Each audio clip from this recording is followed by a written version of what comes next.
Hey everyone, it's Regular Guy here. Today I'm going to talk about not Blood Meridian. Now, if you haven't read Blood Meridian, don't feel bad. Uh, it's not necessary. You don't need to read Blood Meridian in order to understand this video.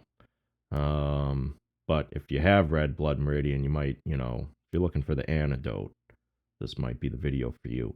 Uh, what I'm showing here is a map of some territories that, at the time that this work was written, had not been explored by Europeans. Okay, Europeans had made it to like modern day Mexico. Okay, and south of there. Okay, and they'd established a colony called New Mexico. All right, I'm sorry, New Spain. Um, that would later become Mexico. Okay, but like Texas. Okay, nobody from Europe had been to Texas. Okay, they hadn't really been around Florida much. They certainly hadn't been in any of these other territories that you see drawn on this map here. Okay, um, so at the time this was written, these are the first Europeans to set foot there. Now I need to back up here. Didn't mean to start at the beginning. This book, well, I don't know if we should call it a book, but whatever it is, it's great. It's awesome. Okay, this is just one of the best. I don't know. I'll call it a book. It's one of the best books I think ever written. Okay, you'll see why. So it was written in published in 1542, but the events took place a lot earlier than that. Now, it's about the journey of this guy, Alvar Nunez, Cabeza de Vaca. Yeah, it means head of a cow. Anyhow, he was in charge of supplies and finances for an expedition. Okay, an expedition to Florida. Just think Star Trek. Captain Kirk tells everyone to get off the ship and go find out what's there. Okay, that's what's going on. Now, they had some storms on the way over to Florida. Okay, so then they get to Florida and they're having trouble finding ports. And the governor of who's in charge of the whole operation here, he's really bold and aggressive about penetrating inland. Okay, seeing what's in and seeing what's there. Okay. Now, other people on the crew are less sure about this. Okay. First of all, they haven't found a proper port. Okay. And so there's some discussion about whether they should find a better place to like moor their ships or something before they go on any kind of expedition. The other thing is they're kind of low on supplies, and so if they go on an expedition and like they don't find anything to eat or drink, they're going to be in trouble pretty fast. Okay. Um, but nonetheless, this captain, is insistent that they go out and do some exploration. So they do some early exploration. And, you can see that early on they have this MO where, if they meet some Indians, they try to like talk to them, be friends with them. But then if that doesn't work out, then they just take him captive. And then they like force him to do whatever. So here they capture 4 Indians, okay? They just like and they say, "Show us where the maize is." They show them some maize and then they say, where can we find this? All right? And so these captives took him to some village and they saw some boxes, but then inside every one of them was a corpse with painted deer hides, and the cook, the commissary, he didn't like that.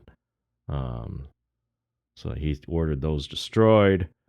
Okay, anyway, but they found some samples of gold, and so they asked the Indians, "Where'd you find this stuff?" And they said it came from some place called Appalachin.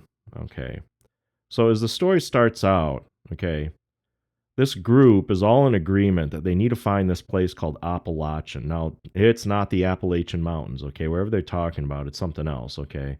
But that's how they spell it here, Appalachin. All right, so they're looking for this place, but they're not really in agreement about how to, go about doing it, okay? The governor says, you know, we'll just penetrate. Let's just go inland and just get in there and whatever. Maybe we'll set up a settlement in there or whatever and do some more exploring. Or he thinks we're going to go that they would go inland, okay, and then while he's doing this, the vessels would follow the coast as far as the harbor, whatever that means. And then, I guess there was a harbor somewhere by a river somewhere, and the pilots that weren't quite sure where it was. And he's like, we'll go inland looking for the harbor, and then the ships can look for the harbor along the water. And like between the two of us, we should find the harbor, and or one of us will find the harbor, and something, whatever. That's what the governor's saying. Now the Cabeza de Vaca says he says, look, I don't think we should give up the ships. Like I think, whatever we do, we want to be able to get back to the ships.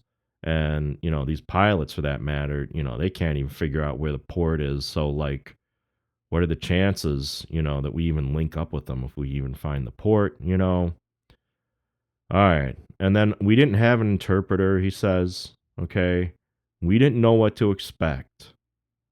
We didn't have enough supplies for getting in for doing any long distance trekking inland. Okay. Even on the ships, we didn't have a whole lot left over from what we brought from Spain. And then I put down here in purple, the country which we had seen was the most deserted and the poorest ever found in those parts. Okay. So there's that map again. Look on the right side. That's kind of, well, we'll talk about that in a little bit. But, all right. So the commissary, the cook, he's saying, no, we should follow the coast in search of a harbor. On the I guess on the ships. Okay, so just stay on the ships and keep looking for the port. Don't go inland.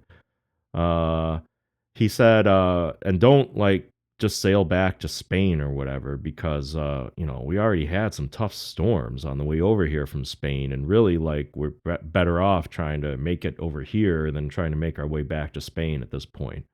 All right, so that's the kind of state of mind people are in right now. There's a lot of uncertainty, a lot of disagreement, and it's a high risk situation here. This isn't just like your normal vacation or whatever, your normal business trip or whatever. These people, this is like Star Trek. These people have no idea where the hell they are. Okay. So let's see. So, this part, I don't know that that's that important. I highlighted in yellow where Cabeza de Vaca is kind of talking about himself. Okay. What he thought, what his thoughts were. I highlighted in green here kind of what the governor wanted. All right. And then, purple is when like Cabeza de Vaca is sort of with his group, okay, like whatever squad he took with him at any given time. Throughout this entire book, it's clear that he's got some other people with him, but it's not always clear like that those other people, or how many of those people, how many people are with them. Okay, let's say, or like what role they have, or what's going on, what they're even doing there in the first place. Okay. So anyway, we marched 15 days living on the supplies we'd taken with us without finding anything else to eat but, the palmettos, I guess the palm trees. So they're eating, I don't know, coconuts or something. And so they're not finding a lot of stuff here. Okay. About the best they can do here is the governor, has them take some Indians captive and then show them like where there's some food. Okay, and then they find some stores, food, and they eat the food. Okay, but then they're still looking for a harbor, and they still want to get to like Appalachin. Okay, and the governor at this point thinks the harbor's a long way away. Okay, he's talking to some Indians who are telling him that the harbor's close by, and he's saying, "No, I don't buy it. I think it's a long way away." And he tells Cabeza de Vaca, if you think it's close by, if you think these Indians are telling the truth, you go look for the harbor. Then you get, and so Cabeza de Vaca says, "Fine, I need 40 people, to do it." He goes out, he finds a river that he can't cross, but there's some canoes crossing from one side to the other with Indians who wore many feather bushes. So, they're thinking maybe Appalachian's over that way. All right. It's not clear whether they're looking for a harbor or Appalachin or whatever. Okay. Now, what I put in blue here is where he gives kind of, I would say, objective portrayals of the native inhabitants. Now, I'll pause here for a second and say that this book is not only the first account we have of any of the inhabitants of North America. Okay, first written account we have of anyone who lived in North America, right here.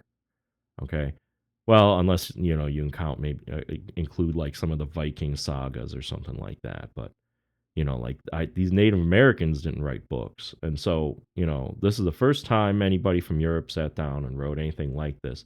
But apparently, for most of the people that he encounters, we think this is the last time anyone wrote about him. Okay? So these are the only accounts we have of some of these Indian tribes. And people have tried to figure out, like, who the heck was he talking to? Who was he dealing with? Okay?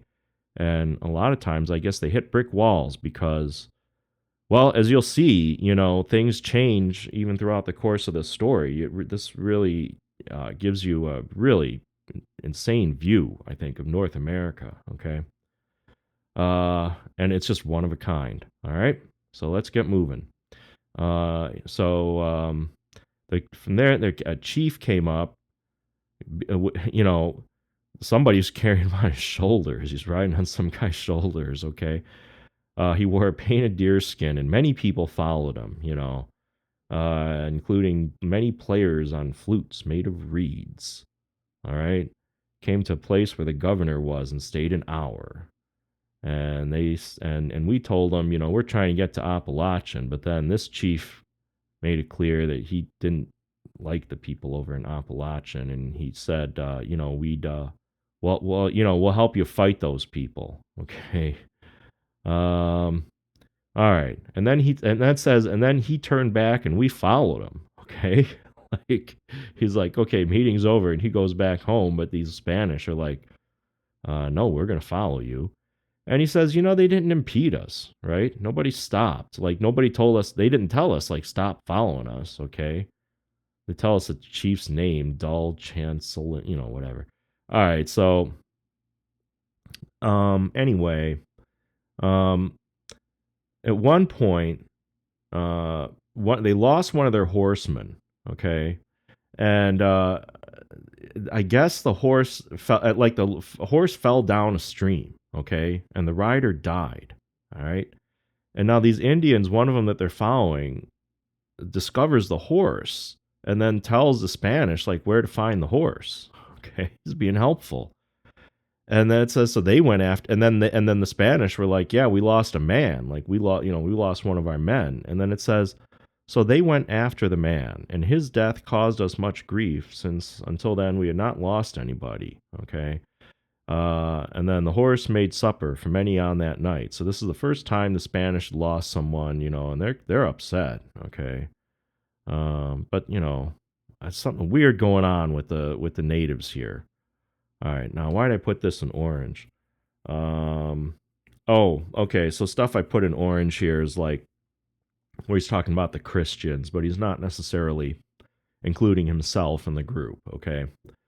So that night, as they went for water, an arrow was shot at one of the Christians, okay? So, God willed that he was not hurt, but, so there's a little bit of hostility here. So the governor's like, okay, well, he put some horsemen on a trail and set up an ambush and took 3 or 4 Indians. He's always saying it's like 5 or 6 or 3 or 4. He never gives exact counts, right? Even though that's like his job. So anyway, you'll find out later on that it was very easy for these people to capture Indians as long as they had horses. Horses made it easy. All right, they didn't have horses, a little tougher. All right, so anyway, these people they captured led them into a country that was difficult to traverse and strange to look at, and had a lot of great forests. It sounds sort of like the Everglades or something. He says there's trees blown down all over the place, rent from top to bottom by thunderbolts, which strike very often in that country, where storms and tempests are always frequent. So, a place that gets hit by a lot of hurricanes or whatever, somewhere along the Florida coast.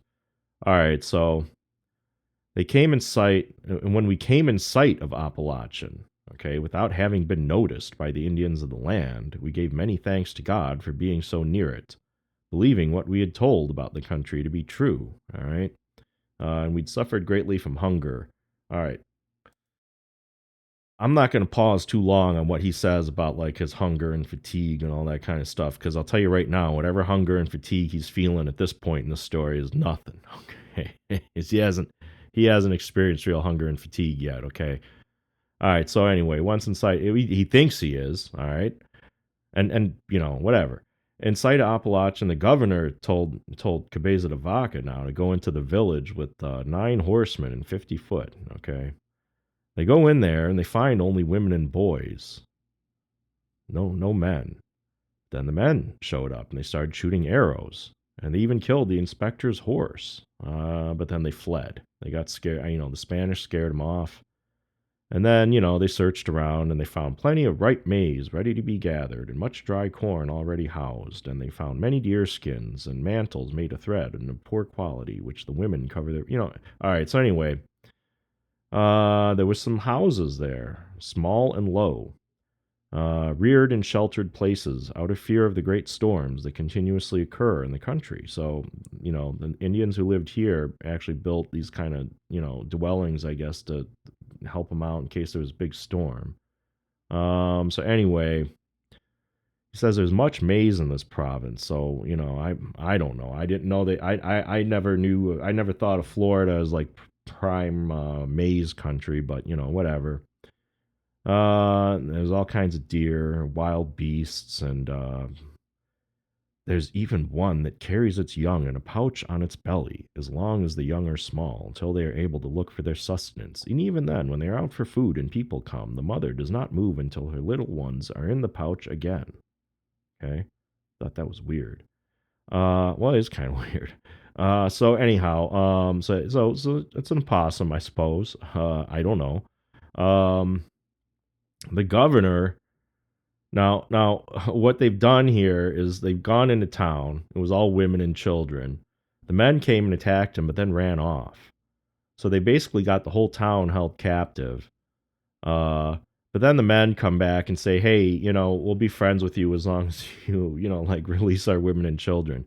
And the governor says, "Okay, fine, but I'm keeping this one woman." Okay, and so then they get mad. They're like, "No, we want all our people back." So they attack, okay, and they set fire to the buildings. They're like scorched earth, screw those houses, burn them down. And then they fled to the lagoons before the Spanish could catch them, okay?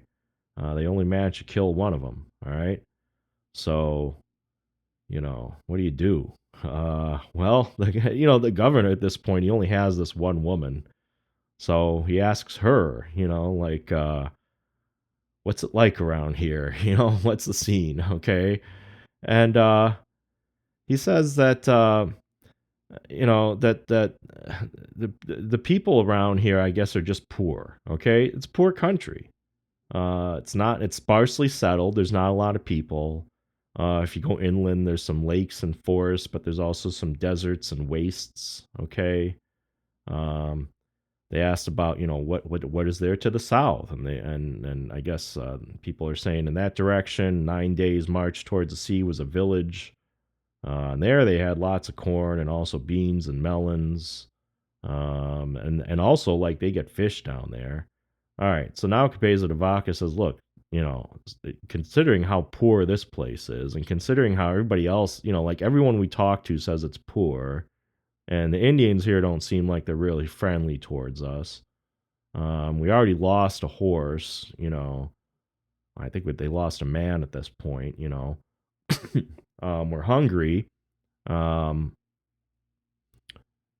you know, this sounds better, okay? Whatever they're talking about now at this point, okay? That sounds good, okay? But then they reach a lake that's not easy to cross. They're getting attacked behind trees. Okay, so the governor, orders the horsemen to dismount and go after those people. I guess they don't want to risk the horses or something like that. Okay, and then we had a fight. Some of our people got wounded. Whatever. It's not going well at this point. All right.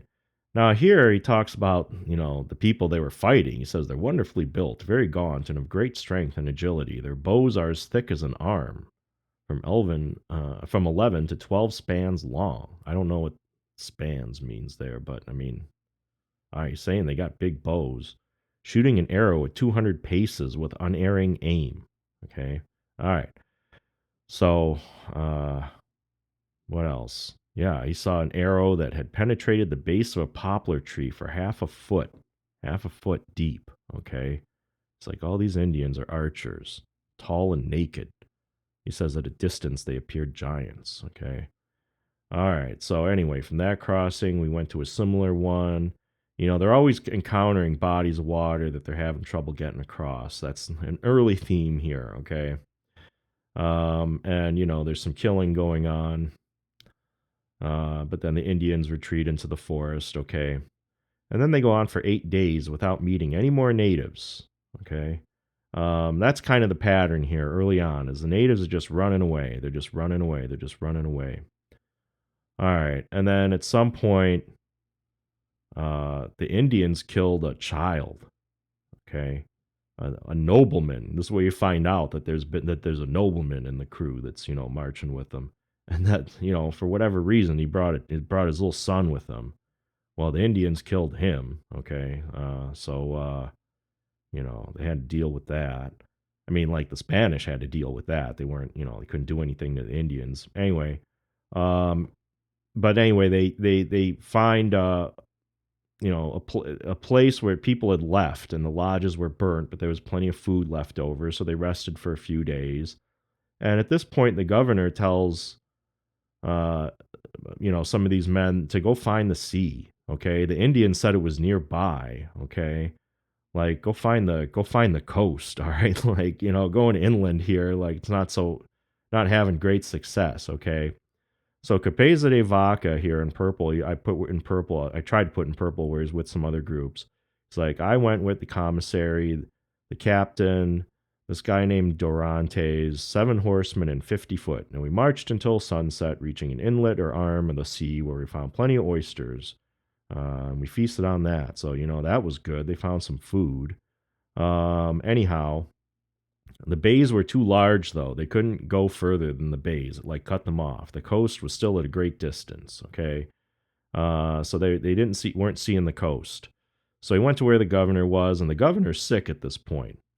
And the night before, Indians had made an attack, putting everyone in great stress. Okay, owing to their enfeebled condition. Okay, so yeah, there were a bunch of people who were sick. Governor was, and a bunch of other Spaniards were sick at this point, and the Indians were attacking them. And then Cabeza de Vaca says, hey, I found this bay, but I couldn't find the ocean. So, Spanish, they're not doing too well at this stage, okay? It's not Blood Meridian, okay?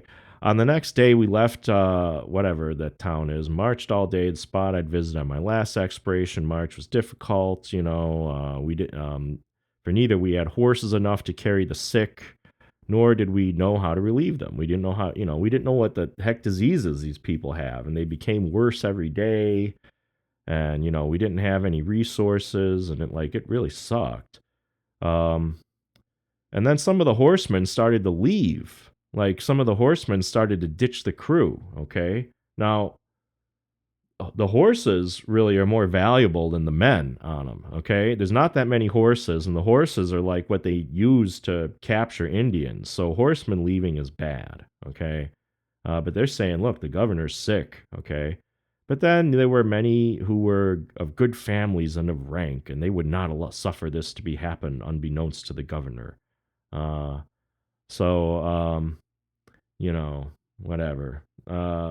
They convinced, I guess, these other horsemen to stay and share the fate of all. I guess they persuaded them at the end of the day to stick with it. Okay, like we all, if the governor, we're all gonna live or die together. Okay, so then the governor gets everyone together and says, "Give me your opinion about this dismal country." Okay, so we can get out of here and seek relief from the land. Okay, like like the governor realized at this point that like the situation sucks and like they got to deal with it. Okay, he's no longer looking for gold or he doesn't have his ambitions or whatever. He just wants to get the hell out of there.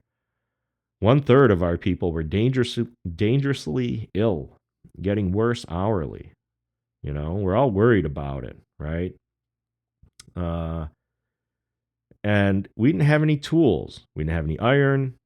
We didn't have any pitch or tackling or whatever that we could use to like, and nope, and we didn't have anyone who to tell us how to make ships. And there's nothing to eat.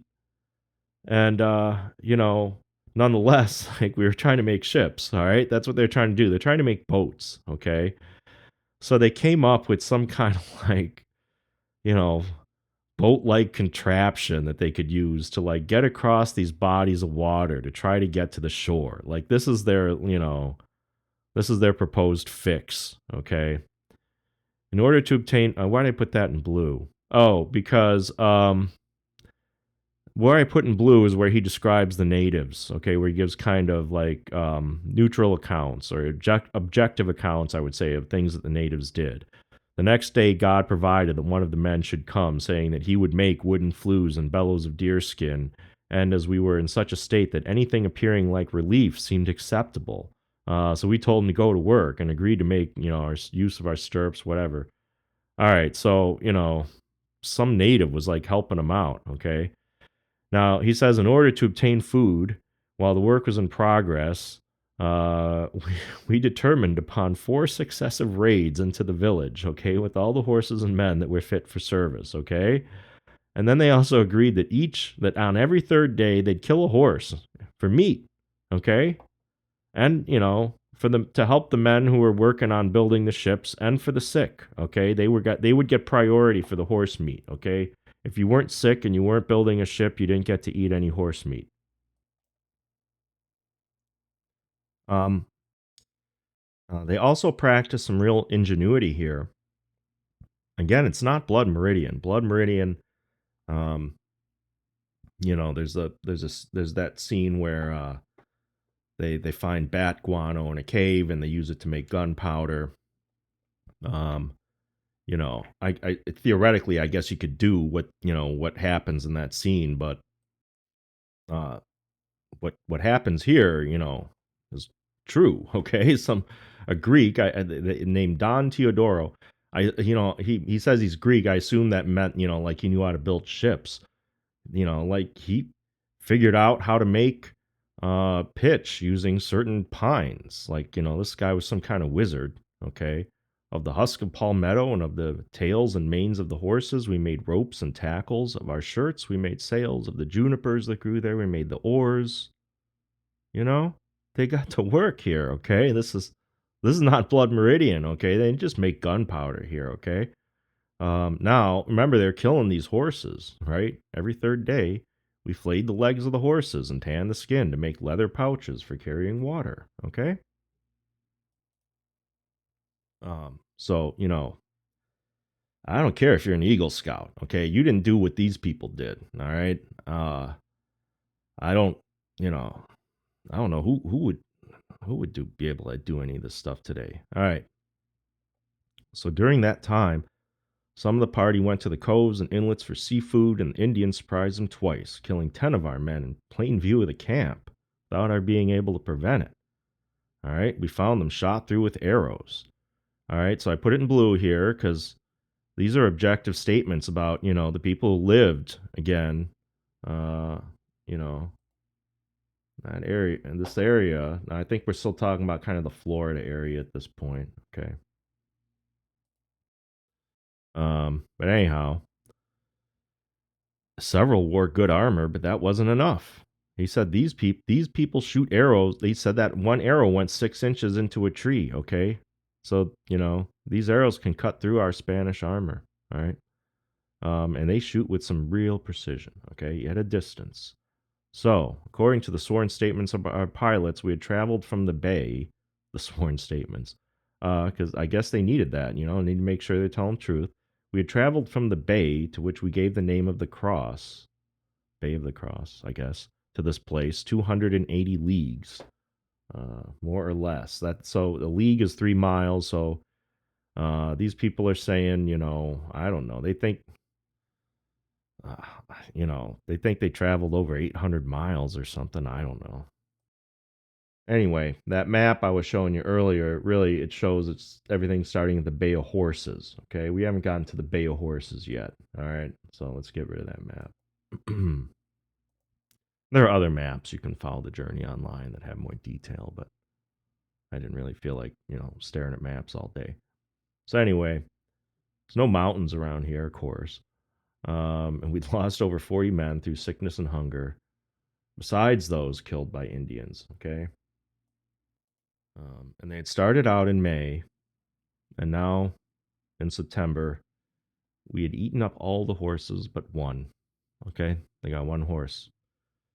All right, but I guess they got like their boats, whatever. It says we're embarking. Okay, now what he means by that is just getting the hell out of here. Okay, like getting back to Spain if we can. Okay, now whatever boats they built, okay, they're not really like made for going to Spain. Okay, these people were desperate. He calls them barges. Okay, so on one of them we put 49 men. Okay, and then with the governor, and then the purser also got 49, and then the commissary got 49. On the third barge, he placed in charge of these people in charge. Again, he's writing this letter to the king, so I guess maybe the king knew some of these people, or he thought he had to give the names, some of these people to the king. It was Andres Dorantes. He keeps mentioning him, gives him the full name. So that guy must have been somebody. Or must have meant somebody. It must have meant something to Cabeza de Vaca that he keeps giving his name. Anyway, so the last one he gave to the inspector and me with 49 men. And, okay. And then after we got on the barges, they only rose a half a foot above the water. Okay? So these aren't barges you want to take to Spain. And we were so crowded as to be unable to stir. You couldn't move around. You couldn't move on these barges. Okay? So great is the power of need that it brought us to venture out into such troublesome sea in this manner, and without anyone among us having the least knowledge of the art of navigation. All right? The bay from which we started is called the Bay of Horses. Okay, so let's pull up that map again. The Bay of Horses is on the right. That's where this crossing starts. So you can see what's going to happen here. Okay, they're going to make it along the coast, and then eventually, bad stuff's going to happen. They're going to get split up. Okay. So anyway, they sailed 7 days, and the water was waist deep. All right, so that's not so bad, but without signs of anything like the coast. Okay, so they're in like this shallow part of the Gulf of Mexico where they're not really at risk of like drowning. Okay, but there's no coast. They can't find a coast. My barge went ahead, and from it we saw 5 Indian canoes coming. Well, is that good or bad? It says here the Indians abandoned them and left them in our hands when they saw that we approached. Okay, So again, a lot of times by default, the Indians are just fearful of these people and just run away. And in this case, they abandon their canoes. Okay, and so this goes pretty well. They find an island and they find some bird eggs. That was great. They got something to eat. And they were able, I think, to yeah. Okay, so they took the 5 canoes and they used them to they attached them to the barges they were on. Okay, and so now the barges were 2 hands above the water. So I guess I don't know what is that, a foot or something. I don't know. Anyway, every day our thirst and hunger increased because our supplies were giving out, as well as the water supply, for the pouches we had made from the legs of our horses soon became rotten and useless. They said they tanned them, but whatever. Anyhow, from time to time we would enter some inlet or cove that reached very far inland, but we found them all shallow. At the end of the day, at 30 days, when we were in extreme need of water, we heard one night a canoe approaching. Then we stopped and waited, would not come to us, and we called out. We didn't follow the canoe, but we proceeded.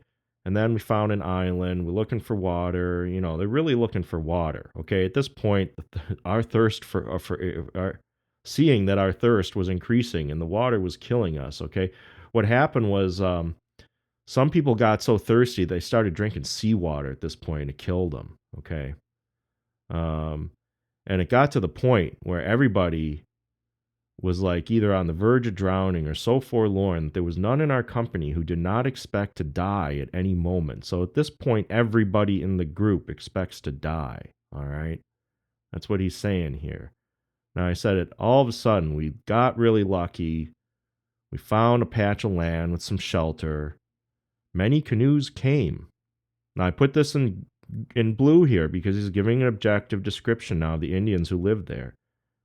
Many canoes came, and the Indians in them spoke to us, but turned back without waiting. They were tall and well built, and carried neither bows nor arrows. We followed them to their lodges, which were nearly along the inlet, and landed in front of the lodges, and we saw many jars with water and great quantities of cooked fish. The chief of the land offered all to the governor. That's the governor, okay? So he's still with the governor, and led him to his abode. These people are, like, they're nice. The dwellings were of matting and seemed to be permanent. When we entered the home of the chief, he gave us plenty of fish, and while we gave him of our maize, which they ate in our presence, asking for more. So they really liked that maize. They're like, hey, you got any more of that stuff? So we gave more to them. And then the governor gave him some trinkets. Okay, I mean, like, this is awesome. This. And he had that woman still that he stole from that tribe or whatever. It says while with okay, so he was with her like back at his lodge, and then it says half an hour after sunset, the Indians suddenly fell upon us and our sick people on the beach. Okay, how do you like that?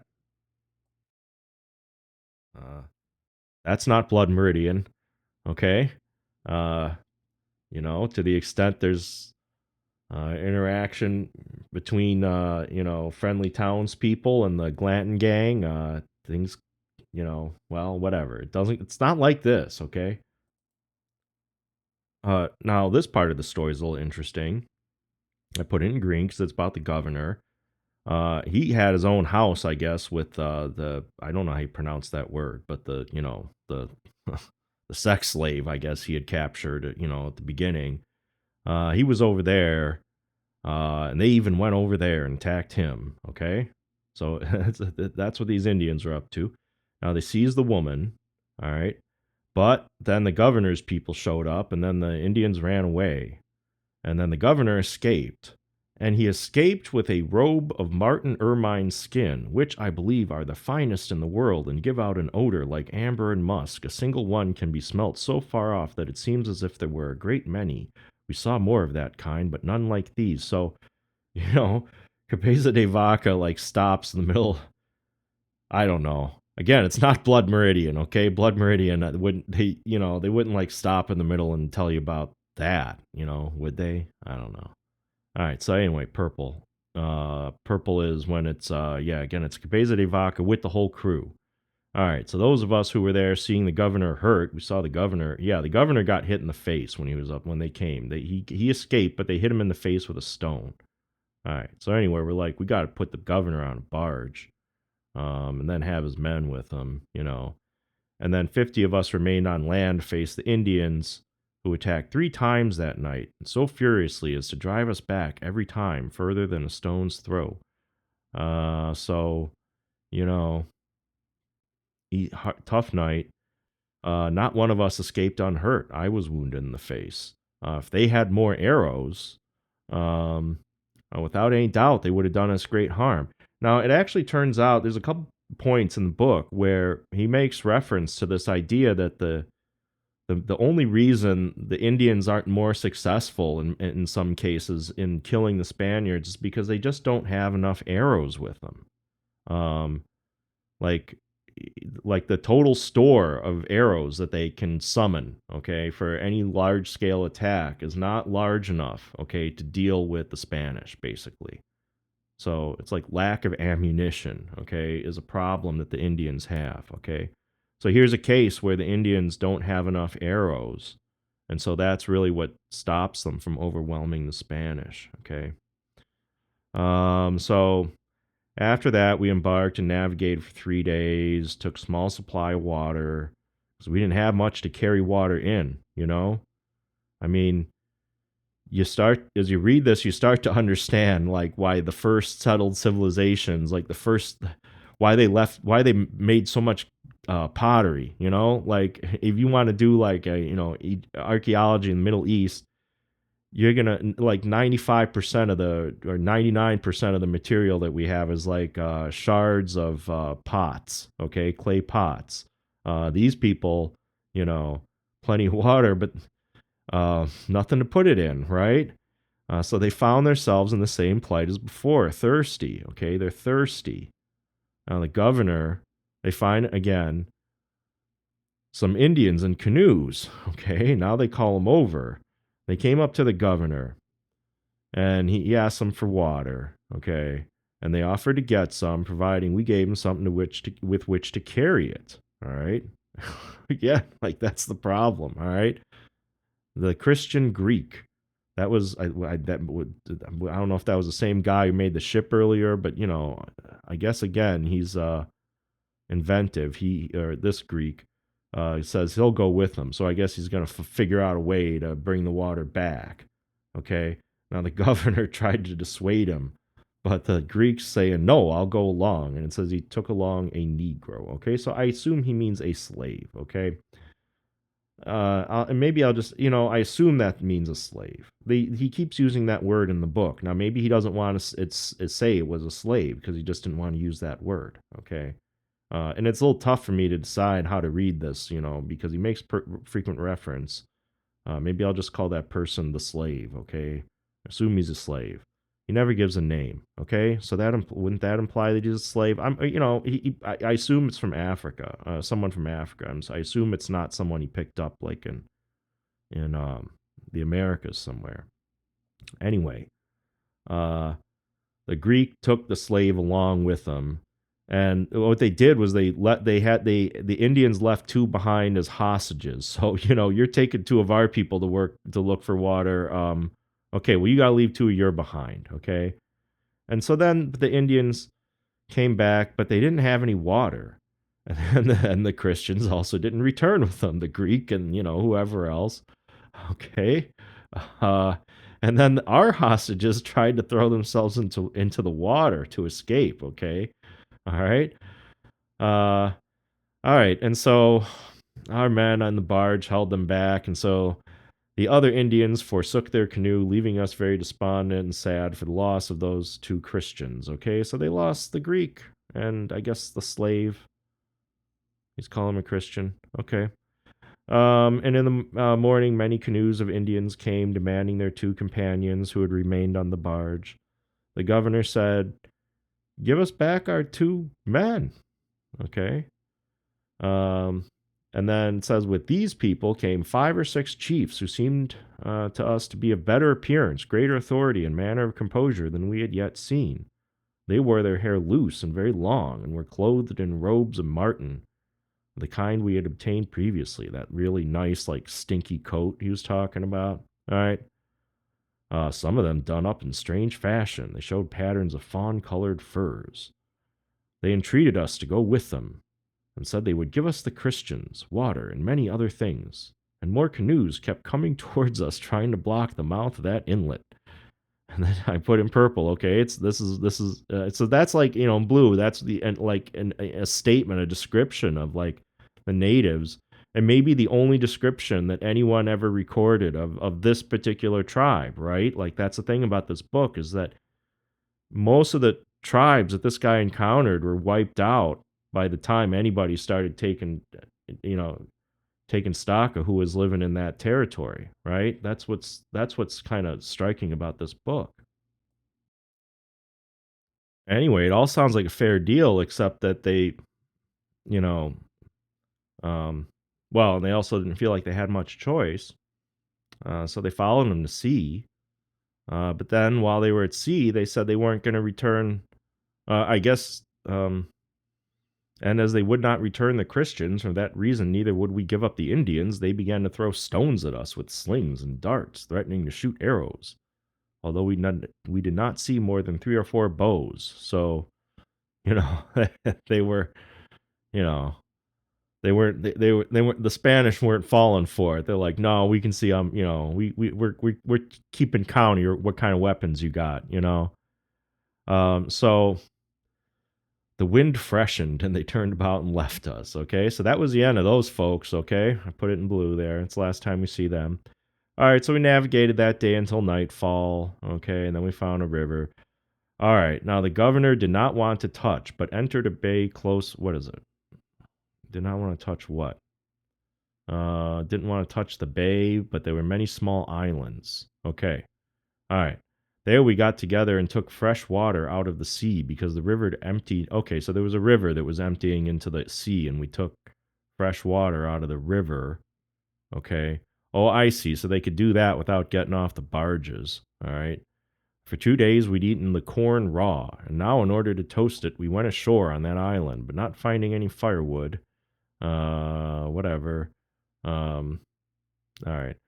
However, the current was so strong that no way allowed us to land, but rather carried us away from the shore against all our efforts. All right, so they went ashore, couldn't find any firewood, and they couldn't stay ashore, I guess, because of the currents or something. So they had to get back on the barges. All right, and then now the water's deep. All right, that's a problem. It's not waist high anymore. All right. It says, without being able to understand it, it was the current that disturbed our surroundings. Okay, we navigated 2 days yet, trying hard to reach the shore. On the third day, a little before sunrise, we saw many columns of smoke rising on the coast. So it sounds almost like they're in a current that's like making them drift in circles or something. Like they don't know where the hell they're going. They can't control anything because the currents are really weird now. Okay. Um, and then they find themselves in 3 fathoms of water. All right. So they're closer to shore, but it being night, did not dare to land because they'd seen a bunch of smoke. They saw a bunch of smoke rising on the coast, and they're like, it says, we believed that greater danger might be in wait for us there. Okay? At this point, the Spanish are not feeling too bold because they don't have horses, remember? They ate all the horses and the horse legs rotted, so they're like they don't even have that anymore to carry water in. So at this point, smoke is like they're like that's no good. There's people over there. Like we're not sure. We want to land. We definitely want to get to land, but just not where there's any more Indians. Okay. Now, they're like, let's wait until morning because at least then we could see, right? We're sure as hell not going over there at night, okay? But then when morning comes, it turns out they find out that all the barges have been driven apart from each other. And I was in 30 fathoms of water and drifting along the hour of the Vespers. I forget what that is. I think it's like 6 p.m. or something, okay? So I don't know. I descried 2 barges and I approached, saw that, okay, the first one was the governor, okay, who asked me what I thought we should do. Okay, and I said, well, we should rejoin the other barge ahead of us and not forsake her. So I guess the barges are split apart. They don't quite know where they are, relative to the coast. The currents, they have to fight against the currents to move the barges. And, I guess they can sort of see each other in the distance. So he meets up with the governor's barge, and the governor's like, what should we do? And he says, well, I think we should try to hook up with the other governor. And the governor says, it's impossible. That barge is drifting away in the sea, and I want to land. And if I want, and then he says, hey, Cabeza de Vaca, if you want to follow, put the people in your barge at the oars and work hard, as only by the strength of our arms the land could be reached. Okay, he says that's what my captain had told me. His name is Pantoya. Okay, who told him that if he did not land that day, he would not in 6 days more. So he's like, if you don't land today, it's going to be a week until you land. That's what his captain told him. All right, and he says, we'd starve in that time. All right. So This is, I put in yellow where it's Cabeza de Vaca just talking about himself. Seeing his determination, I took my own oar and the other oarsmen of my craft and did the same. And we rowed until nearly sunset. Okay, but the governor had with him the healthiest and strongest men. Okay, of course. So our barge couldn't keep up. So then I asked him to give me a rope, you know, like help pull us along. And he said, you know, my guys are basically, barely enough here to get us through. So, you're on your own. You got to, get rowing. All right. He said it's no time for orders, that each one should do the best he could to save himself. And he intended to do it that way. And with this, he went off with his craft. Okay. That's the governor. He says, I'm just trying to live over here. And I recommend you do the same, There you go, governor. I don't know. I might use the color green later on, but I don't know. I might use it for other purposes. I can't remember. All right, so now it's back to Cabeza de Vaca and his men. Okay, since I couldn't follow him, I went after the other barge. Okay, and then he found these other people there, and then we traveled together for 4 days. Our daily ration being a handful of raw maize. All right. At the end of 4 days, a storm overtook us, which the other barge was lost. Okay. We didn't drown. Like, we got saved. All right. So that was the end of that barge. It's not Blood Meridian, but, there are, there's scenes that are kind of like that, I guess, Blood Meridian, aren't there? It being winter, the cold very great, and as we have been suffering so many days from hunger and from the injuries we received from the waves, that the next day people began to break down, so that when the sun set, all those aboard my barge had fallen in a heap, and were so near dying that few remained conscious. Okay? And not 5 men kept on their feet. Okay, so Cabeza de Vaca is like, one of the lucky few that isn't like among that heap, right? He stood at the helm for a while with the skipper. And then at one point he thought the skipper was dead, but then it turned out he wasn't. So they're getting on. And then finally, like a wave comes over the barge. Okay. It says drops a horse's length of water on the barge. And then that shock brought a bunch of these people that we thought were dead. Like a lot of them started crawling around on all fours at that point. Okay. And then like we built a fire and we found rainwater. Okay. And then we started to revive and cheer up. Okay. I don't know what he means by found rainwater. But anyway, the day we arrived there was the 6th of the November. Okay, so I see. There was a certain place they landed. All right. After the people had eaten, I sent this one guy who's the strongest to go after some trees and climb to the top, climb to the top of a tree, and see what the hell's around here. Okay, so that's that's how they did things back then. Just find who's our best tree climber. All right, go climb the highest tree you can and go see where the hell we are. Okay, it's like Star Trek. It's like that's how they did it back then. So he did so, and he found out that we're on an island, and the ground was hollowed out as if cattle had gone over it, from which it seemed to him that the land belonged to Christians.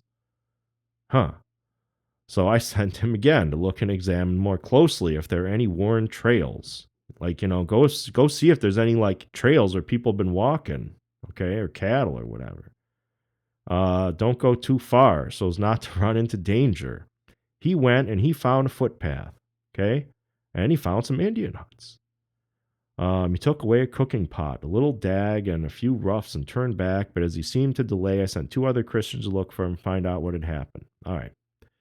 Now, I put in blue, where he describes the Indians again. And again, this might be the only time that anybody's ever written anything about whatever Indians he's talking about here.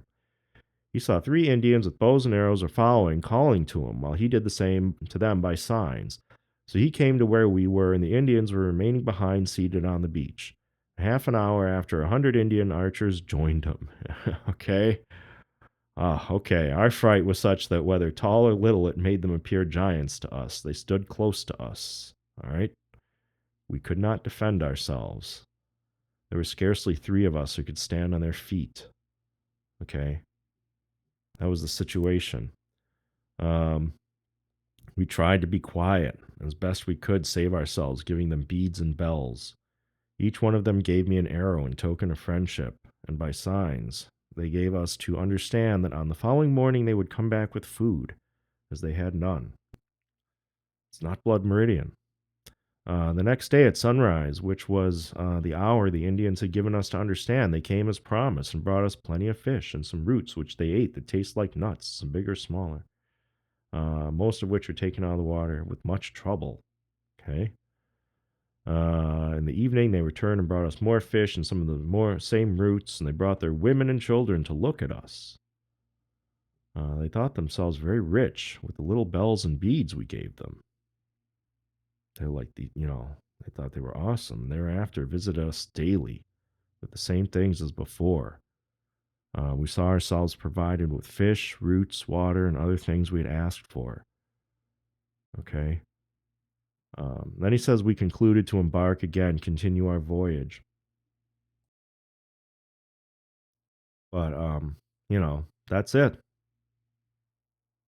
All right. We lifted the barge out of the sand. Then we embarked, and then two crossbow shots from shore. With two crossbow shots from shore, waves swept over us. Okay, so that's the length, the distance they were from shore. We all got wet, and being naked and the cold very great, the oars dropped out of our hands. And the next wave overturned the barge. The inspector and two others clung to her to save themselves, but the contrary happened. They got underneath the barge and were drowned. Shore was rough. Sea took the others and thrust them half dead on the beach of the same island again. Less the three that had perished underneath the barge. The rest of us, as naked as we had been born, had lost everything. And while it was not worth much, to us it meant a great deal. It was in November, bitterly cold, and if we in such a state that every bone could easily be counted, and we looked like death itself. Okay, so that's pretty, rough state to be in. All right, it says, of myself, I can say that since the month of May, I had not tasted anything but toasted maize, and even sometimes had been obligated to eat it raw. Although the horses were killed during the time the barges were built, I never could eat them. Remember, because they were only for the sick or the people who were building ships. And not 10 times did I taste fish. This I say in order to explain that anyone might guess how we were off. On top of all this, a north wind arose, so that we were nearer death than life. It pleased our Lord that searching for the remnants of our former fire, we found wood. We built big fires, and then with many tears begged our Lord for mercy and forgiveness of our sins. Every one of us pitied not only himself, but all the others whom he saw in the same condition. That's pretty sad. It's just tough. At sunset, the Indians, thinking we had not left, came to bring us food. But when they saw us in such a different attire from before, and so strange looking, they were so frightened as to turn back. Okay? Now, these were the Indians, that had seen them earlier, I guess. And then they're like, okay, we're taking off. And then they got hit by a storm, okay? And then they come back, and all of a sudden, they're just total mess, okay? So I went to call them, and in great fear they came. I then gave them to understand by signs how we had lost a barge, and 3 of our men had been drowned, while before them there lay 2 of our men dead, with the others about to go the same way. So anyway, these Indians sat down with us and all began to weep out of compassion for our misfortune. And for more than half an hour they wept so loud and so sincerely that it could be heard far away. Like, that's really crazy. It's definitely not Blood Meridian. Verily, to see beings so devoid of reason, untutored, so unto brutes, yet so deeply moved by pity for us, it increased my feelings and those of others in my company for our own misfortune. Okay? Well, like it didn't actually make us feel better to have, these people, like, it's sort of like the people that you're expecting to kill you, like the villain, is all of a sudden so overcome by the state that you're in that the villain starts crying. Like, that doesn't make you feel better necessarily. That's what he's saying. It kind of made us feel worse. All right, when the lament was over, I spoke to the Christians and asked them if they would like me to beg the Indians to take us to their homes. Some of them, like, do we dare ask them, for help? Some of the men who had been to New Spain, Mexico, said that would be unwise. Once at their abode, they might sacrifice us to their idols. Okay? That's what the people who'd been down in Mexico who dealt with the Aztecs, and whoever else might have been left in that area. Um, that's what they were saying, right? Uh, yeah, they might seem nice now. Sure, they'll offer to invite you to their homes, but all right. Still seeing there was no remedy. This is him talking now. It's Capese Vaca, so I put it in yellow. No, and any other way, death was sure and near. Like, I'm gonna die one way or the other. Uh, you know, I paid no mind to them. I begged the Indians take us to their dwellings. Um, and at which they showed great pleasure, telling us to tarry yet a little, but that they would do what we wished. So they're like, hang on a minute. They're like, yeah, okay, we can do that. Just give us like some time. Okay. That's what they said. Soon 30 of them loaded themselves with firewood and went to their lodges, which were far away, while we stayed with the others until it was almost dark. So it's not even nighttime yet. Then they took hold of us and carried us along hurriedly to where they lived. All right. Let's see what happened. All right. Against the cold, unless on the way some of us might faint or die, they had provided 4 or 5 big fires. Okay? Like on the road.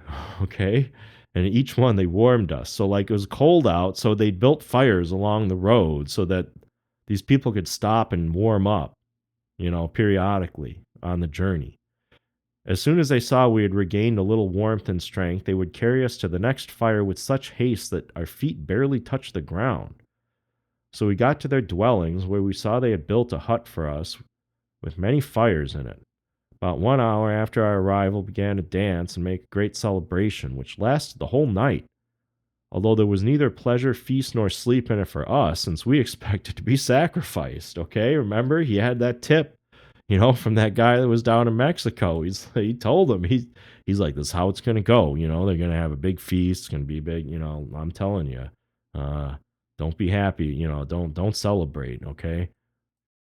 Now I gotta say, that guy was giving him good advice. Okay. I mean, I'll pause for a moment and say that the Aztecs. Okay, when they went to out, and this was not just the Aztecs, but other tribes in the region, but really the Aztecs were the worst offenders, okay, when it came to this, by a country mile. When they went to war, they were trying not to kill their enemies. They were trying as hard as they could to capture them alive because they needed to use them for sacrifices. But then another weird thing about it is that if you were captured by an Aztec, if you were like some neighboring tribe or something like that, okay, and you were brought back to be sacrificed by the Aztecs, well, they expected you to still do like some kind of ceremonial dances or sing some songs or something like that. And these captives would do it. Like, they knew the songs, they knew the dances, like they knew the routine, and like they would actually do it. Like, they understood. Like, they, imagine these Spanish people, they'd be like, hell no, right? So this guy from New Spain, like, he wasn't lying about, how things might go down, okay? He was actually giving good advice here, okay? And for that matter, the guy writing the book has no reason to lie about any of that, okay? Because he's writing to the king, and the king has heard enough about New Spain, okay, to know, what's up, or should know. The other thing is that Cortez had only conquered the Aztecs like 6 or 7 years earlier by this time, okay? Hadn't even been a decade. And he wasn't done fighting in Mexico, okay? I mean, that was, that's what everyone remembers, was the conquest of the Aztecs. But I mean, there are plenty other tribes in Mexico that he had to deal with besides the Aztecs, and that Well, again, this isn't Blood Meridian, but I mean, Blood Meridian it's set in a much later era, but I mean, you know, what's going on in Blood Meridian there? Anyway, I'm losing track of this book. All right, at some point, he sees that one of the Indians has a trinket he had not gotten from us. So he's like, "Hey, where'd you get that?" And he said, "Oh, there's some other people like you. Um, they gave it to me."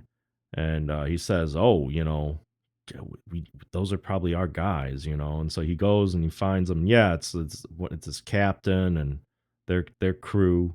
Okay. Now it says, when they came near us, they were much frightened at our appearance and grieved at being unable to give us anything, since they had nothing but their clothes. And they stayed with us there, telling how on the 5th of that same month their barge stranded a league and a half from here. So what's that, like 30 miles? And they had escaped without anything being lost. Altogether, we agreed upon repay. Oh, I see. So like they didn't lose all their belongings. Okay, it's like these people did. They said those who had strength and inclination should proceed on in the barge, while others should remain until completely restored and could go along the coast. Okay, so that's what the people on that barge did. Okay, the ones that were sick or unhealthy stay on land until you're better and you can make it, make your own way. And those who are healthy get back on the barge. Okay, and he says, so we set to work, but before the barge was set afloat, one of the people in our company died, and then the barge sank. Okay. And so, at that point, most of us were naked and the weather was kind of crappy. We couldn't swim across the rivers. It was too cold. And we didn't have any food. We didn't have any way to carry food. So we decided to go to, he says, Panuco, which we believed to be nearby. And that we thought maybe it would be God's will to take us there, and that, they should tell of our remaining on the island and of our distress. Okay, so what's going on here? A couple of them took with them an Indian from an island, and then after a few days, these 4 Christians had left, and the weather became so cold that the Indians could no longer pull roots. So I see. So some Indians were helping them, but like the Indians were having a hard time. As the lodges afforded so little shelter, people began to die, and 5 Christians quartered on the coast were driven to such extremity that they ate each other up, until but one remained, who being left alone, there was nobody to eat him. All right, and then he gives the name of the people who got eaten. All right. So that's what happened with that other barge. So then at that point, the Indians got upset.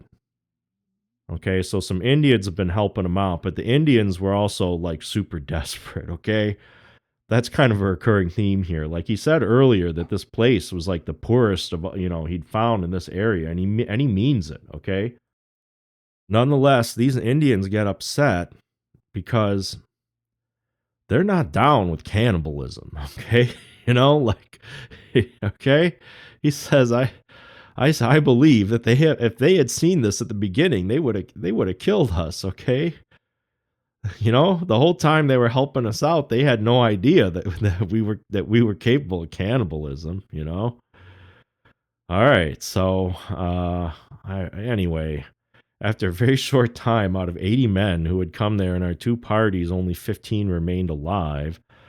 It says, then the natives fell sick from the stomach, so the one half of them died also. All right. And then they, believing we had killed them and holding it to be certain, they agreed among themselves to kill those of us who survived. Okay. Now, this isn't hard to believe. If you actually get into like the Viking sagas, and how they line up with like these Viking settlements in Scandinavia, it sounds like the Vikings had some friendly interactions with the Indians early on, but then the Indians got sick and they blamed it on the Vikings and they attacked. I've heard like one theory being that the Vikings gave them milk and that these people were lactose intolerant, and so they had a bad reaction to the milk and they thought the Vikings were trying to poison them, and so they came back. Anyway, the Vikings abandoned that colony. They're like, screw it. We can't. It's too dangerous here. But that was, I don't know when that happened. Like happened well centuries before Columbus got there. Anyway, that's up in like Newfoundland or something. They have these like any planet. You can get into that history. So these natives fell sick to the stomach. So some of them died. All right, that's where they were. All right, now here it's Cabeza de Vaca talking. Okay, says when they came to execute it, an Indian who kept me told me not to believe we were the cause of the dying. He says, "Hey, listen, uh, I mean, this guy, I guess, was like nice to, knew Cabeza de Vaca, and he'd given this some thought. Okay, yeah, and he had good logic here. He said, look, if you had so much power that you could make us all sick, we would not have suffered so many of our own people to perish without being able to remedy ourselves. He said that they're also, because there were so few of us, okay, and none of them did any harm or injury, so the best was just to leave us alone, okay? He's like, it pleased our Lord that they should listen to his advice and counsel and give up their idea. They're saying something like, like we don't think you're that, like you might have made these people sick, but like, what is it? You couldn't have the possibly be so like like we think we're better off just leaving you alone, because if we kill you, like that might enhance your power to kill us or something like that. Okay. Um, he said, and he also said like the ones that remain, the few of you that remain, you never did any harm or injury. We never saw you guys do anything bad. Okay. So we don't have any cause to do harm to you. Okay. So we're not going to harm you just because people are sick. We're just going to leave you alone. And they just disappear. All right. So to this island, we gave the name the Island of Ill Fate. All right, and here he describes it. The people on it are tall and well formed. They have no other weapons than bows and arrows, with which they are very dexterous. Their men have one of their nipples perforated from side to side, and sometimes both. And through this hole is thrust a reed as long as 2.5 hands and as thick as 2 fingers. They have their underlip perforated with a piece of cane as thin.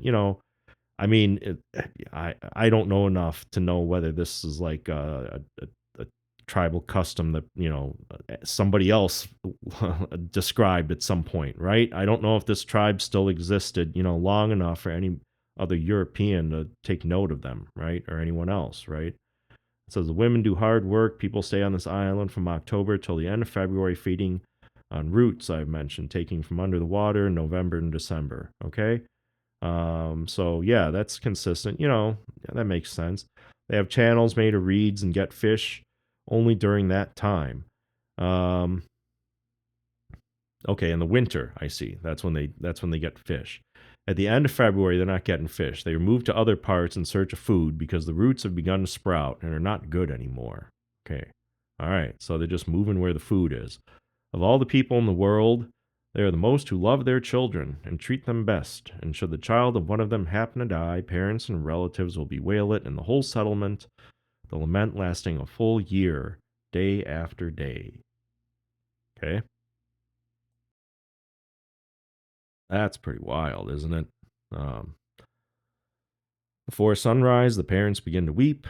After them, the tribe, and then the same they do at noon and at dawn. At the end of the year of mourning, they celebrate the anniversary and wash and cleanse themselves of all their paint. They mourn all their dead in this manner, old people excepted, to whom they do not pay any attention, saying that these have had their time and are no longer of any use, but only take space and food from the children.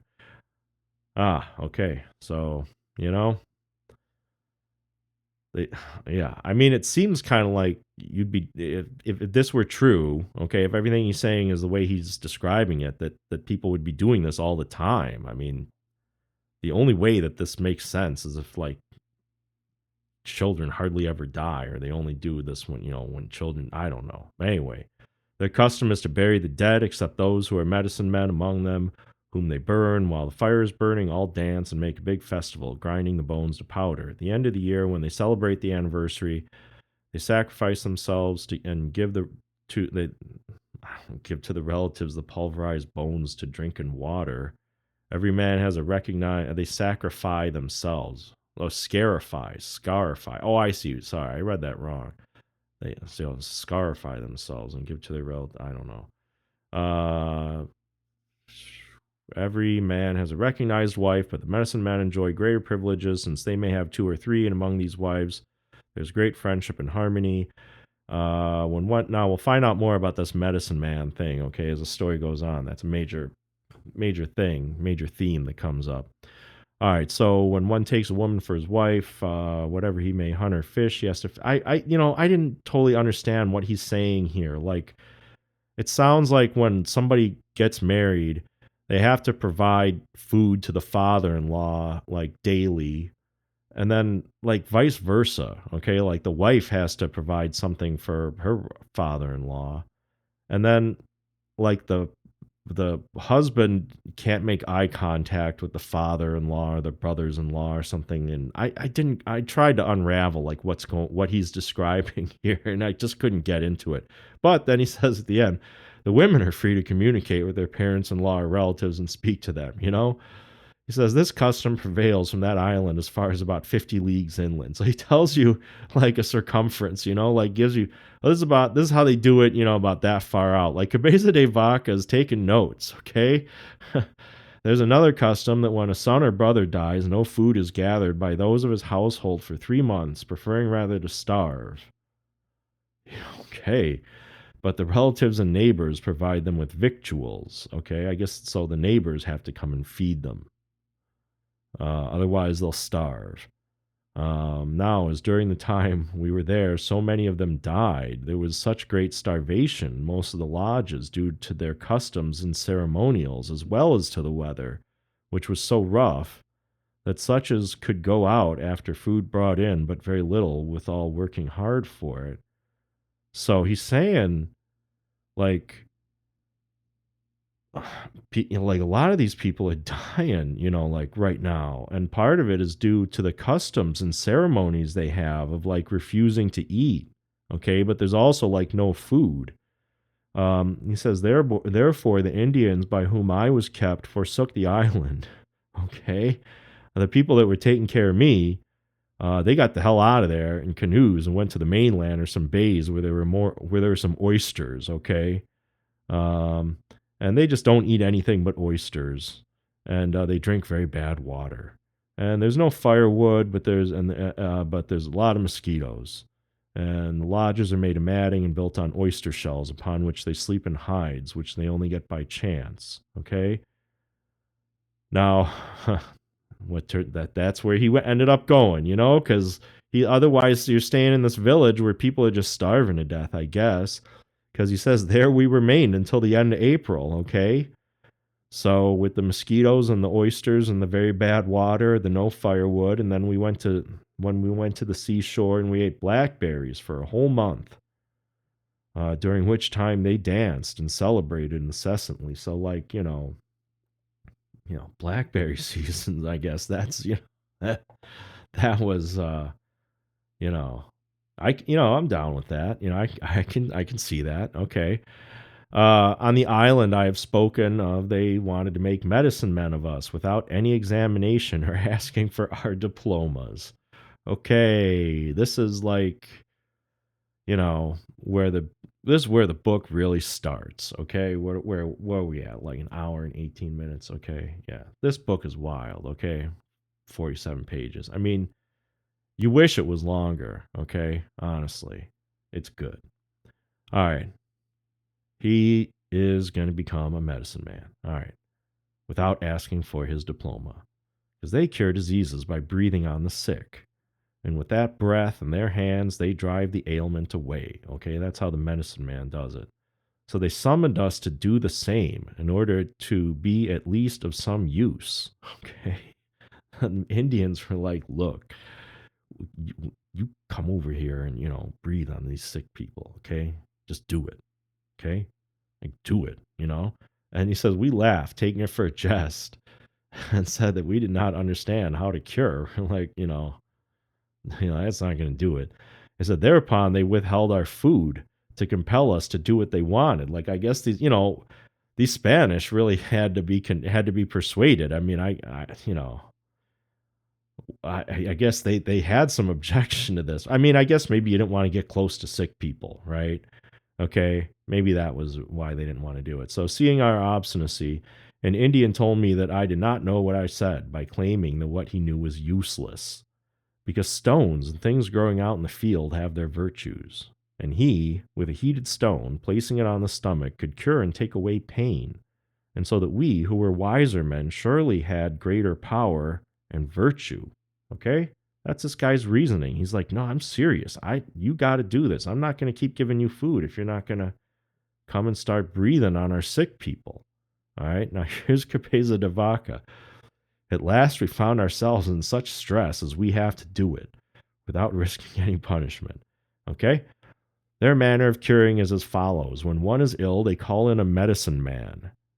And after they are well again, not only do they give him all they have, but even things they strive to obtain from their relatives. Okay? So the medicine man shows up and they, you know, they call their relatives and to give them everything they have. I mean, everybody's given everything they have to the medicine man. All the medicine man does is to make a few cuts where the pain is located and then suck the skin around the incisions. They cauterize with fire, thinking it very effective. And I found it to be so by my own experience, uh, So he gained some experience. Then they breathe on the spot where the pain is and believe that with this, the disease goes away. Okay, so the breathing is like the big deal. That's, this cutting and the sucking stuff is not really that's no good unless you do the breathing. That's where the magic happens. Okay. Now he skips, ahead of the story here. The way we treated the sick was to make over them the sign of the cross while breathing on them. Recite a Pater Noster and Ave Maria and pray to God, O Lord, as best we could to give them good health and inspire them to do us some favors. Okay. Thanks to his will and the mercy he had upon us, all those for whom we prayed, as soon as we crossed them, told the others that they were cured and felt well again. Okay? All right? Let's think about this for a second. I mean, they're just doing straight up faith healing, okay? It's the same stuff that you see on TV on the weekends or whatever, and just like on TV, everybody that says they come in and they have whatever ailment, as soon as the guy with the microphone, does his little dance, they claim that they're cured.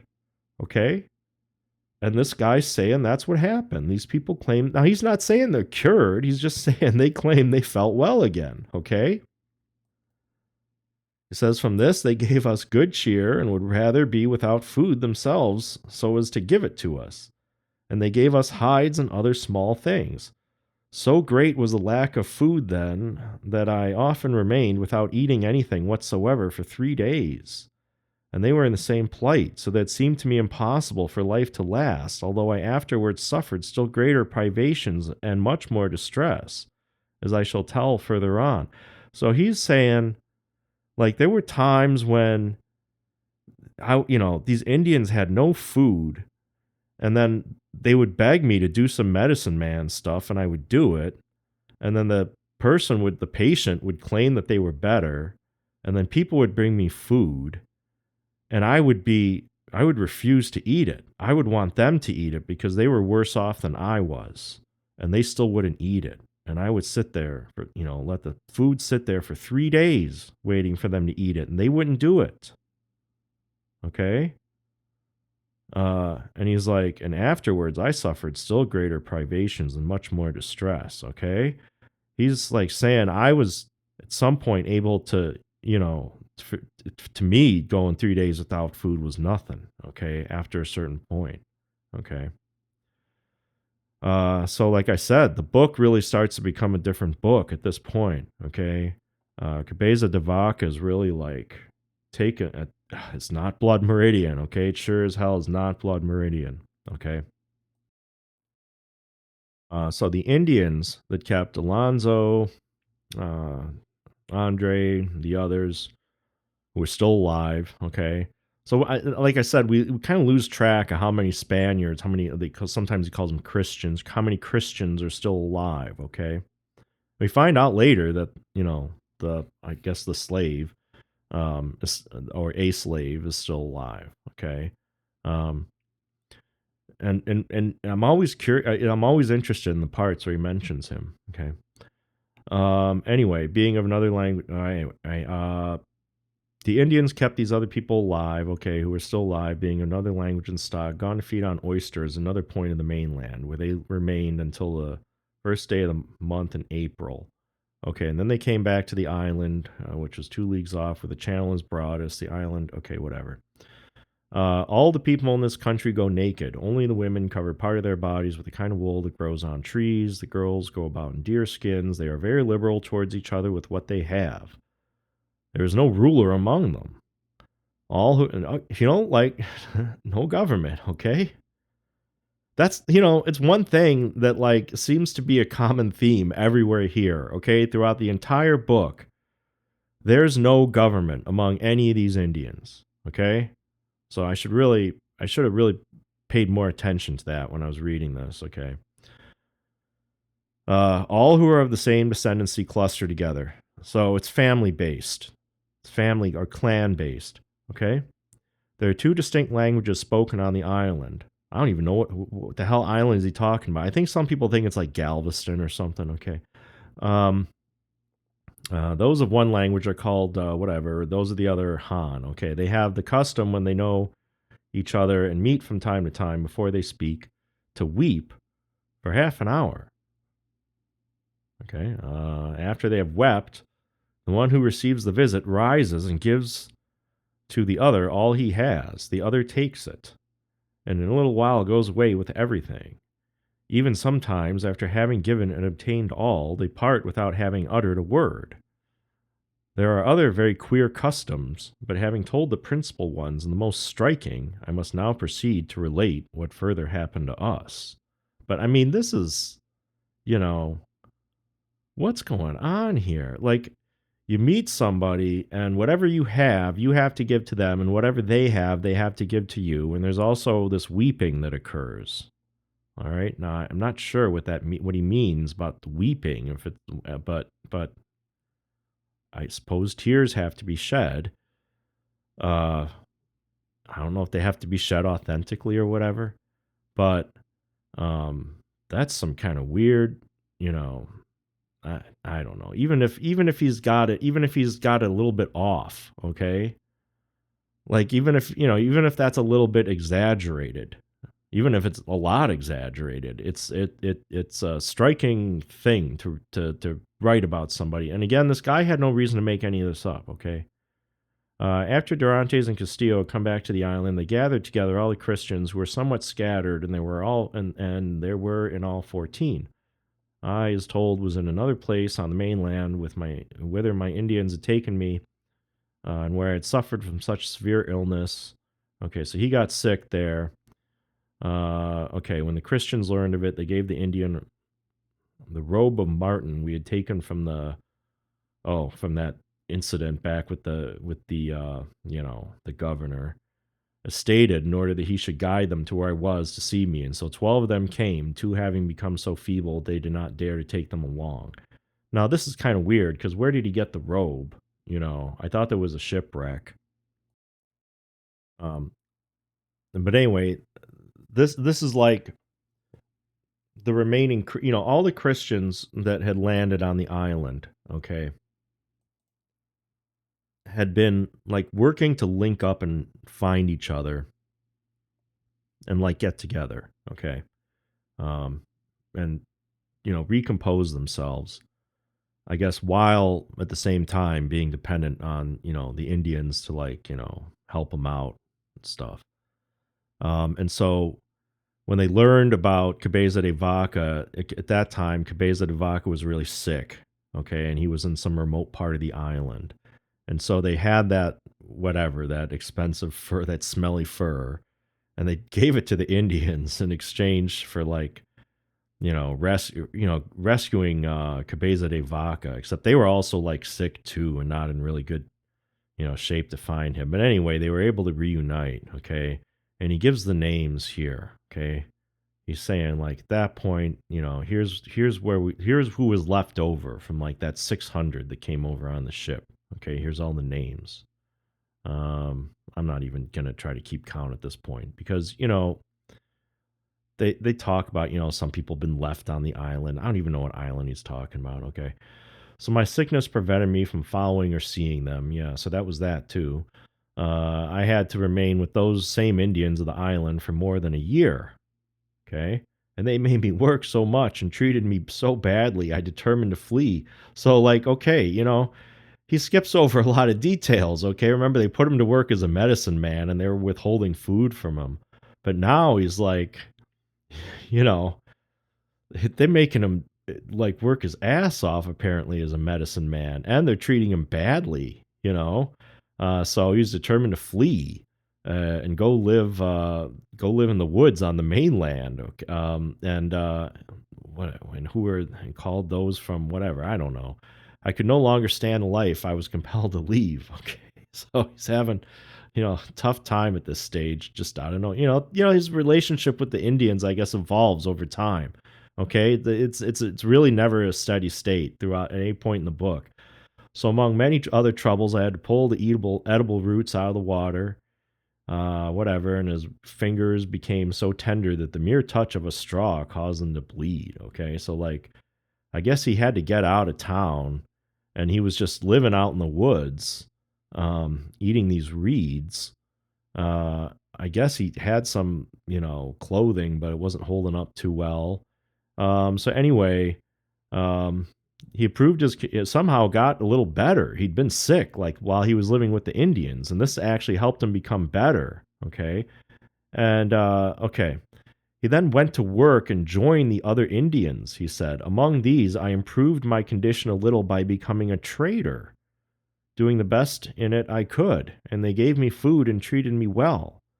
So he's out in the woods and he's like getting himself back to health, but then he's like making friends with, some other Indians and he's starting to do business. Okay. They entreated me to go about from one part to another and get the things they needed. As on account of constant warfare, there is neither travel nor barter in the land. All right. So, I mean, that's pretty crazy. I mean, you know, in Mexico, there's all kinds of barter going on all over. Okay, I mean they had and they bartered with people all the way down, in South America. People still don't know how. They figure there must have been people coming one way or the other up the coast and by boat or something because they don't think people could have been doing it over land. So they had all kinds of barter trade going on. I mean, for like thousands of miles away, right? And then these people can't even barter with the people next door. It's too scary. Like they're afraid to go out in the woods. They just want to stick near the people they know. And so they meet this, with this guy. They're like, hey, you're so weird and so inoffensive and unthreatening that it's better for you to go out there in the woods, safer for you to go wandering around, North American woods than it is for any of us random Indians. Okay. So, trading along with my wares, I penetrated inland as far as I cared to go, and along the coast as much as 40 or 50 leagues. Like, what? I don't know. I think a league is 20 miles or something. I don't know. That's a long. That can't be right. Okay.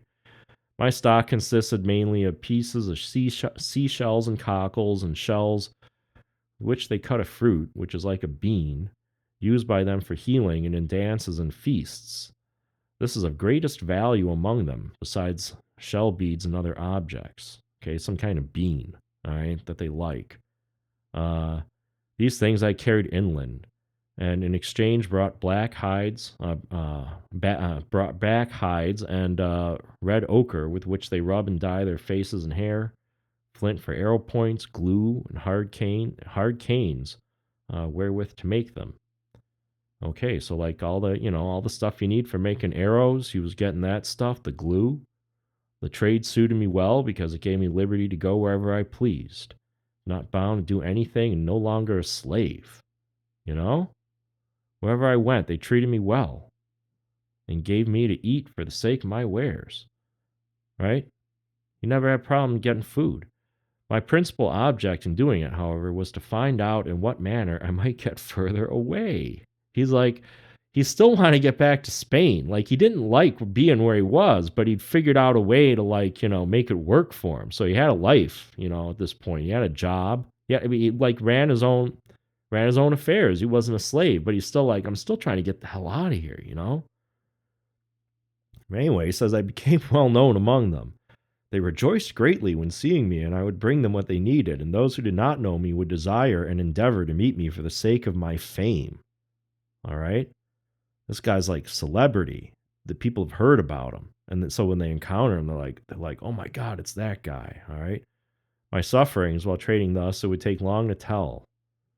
So I still had some sufferings, danger, hunger, storms, and frost overtaking me in the open field and alone, and from which, through the mercy of God our Lord, I escaped. For this reason, I did not go out trading in winter, it being the time when the Indians themselves remain in their huts and abodes, unable to go out or assist each other. So, that's the thing.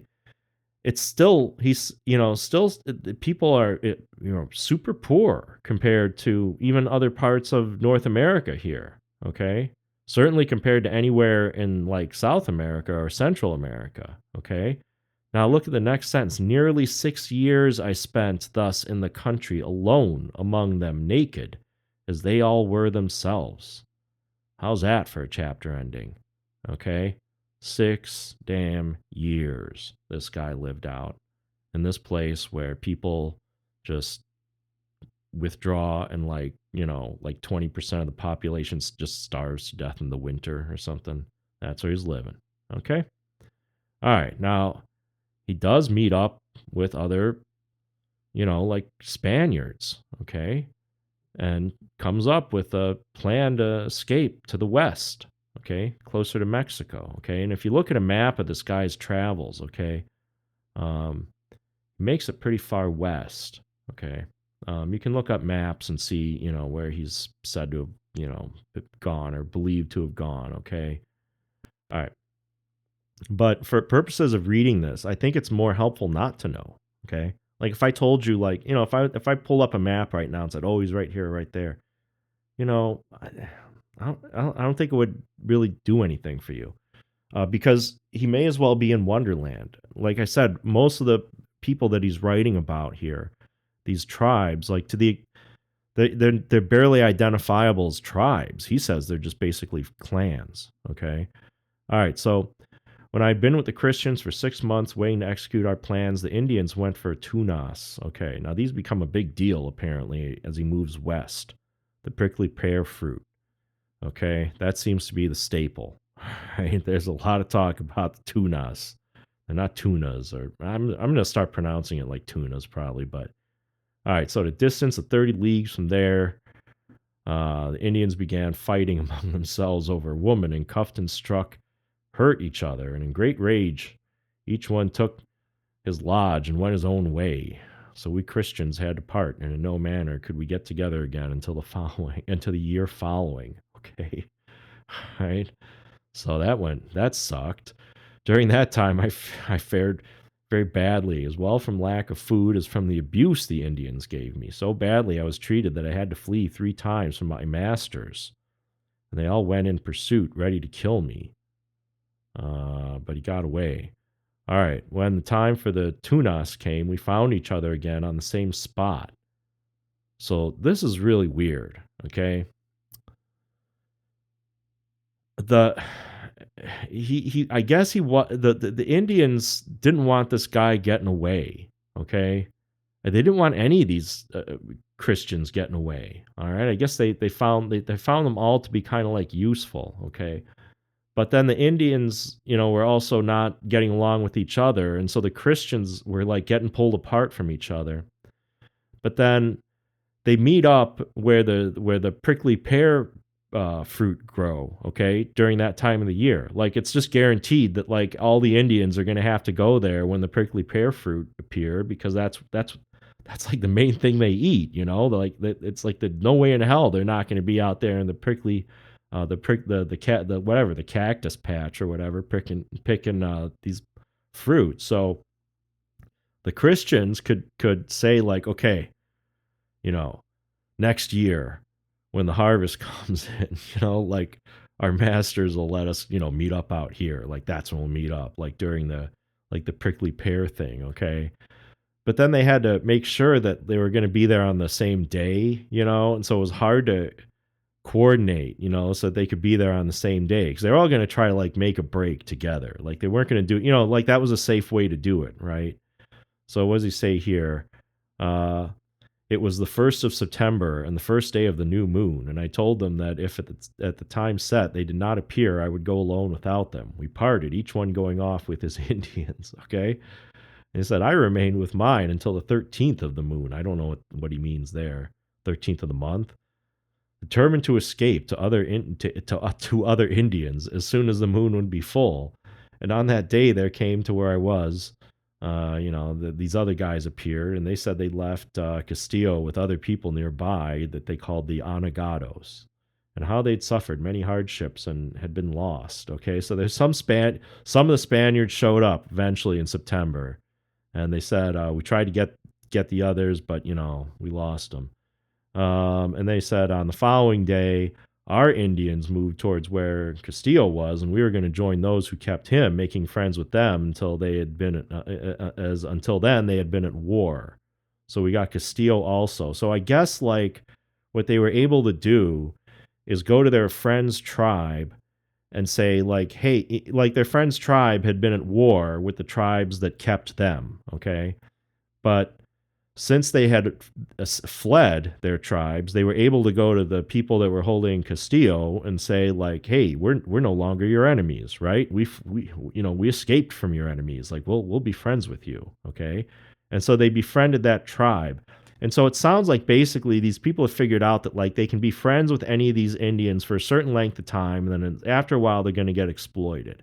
And so they're like, we can befriend any tribe we want to, for a time. And then after a while, it's going to flip, and then we're going to become their slaves. And they just knew that was how it was going to work.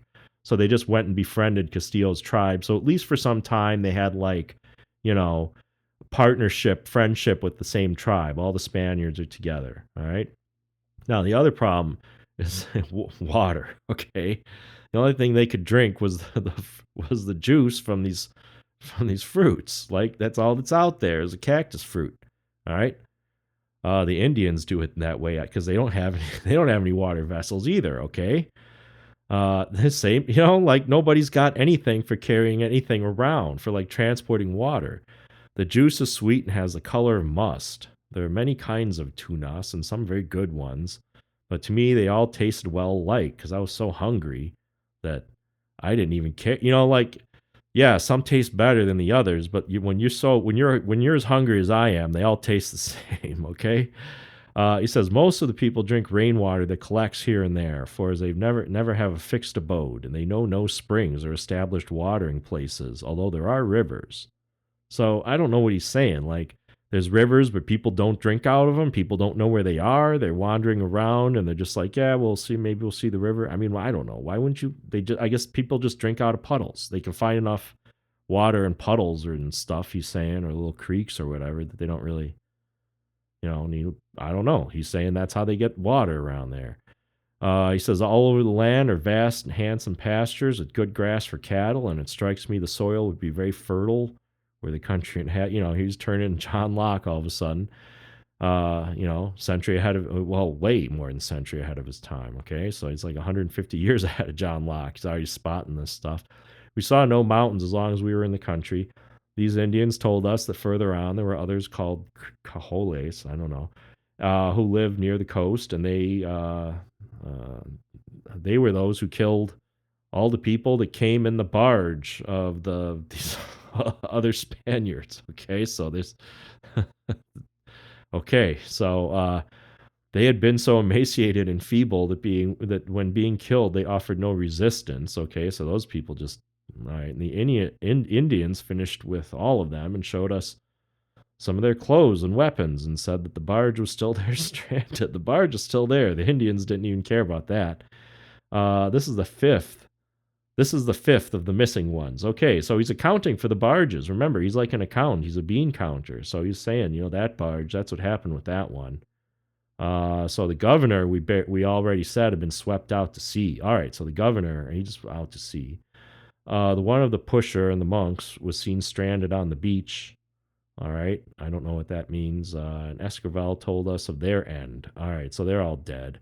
Of the two in which Castillo, I, and Durantes were, I have told how they sank close to the Isle of, okay, we told us about that, the Isle of Ill Fate. Okay, so he's pretty much accounted for all the barges and all the Spaniards, and he's figured out like who's, who died from what, you know. He's keeping a head count of like who's still alive. Okay. All right. Now at this point, I think they're all making their escape. Okay, and they do it by staying on the land where the cactus fruit grow a little later than cactus fruit season. Okay, the idea is that food is going to get so scarce at that point that the Indians aren't gonna follow them out there because it's not going to be enough to eat. But then they are also calculating that there's going to be enough for them to eat, as they're like running away, as they're making their way out of there. Okay. So, you know, hope isn't a plan, right? Now, they got lucky like right away as they start making their way out. They see some smoke and then they go towards it and they find an Indian, but then this guy just runs away. Okay. And then they say, they sent, I guess, the slave after him. Now, it's notable that he's still with them. Okay. He talked about, who was on the barges and who died or whatever. He didn't mention this guy. Okay. Anyway, as the Indian saw him, he says he sent the slave after him, and as the Indian saw him approach alone, he waited. Okay? So think about it. The Indian guy sitting out there by himself, I guess, just, got a fire going, just chilling. He sees, I guess like a handful of these Spaniards coming up, and he gets scared and runs away. They want to send someone after him, and they send the black guy after him. I guess the slave or some, and the African guy. And and now the Indian doesn't see him necessarily as threatening. Okay, he talks to this guy. Okay, he's like, okay, I'll talk to you. He said the dwellings were nearby and that he would guide us, and we followed. Okay, so that's how they were doing diplomacy. Go figure. He hurried ahead to tell us of our coming. At sunset, we came in sight of the lodges and 2 crossbow shots before reaching. That just means like the distance. Before reaching them, met 4 Indians waiting for us. They received us well. We told them in the language of the whatever that we had come to see them. They appeared to be pleased with our company and took us to our homes. So they have some limited ability to speak this like trade language or something. He says later that towards the end of the book that there's these 2 languages that get used universally, and that wherever he was, they could use one or the other or both. Okay, and so this I think is one of those languages here that he by this point in the story he's able to speak it well enough. Okay. So they lodged Dorantes and the slave in the house of a medicine man, and me and Castillo in that of another. And the Indians speak of another language. Okay, these speak and are called Avavares. Okay, they were those who used to fetch bows to ours and barter with them. Okay, so although of another nation and speech, so they understand the idiom of those with whom we formerly were, and arrived there on that very day with their lodges. Forthwith, they offered us many prickly pear, fruit, more tunas, and because they had heard of us and how we cured the miracles, they'd heard all that stuff. How they were medicine men, and surely, even if there had been no other tokens, it was wonderful. How he had prepared the way for us through a country so scantily inhabited, causing us to meet people where for a long time there had been none, saving us from so many dangers, not permitting us to be killed, maintaining us through starvation and distress, and moving the hearts of the people to treat us so well, as we shall tell further on. Okay? So he's got like some really nice things now to say about these Indians. Okay? I mean, like at this part of the story, he's not talking about slavery now. Now he's moved out. You can tell that he's moved out west because everybody's just eating prickly pear cabbages. Like even these people, the first thing they offer him, they're like, "Oh, would you like some, some prickly pear or not cabbages, some prickly pear fruit, whatever you call them." Anyway, the medicine man starts up. The night they arrive there. Okay, the Indians show up, saying their heads are very sore and they're begging for relief. And they came to Castillo. Okay, I guess Castillo had better had more reputation. I guess he had better success rate or something as a medicine man. So he made the cross and recommended them to God. And at that moment, the Indians all said that all the pain was gone. And then they went back to their abodes and brought us many tunas, many more tunas and a piece of venison, something we did not know anymore what it was. It was like been so long that we didn't know what the hell meat was. And as long as news spread, that same night there came many other sick people for him to cure. Now he says that this is the night we arrived, okay, and each brought a piece of venison. Everybody brought a piece of venison, all right. And so many there were that we did not know where to store the meat. Thank God for his daily and increasing mercy and kindness. They began to dance and celebrate and feast until sunrise the day following, All right, they celebrated our coming for 3 days, at the end of which we asked them about the land further on. Like, they're still trying to get out of here, like these Spanish people are like, like, okay, like, what's it like, west of here? And the people said, what kind of food is over there? What is there any food over there? The people replied there were plenty of tunas all throughout the country, but that the season was over and nobody was there because everyone had gone back to their abodes after gathering the tunas, okay? And that the country was very cold and had very few hides in it, right? Not a whole lot of hides out there. Hearing this, and as winter was cold, cold weather was setting in. We were determined to spend it with these Indians, So that's what the Spanish would do. They're like, okay, this winter we're gonna have to stay here. And then 5 days after our arrival, these people went to go get more tunas, stock up from the neighbors. And then it says, and having traveled 5 days, suffering greatly from hunger, as on the way there were neither tunas or any kind of fruit, we came to a river where we pitched our lodges. So, I'm not. I guess he went with them. All right, okay. So anyway, they went to go get more tunas, but along the way there were no tunas to pick, so they just didn't eat for 5 days. Okay. It says, as soon as we were settled in, we went out to hunt for the fruit of certain trees, which are like spring bittervetch or whatever. Through all that country, there are no trails. I lost too much time in hunting for them, and people returned without me. And starting to rejoin them that night, I went astray and got lost, but he did find a burning tree at some point. Okay, got lucky, found a burning tree, and I was able to get some burning sticks. And so he had so just with the burning sticks and with the wood he was able to gather, like he was able to make fires and torches and stuff and protect himself against the cold. And so for a while, this guy was like stuck out in the woods. I guess he got lost out there while he was trying to make got lost from his party. And then, he says at one point he was started to cover himself like with straw and stuff at night, okay? Because he'd build a fire, but then when it was time to go to sleep, he'd like dig a ditch and then he'd cover himself up with straw. And then he goes, well, that was a mistake, because then one night, like, the straw caught on fire and I got burned.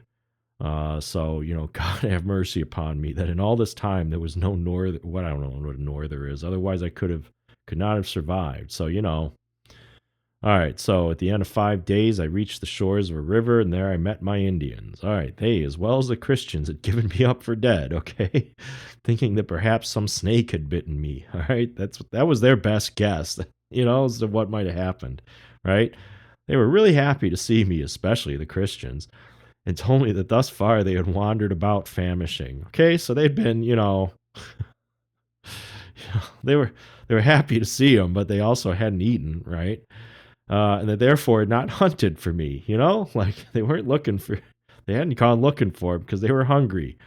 Um, and that night they gave me of their tunas. So I guess they still had some tunas or something, that they were some, I don't know.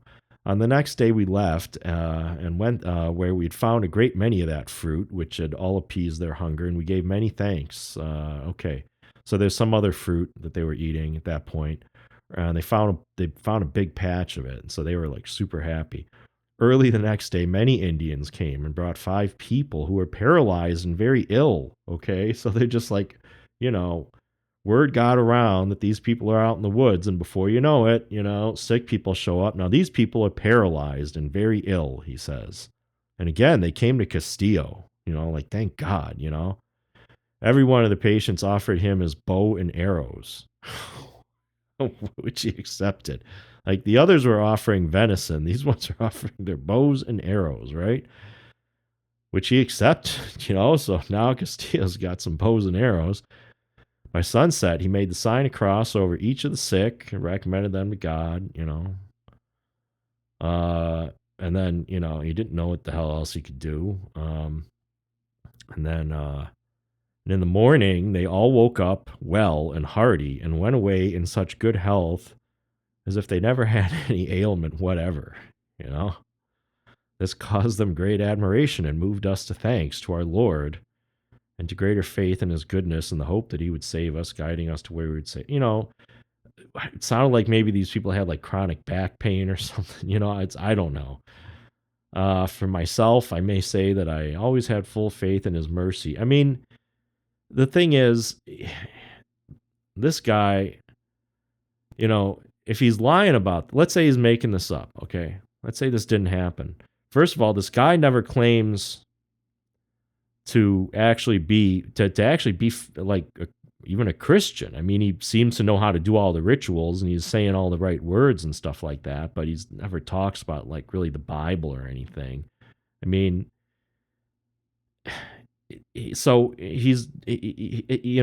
I'm not sure, he doesn't have a reason to persuade the king that like that he's a faith healer. Okay, like that I have this power to heal people, or that Castillo is a faith healer over there. Like that he's not trying to. Yeah, so he has no reason to lie in order to persuade anyone of that. Okay, now he could be lying about the success rate that they were having with the Indians, where the Indians are always claiming that like this faith healing worked on them. But if he's lying about that, then that implies that there were times when they tried to heal the Indians and like it didn't work. Okay. Well, first of all, why not admit it? There's no shame in saying like, we did the sign over the cross over this guy and like it didn't work. I'm just the accountant, right? I'm not supposed to be a faith healer. And then second of all, the Indians wouldn't have been as nice to them, right? I mean, he keeps saying like we're on the brink of starvation, like a bunch of us, not just me, like, there's other people, that, could talk about this. Like we were on the brink of starvation. These people are helping us because like we kept doing the medicine man rituals and they kept saying it worked. Like here, when the Indians had gone and taken along those recently cured, we were moved to others that were eating tunas also. So we went to some other tribes. They speak a different language. And with them were others, with these other tribes. And on another side, those called Atoyos, who were at war with the Susolas and exchanging arrow shots with them every day, okay? So they moved on now, and they linked up with another tribe that's got like a war going on, with daily fighting, So, the other tribes didn't have that, but these ones did, okay? Wherever they are now, they moved to a different part of America. They moved to a different part of the continent. And tribes are acting a little differently. And he's also given you names, of like, seems to imply that there's like that there's more organization happening here in this, whatever part of the country he's in. All right, so nothing was talked about in this whole country but of the wonderful cures which God our Lord performed through us. Okay? And so they came from so many places to be cured. And after having been with us 2 days, some Indians of the Susolas begged Castillo to go and attend, again, Castillo, attend to a man who had been wounded, as well as to others who were sick, and among whom they said one was at the point of death. Because, now Castillo is very timid. Yeah, I mean, one was wounded, one's close to death. He's like, he's got to perform, okay? He's afraid that his sins might interfere and prevent the cures from being effective. Castillo's like, I'm not sure God's always going to be with me in each one of these cases here, because these people don't know what else to attribute this to. Like, think about it. If you're out there and the Indians are telling you to do this, sign of the cross thing, and that it's curing people, you'd have to wonder if, like, maybe, like some holy force was actually working through you. You couldn't rule it out, right? Because something's got to explain it.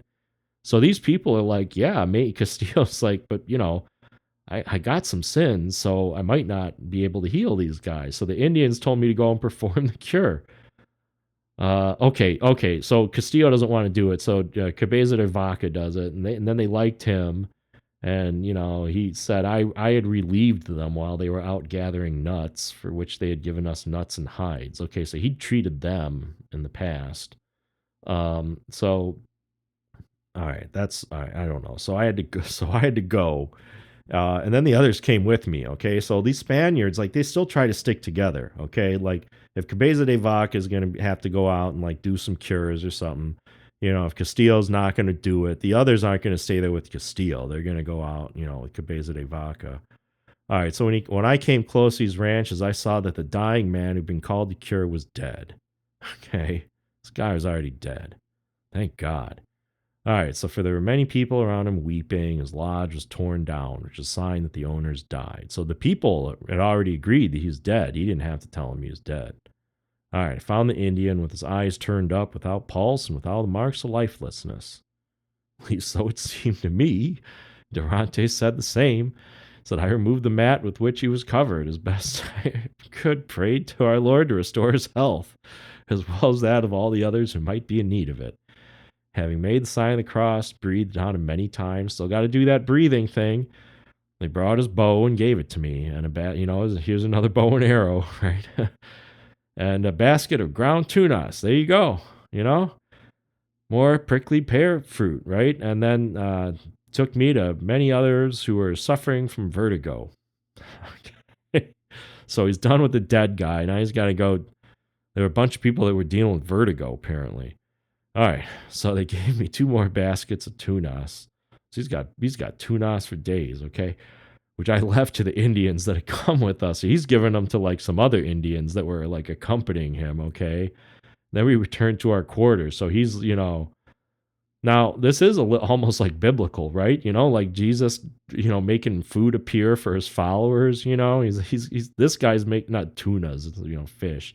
He's making these prickly pear cabbages, just appear for his followers. Okay, so our Indians, to whom I'd given the tunas, I call them cabbages. It's like, because it's a cactus, and I get them mixed up. I gotta stop doing that. Okay, so all right, so I'd given them the tunas, and then at night returned telling that the dead man had resuscitated, rising from his bed, and walked about, eaten and talked to them, that those who treated by me were well and in good spirits. All right, now, is this good or bad? Okay, to receive this news, that dead guy that they'd already torn down his house. All the Indians agreed that this guy was dead. And now, you've been given tunas, and you've handed them out to the other Indians, that were, like, starving, or whatever. And now you're receiving word that guy came back to life. And furthermore, all the people with vertigo are cured. And all over the land, nothing else was spoke of. And all who heard it came to us, that we might cure them and bless their children. Okay? And when the Indians in our company from the other tribe, when they had to return back to their country, before parting, they offered us all the tunas they had for their journey. Okay. So they were going to go on their journey back home without any food. They're going to give all their food to this guy and give him flintstones, as long as one and some big flintstones, which they had cut and were greatly prized among them. Yeah, those are some pretty big flintstones, 1.5 hands or whatever, you know. They begged us to remember them and pray to God and keep them always healthy, which we promised to do. And so they left, the happiest people upon earth, having given us the very best they had. All right. Okay. That's not Blood Meridian. We remained with the Vavares Indians for 8 months, according to our reckoning of the moons. So, you know, these people didn't have, uh, you know, clocks or anything, you know, calendars even.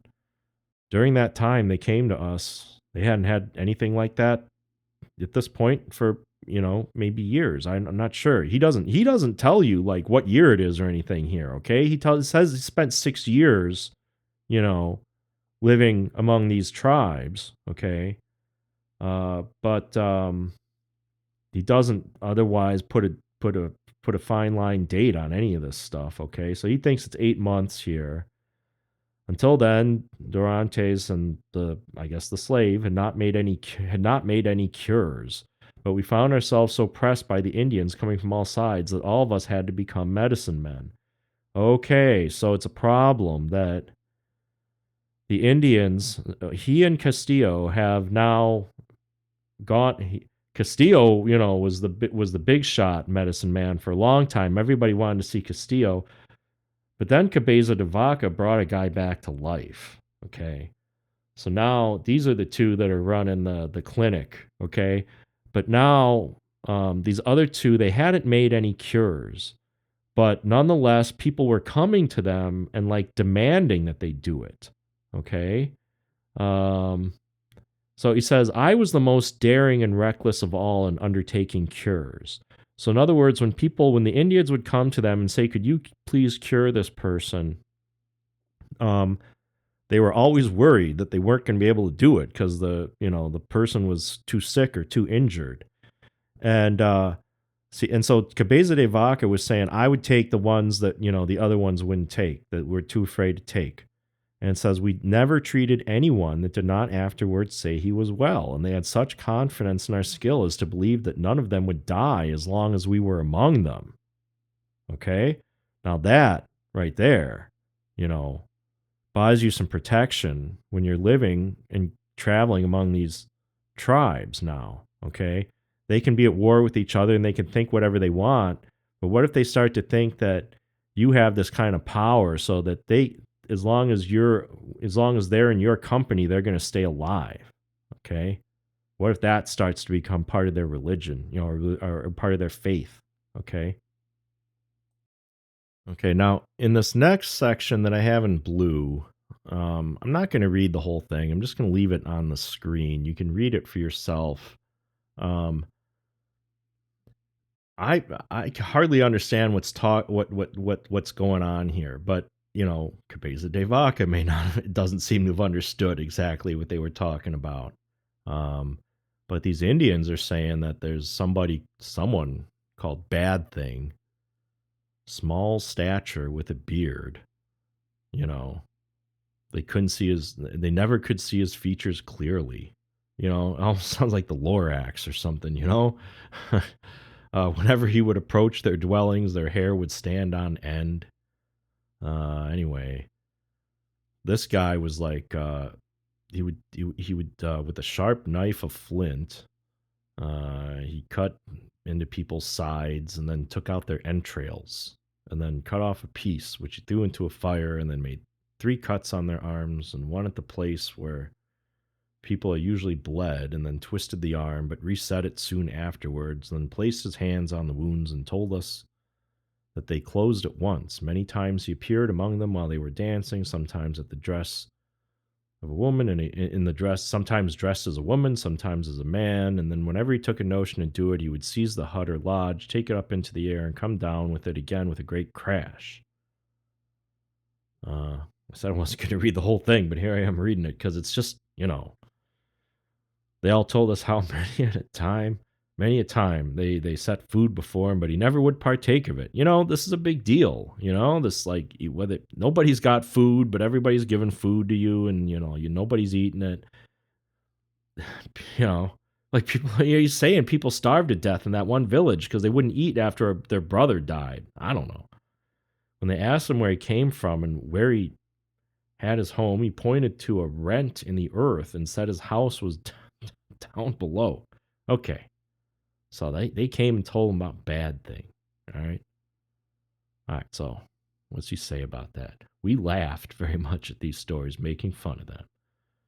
Seeing our incredulity, they brought us many of those whom they said he had taken. They're like, and we saw the scars of his slashes in the places as they told. They're bringing people to him and they're saying, look, they got scars, just like and we're like, this is what they told him. We said, that's a demon. And, as far as we can tell, if you believe in our God and become Christians, you don't need to worry about demons anymore. You can just go to sleep at night. They won't come around anymore. And that guy won't. They won't. They won't come around anymore if you're Christian. And that then they could be sure that he's never going to appear again. Now what else are they going to say? Right? I mean, these people are coming to you and they're telling you about this stuff, and so you have to tell them something, right? I mean, if you want to make them feel better, what are you supposed to do when they tell you? You can't tell them, how to defend themselves against bad thing. You can't give them any practical advice. So you're just like, I don't know, maybe you could just become Christians, and then like maybe that guy's a demon or something, And it says at this they were greatly pleased and lost much of their apprehension. So all of a sudden, like they weren't afraid of bad thing, I guess. All right. I want to pause, by the way, and set aside any concerns that anyone may have that, like, Cabeza de Vaca wrote this as like an instruction manual on how to convert the Indians. Okay. If he wrote it that way, okay, if that's what he was doing here, if he was like giving the king an instruction manual on how to do that, I think you'll see that he had an agenda. Okay, it was for a practical reason. Like he was trying to get something done. All right. At the end of the book, he really lays it out in the last few pages what's going on here. All right.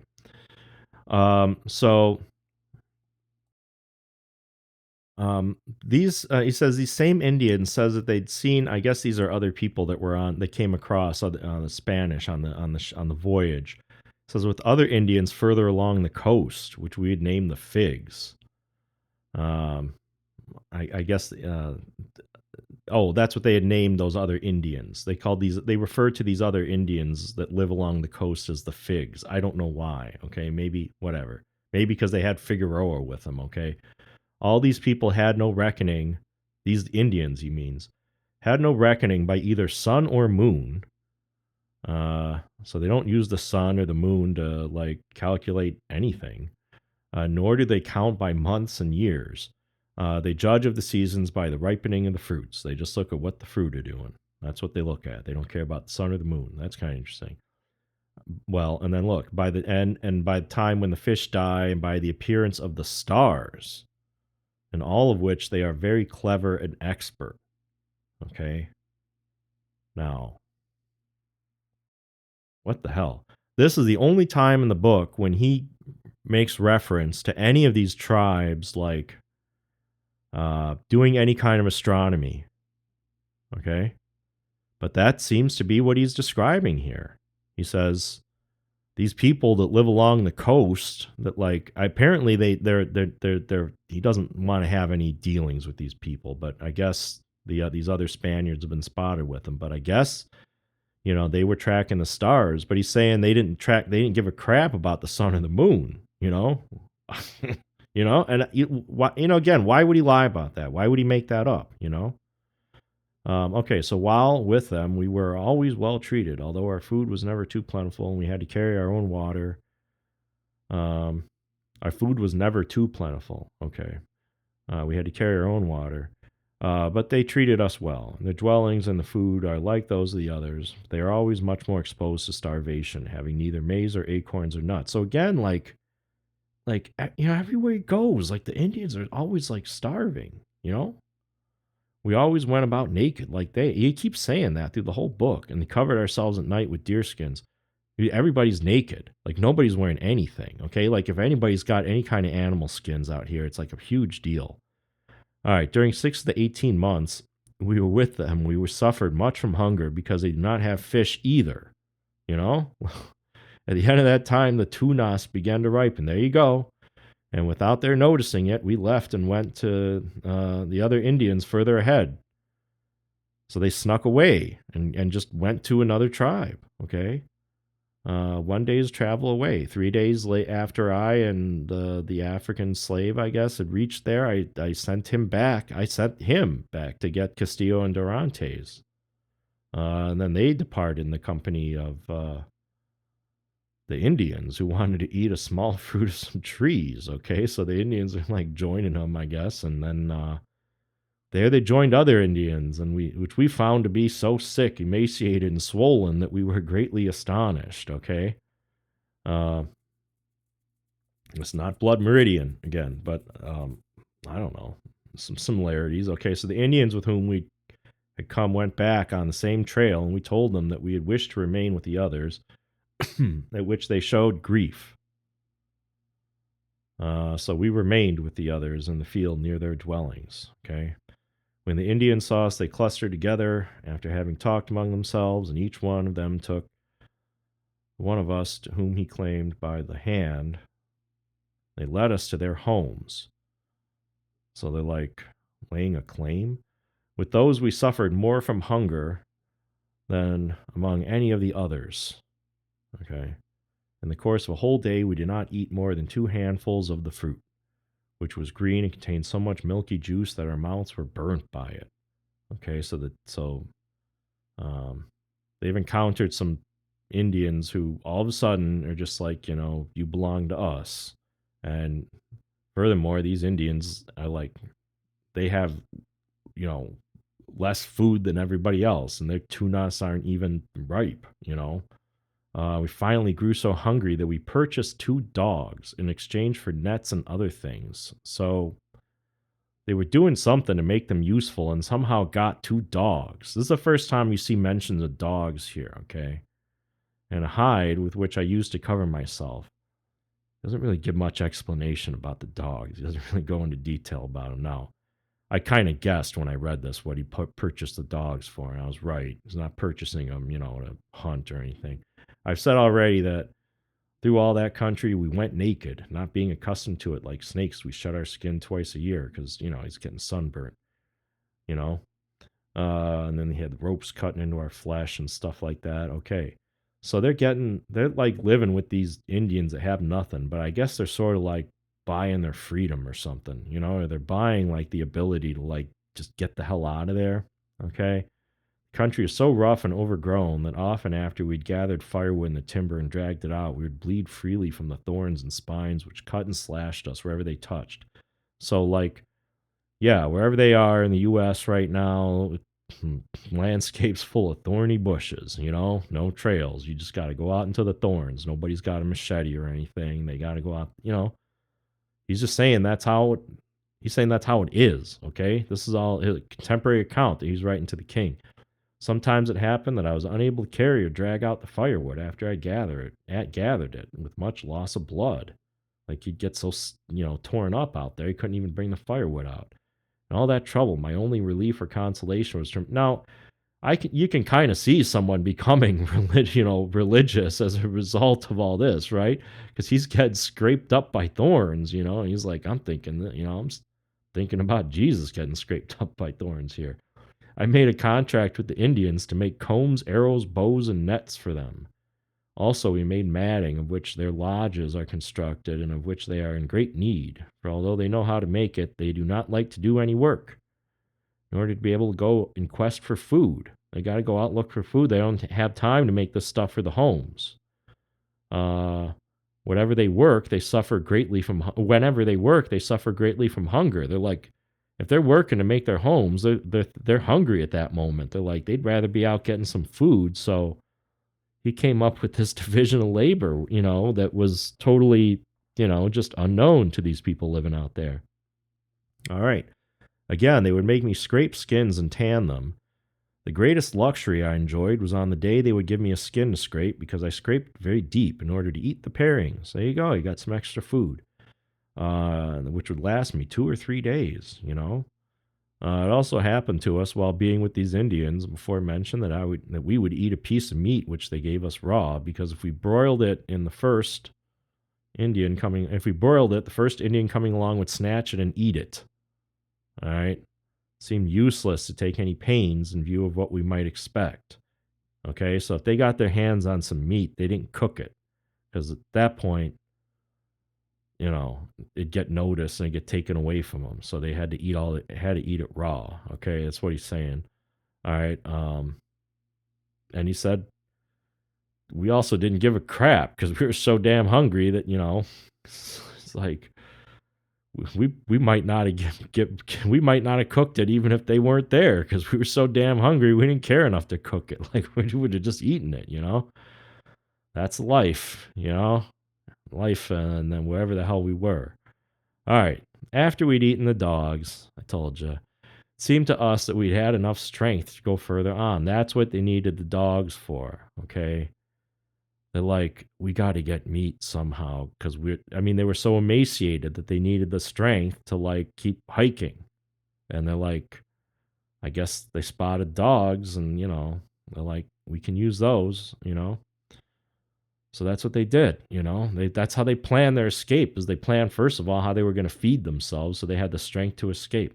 All right. And then it started raining and we lost the trail and found ourselves in a big forest.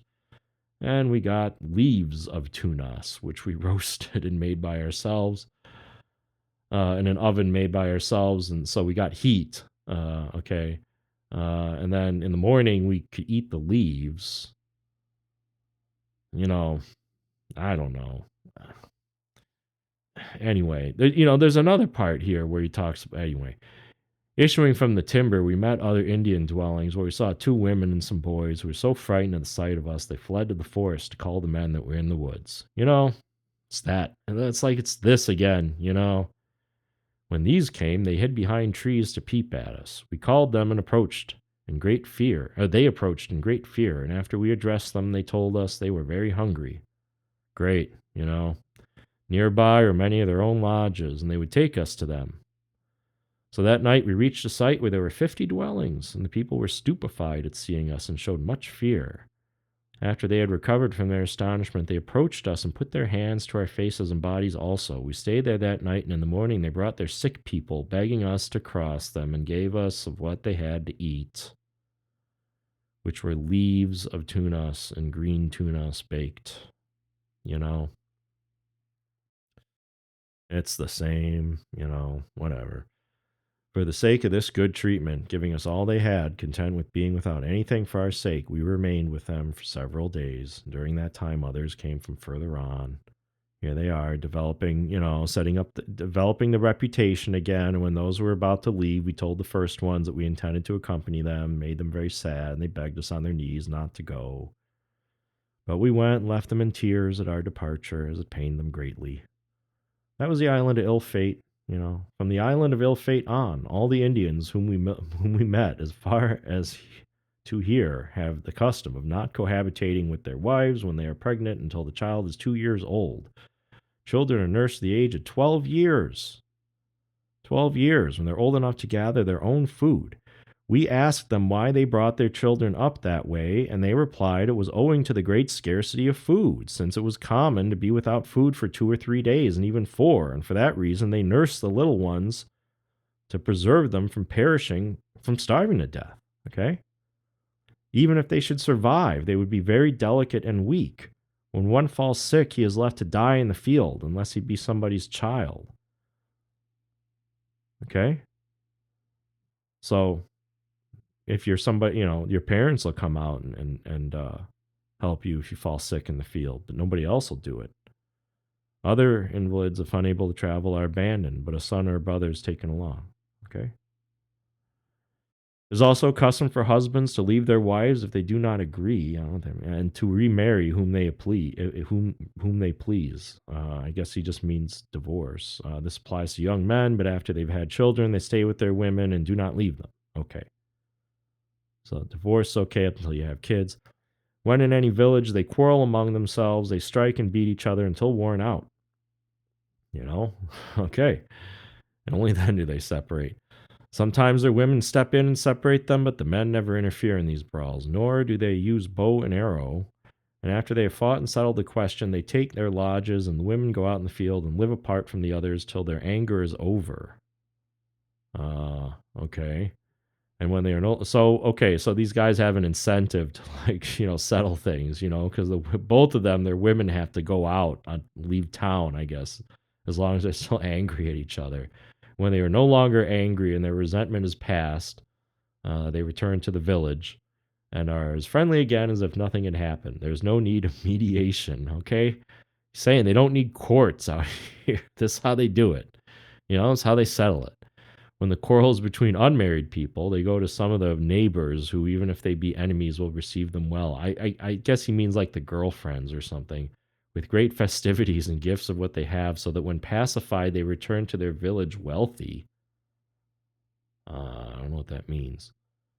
Or maybe the fighters, I don't know, go to the neighbors. I don't know. They are all warriors and so astute in guarding themselves from an enemy as if trained in continuous wars and in Italy. Okay. That's what the Spanish guy is saying. He's like, and in Italy, like not just trained, anywhere. When in places where their enemies can offend them, they set their lodges on the edge of the roughest and densest timber and dig a trench close to it in which they sleep. So, uh, they build like fortifications at night and stuff, these people, and then says their arms are hidden by the brushwood and I don't know what they mean by the loopholes, have their loopholes, I guess, with rope or something, and are so well covered and concealed that even at close range they cannot be seen. So, I said not Blood Meridian, but, Blood Meridian will tell you that the Apache were real good at, not being seen. To the densest part of the forest, they open a very narrow trail and they arrange a sleeping place for their women and children. As night sets in, they build fires in the lodges so that if there should be spies about, these would think the people to sleep there. And before sunrise, they light the same fires again. Now ditches without being seen or discovered. Now, I had a hard time making sense of this at first, but I think what he's saying is that at night, they build homes and they like build a little fire in the home. So there's like little smoke coming out of there. Okay. But then they don't stay in the homes, like with their families and stuff. They all sleep in ditches. And they do this so that if anybody comes up on the village, they'll think that there's people in the homes and they'll go try to raid the homes. And then these people will be sleeping on the periphery in the ditches and they can go kill the invaders. All right. He's saying like that's how these people are living. All right. Now, that's not hard to believe. Okay. That's consistent with, like what other people have said, anyway. I mean, there was no way that this guy could have been making this up, and gotten it right about the fact that like these people are, you know, creating ambushes in the ground, where they can snipe at enemies, sometimes from a real close distance and real hard to see, and they have their weapons right there, and uh, they're good at getting away. They're good at just doing attack, shoot and scoot or whatever. He's saying that's what they do, and 1527 or 1540, whatever, it doesn't matter. I mean, there's no reason that no one else was, had insight, could write about any of this stuff, but anybody who came and wrote about it later would have said the same thing. He says those Indians are the readiest people with their weapons of all I've seen in the world. Okay, the world. When they suspect the approach of I don't know where this guy's been around the world. He doesn't say, but when they suspect the approach of an enemy, they lie awake all night with their bows within reach and a dozen of arrows. Now, I wondered if he actually meant it's an actual number, like they actually keep, 12, a dozen, like, because they could have like a base 12 counting system or something. I don't know. Before one goes to sleep, he tries his bow, and then should the string not be to his liking, arranges it until it suits him. So they're They're fiddling with their bows all night, and then they crawl out sometimes and look and spy, and then they don't, if they detect anything, in less than no time, they're all out. Their bows and arrows, they all come out of hiding. They're all out in the woods, if one of them sees something. And they'll stay out there until daybreak, running around until they see something, whatever that guy heard. If they heard footsteps, like they're out all night until, the source of those footsteps is located, okay? And then it says when day comes, they unstring their bows and they go hunting, There you go. So, all right, the strings of their bows are made from deer sinews, They fight in the crouching posture, and while shooting, they at each other, talk and dart from side to side to dodge the arrows of the foe. Okay? This way they receive, now here, this is interesting. In this way, they receive little damage from our crossbows and muskets. On the contrary, the Indians laugh at those weapons. Okay? Guns, germs, and steel was wrong. Okay? Forget the guns. And maybe even the steel, because what he says here, he says, look, our crossbows and muskets aren't dangerous to them on the plains over which they roam. They're only good in the narrows and swamps. He says horses are what they dread the most. Horses, and by means of which they will be overcome. Okay, if you got horses, you're gonna win. That's what he's saying. Okay, guns, crossbows, they don't care, but horses. Now, this next paragraph is serious business because this guy had no business knowing about any of this stuff, okay? He didn't know what he was writing here, okay? It says, whoever has to fight the Indians must take great care not to let them think he's disheartened or that he covets what they own. All right, so you can't show fear. You can't let yourself get demoralized, In other words, they're going to try to scare you, okay? In war, they must be treated very harshly, for should they notice either fear or greed, they are people who know how to bide their time for revenge and to take courage from the fears of their enemy. In other words,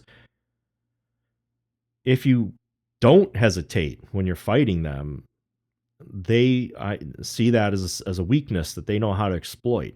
Okay, and so you can't, you just don't have the luxury. Okay. So after spending all their arrows, they part, going each their own way, and without attempting pursuit, although one side might have more men than the other, such as their custom. So, that's the thing. They run out of arrows, right? Okay. Many times they are shot through and through with arrows, but do not die from the wounds as long as the bowels or heart are untouched. On the contrary, they recover quickly. All right. Their eyesight, hearing, and senses in general are better, I believe, than those of any other men upon earth. They can stand and have to stand much hunger, thirst, and cold, being more accustomed and used to it than the others. This I wish to state here, since besides all men are curious to know the habits and devices of others, such as might come into contact, whatever, okay. I not wish to tell of the nations and languages met with from the island of ill fate to the last ones. All right. I also do wish to tell, all right, the last ones. All right, there are here's where he says there's two languages spoken, okay?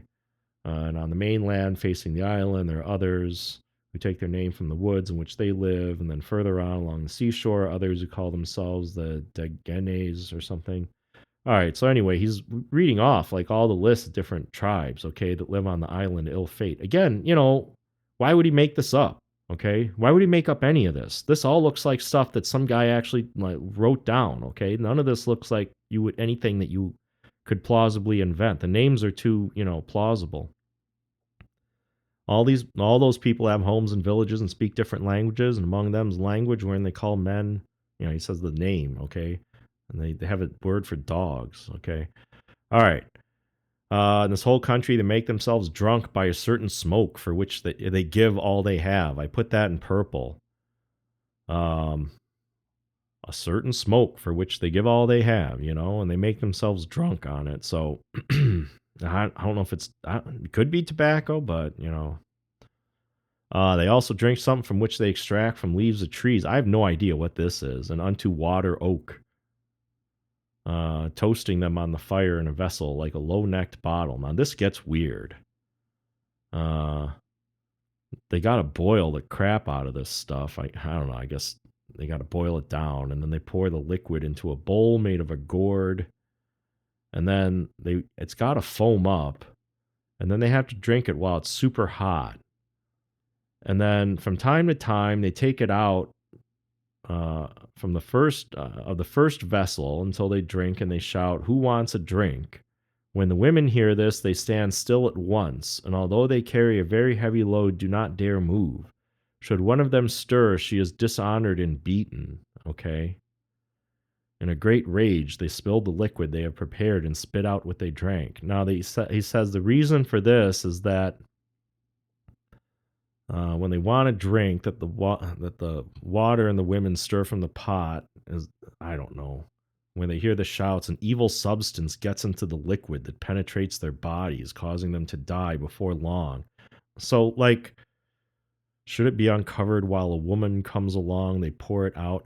So it's something about, like, at some point during the ceremony for making this drink, the women all have to keep still. Like, if women start moving until the men are like done drinking this stuff while it's super hot, then the men will believe that the drink is poisoned and they have to spit it out, and they get really pissed and they go beat the woman. All right. And he says when the women are ill, they only seek food for themselves because nobody else eats of what they bring. Okay. Doesn't say that nobody else brings them food. It just says that any food that they seek is they're not going to seek for food for anyone else because it's assumed to be poisoned, okay, or whatever. That's going to have the illness, all right? All right, so during the time I was among them, now it says women. It doesn't say anything about men, so disease control, All right, during the time I was among them, I saw something very repulsive, namely a man married to another, Again, why would he make this up, All right, such are impotent womanish beings who dress like women and perform the office of women, but use the bow and carry big loads. Among these Indians, we saw many of them. All right, we saw a lot of these. Okay, and they're more robust than the other men, taller and can bear heavier burthens. I don't know. Again, if you've read Blood Meridian, I'm not gonna say anything, but if you've read Blood Meridian, you know what I'm talking about. All right, so after parting those, we left in tears. And everybody's crying when they leave, or they're chasing them down and keeping them as slaves. It's like one or the other. We went with the others to their homes and were very well received, and they brought us their children to touch and gave us much mesquite meal. I don't know what that means. Oh, that's a fruit which, while on the tree, is very bitter, like the carob bean. But then this, I don't understand this here. It's eaten with earth. I don't know. What's he mean by earth? Like some kind of dirt, but it can't just be like whatever dirt's lying around. It doesn't make any sense. He says, then it becomes sweet and palatable. The way they prepare it is to dig a hole in the ground. And then after the fruit's put in the hole with a piece of wood and the thickness of a leg and what they pound it into a meal, okay, in a hole in the dirt or something. Yeah, and to the earth that mixes with it in the hole, they add several handfuls of like more of the fruit, and then they pound it again. Then they empty it into a vessel, like a little round basket, and pour in enough water to cover it so that there's enough water on top. And then the one who's done the pounding tastes it, and if it appears to him not sweet enough, he calls for more earth, like put some more dirt, It's not sweet enough, all right? And then they have to keep putting dirt into it until he says it tastes good. And then they squat around. Everyone reaches out with his hand and drinks as much as they can. All right. The seeds and peelings are set apart and all this kind of stuff. And they squeeze out the juice and the water and the husks and the seeds, and they put it on hides and take part. Those who take part in that banquet, which is for them a great occasion, get very big bellies from the earth and water they swallow, Like, It could be like some kind of clay or something. I don't know. I don't know what's going on there. That's again, you'd have to try and figure out like where the hell in America was he? Where like the people ate the dirt and it was like a part of the ritual. And he's probably not making that up because there are places where people eat clay and stuff. So I don't know. He says now the Indians made a big feast on our behalf. So great, you got to eat the dirt. And at night, 6 Indians to each one of us, what, kept watch of the entrance of the lodge we slept in without allowing anybody to enter before sunrise. Like that's just life, right? Armed guards, at the doors while everybody celebrates the fact that you're there, right? When we were about to leave, some women happened to come that belonged to the Indians living further on, informing ourselves where their houses were. We left, although the Indians entreated us to remain a day longer since the place we wanted to go to was very far away and there was no trail there. Okay. These people are saying you should stay with us because that place is a long way away and there's no trail. Okay. And then they showed us how the women who had just arrived were tired. They said, these women are too tired to take you, but if you let them rest until the next day, then they'll guide us. Okay. We left nevertheless, and soon the women followed with others of the village. What's going on there? What kind of negotiation was taking place there? I don't know. They're being with others of the village. He's not real precise, but again, that's another indication that he's not making this up, right? Why would you make that up? There being no, especially if you actually spent 6 years stranded in the U.S. in North America, like. Okay, there being no trails in that country, we soon lost our way. I mean, why would you keep secrets from the king, right? There being no trails in that country, we soon lost our way, right? Like they said, at the end of the 4 leagues, we reached a spring. Then we met the women who had followed. There met the women who had followed us. Okay, the women who came and got us and told us of all they had gone through until they fell in with us again. Oh, I see. They got lost. All right. Then they reached a spring, and then the women were at the spring, and they're like, oh, we were looking so hard for you. God, we're so glad we found you. And we went on taking them along as guides. It's just like Lewis and Clark or whatever, except this guy, he didn't. He had to earn it. He's out there for a couple of years at this point. In the afternoon, we crossed a big river, and water being more than waist deep, it may have been as wide as one of our rivers in Seville. It had a swift current, and at sunset, we reached 100 Indian huts. Okay, so I mean, that's how it is. All of a sudden you're starving. There's nobody there, and then all of a sudden there's 100 huts. And as we approached, people came out to receive us. Shouting frightfully and slapping their thighs, they carried perforated gourds filled with pebbles, which are ceremonial objects of great importance. They only use them at dances or as okay, yeah, what he's talking about, And they claim that these gourds have healing virtues and they come from heaven, not being found in that country. Okay, so he's not in gourd country, but these people have these sacred gourds. Nor do they know where they come from, except that the rivers carry them down when they rise and overflow the land. How about that? Okay. I mean, again, why would he make this up? This guy, when he's writing this, he doesn't know where the gourds come from either. Nobody had been around. Nobody knew what the hell was in North America. This is like the first, European to actually travel through North America, right? So great was their excitement and eagerness to touch us that everyone wanting to be first, they nearly squeezed us to death, and without suffering our feet to touch the ground, carried us to their abodes. So many crowded down upon us that we took refuge in the lodges they had prepared for our accommodation, and in no manner consented to be feasted by them on that night. What? No manner consented? What? Okay, and in no manner consented to be feasted by. I don't know. Oh, they didn't. Okay, we didn't consent to be feasted by them. Okay, so we didn't. They were trying to give us all kinds of food, and we're like, no, no, no, please. We didn't consent to that. The whole night they spent in celebration and dancing. And then the next morning they brought us every living soul that village should be touched by us. There you go again. Have the cross made over them. There you go. Then they gave to the women of the other village who had come with us a great many arrows. Now, remember, he was saying earlier, that like women basically, have this ability to engage in certain kinds of transactions, like social transactions that men can't do. Okay. So I guess that's the value of having um, these women as guides is that whoever the hell they encounter, whatever they're not going to care what tribe these women are from. Just the mere fact that they're women, I guess, means that like they're untouchable. You have to treat them, you have like diplomats or something. You have to give them like diplomatic immunity. Okay.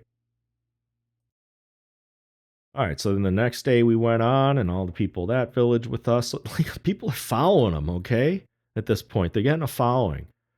All right. Among those, we saw a new custom. Okay, because he's moving west and he's seeing changes in the people that he's in the customs, right?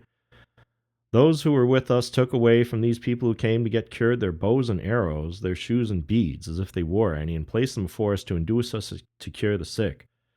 As soon as these had been treated, they went away contented and saying they felt well. Okay, so those who were with us took away from these people who came to get cured their bows and arrows. All right. Now that's huge. All right. Because he said earlier that, we'd go cure people and they'd leave all this stuff for us and like we'd refuse to eat it. And like, even if they were starving to death, like they wouldn't come and eat it. Okay. Now they got these people that say like, you're great, you're magic healers or what, all this kind of stuff. But now when they receive the tributes for doing like their healing and all this kind of stuff, the same Indians that are accompanying them, okay, are taking all that stuff. All right. Uh, so it's a little different now, okay? All right, so this is sort of like chapter 3, okay? This is like the third part of the book. The book kind of, goes in stages, okay? So things are starting to get a little different as he moves west, okay? So we left there. It's not Blood Meridian. Blood Meridian, I think they go south, okay? These people are moving west. So they're south of where these people are, okay? So we left there also going to others by whom we were also very well received, and they brought us their sick, who, after we'd made the sign of the cross over them, would say they were healed. And he who didn't, they're pretty damn lucky they didn't run into the Glanton gang, right? Because, we're here to heal we're here to heal these people. And, the Glanton gang would be like, how many of you guys got black hair? We can use whatever. Okay. Just don't read Blood Meridian if you're not into, I don't know, read the reviews first. All right. So he who did not get well, so whatever. Oh, he who did not get well still believed we might cure him. Okay, so like even if we didn't cure somebody, they'd be like, well, that's okay, Like I bet if you try again and I just stick with you and like keep giving you stuff, like eventually I'm gonna get better. And what the others whom we had treated told, they rejoiced and danced so much not to let us sleep. So like when we were successful, they would go nuts. So, it's risk free. No medical malpractice, no risk. No, that they didn't have that any concept of that here. All right, so after we left those, we went to many other lodges, but thence on prevailed a new custom. Uh-oh.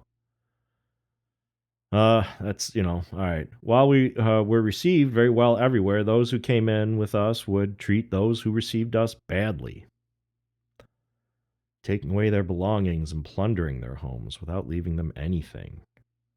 Now, this is, any bright-minded person would feel, I think, bad about this. And he says it grieved us very much to see how those who were so good to us were abused. He means the people that, we're visiting and we're treating, they're now being abused by our, our Indians, okay? But besides, we dreaded lest this behavior might cause trouble and strife. Like we're worried that, like, this could start this could lead to violence, which is like the last thing we want to deal with, right? These guys still want to get back to Spain.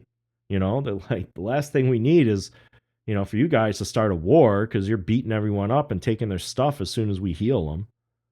You know, not Blood Meridian, is it? But I don't know.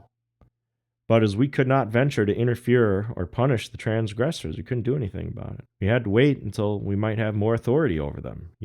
Like he's thinking about, maybe there's a way we can do something about this, right? But we can't do anything right now. Maybe there's some way we can get some authority over them and like convince them to treat these other Indians better. Notice these people like, what the hell? Like, who sits out there, who gets stranded in America and travels with all these Indian tribes, and like 4 or 5 years later, he's sitting there like, trying to figure out like, how can I avoid like, these people fighting with each other? Like, so he's, because it's just how it is, right? That's just how people are. And then he says the sufferers themselves, noticing how we felt, comfort us by saying we should not worry. So even the people so they go in to like heal these people, and then the people who are accompanying them beat them up and take their stuff. But then these same people are saying to the Spanish, the Christians or whatever, they're comforting them and saying, "Oh, we know it's not you. We know it's not your fault. We see that you feel bad. We feel bad for you. That's what they're saying." That they were so happy at seeing us as to gladly lose their own, considering it to be well employed. And they're like, by the way, like we're glad, like you healed us, like we get it, right? So on that whole journey, we were much worried by the number of people following us. All right, this is a problem now. The number of people following them seems to be growing. Okay. These Spanish guys, and they're one, I guess, African, member of the group. I don't know if they're treating him like a slave at this stage, if they ever were. I assume they were, because he doesn't use the guy's name or really tell us anything about him. But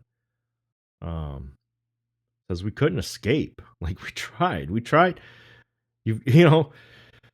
It's like, imagine Jesus, having all these apostles, and it's like freaking him out. He's trying to get away, he's trying to escape, so they can't get, they trying to lose so they lose his trail or something. That's kind of what these guys are like right now. These people are so anxious to touch us and so obtrusive that in 3 hours we could not get through with them. Like, I mean, yeah, you couldn't, like, they say the president works hard all day. These people are saying like they break the tape, till we go to bed. Like, we got people trying to get healed. The following day, they brought us all the people of the village. Most of them had one eye clouded, while others were totally blind from the same cause. I don't know what causes that. At which we were amazed. So they hadn't seen this. Like, they were well built, a very good physique, and whiter than any we had met until then. There we began to see mountains.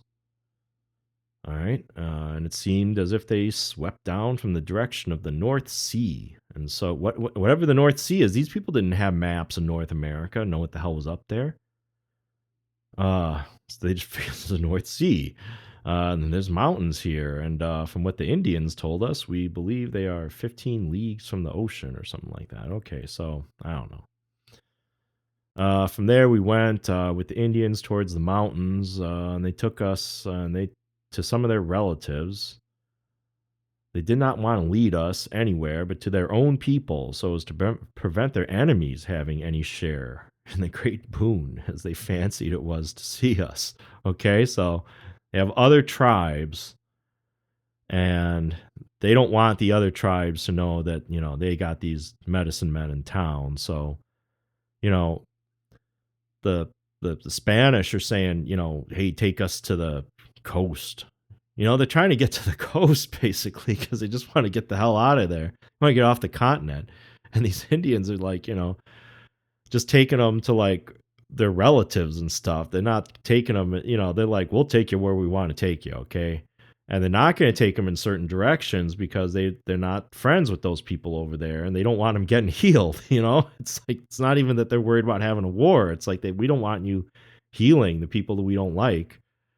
So anyway, but as these knew of the custom before our coming, they hid some of their chattels, and I guess that's slaves, and after receiving us with much rejoicing, they took out the things which they had concealed and presented them to us. So like people, get the chattel. Okay, so it's like things they owned. So like, they were trying to keep a low profile, but like the people accompanying them were trying to keep a low profile. But then like the villagers they would encounter would like pop out of nowhere with like all their beads and gifts and be like, heal us, like out of, like spies or something, would get advance word of where they were going to be, and then people would like, hide or something and pop out. So they were giving them beads and ochre and several little bags of silver. Okay, we, following the custom, turned the gifts immediately over to the Indians who would come in our company. So these guys at this point can't keep anything that these people are giving them. They have to hand them over. Okay, and then they had their dances and their celebrations and sent for others from another village nearby to come and look at us. They're doing business, right? Like, let's have a celebration, and then tomorrow these other people are going to come and give us all their stuff. And in the afternoon, they all came and brought us beads, bows, and other little things, which we also distributed. The next day, as we were going to leave, they all wanted to take us to others of their friends who dwelt on a spur of the mountains, okay? They're like, hey, we got buddies up in the mountains.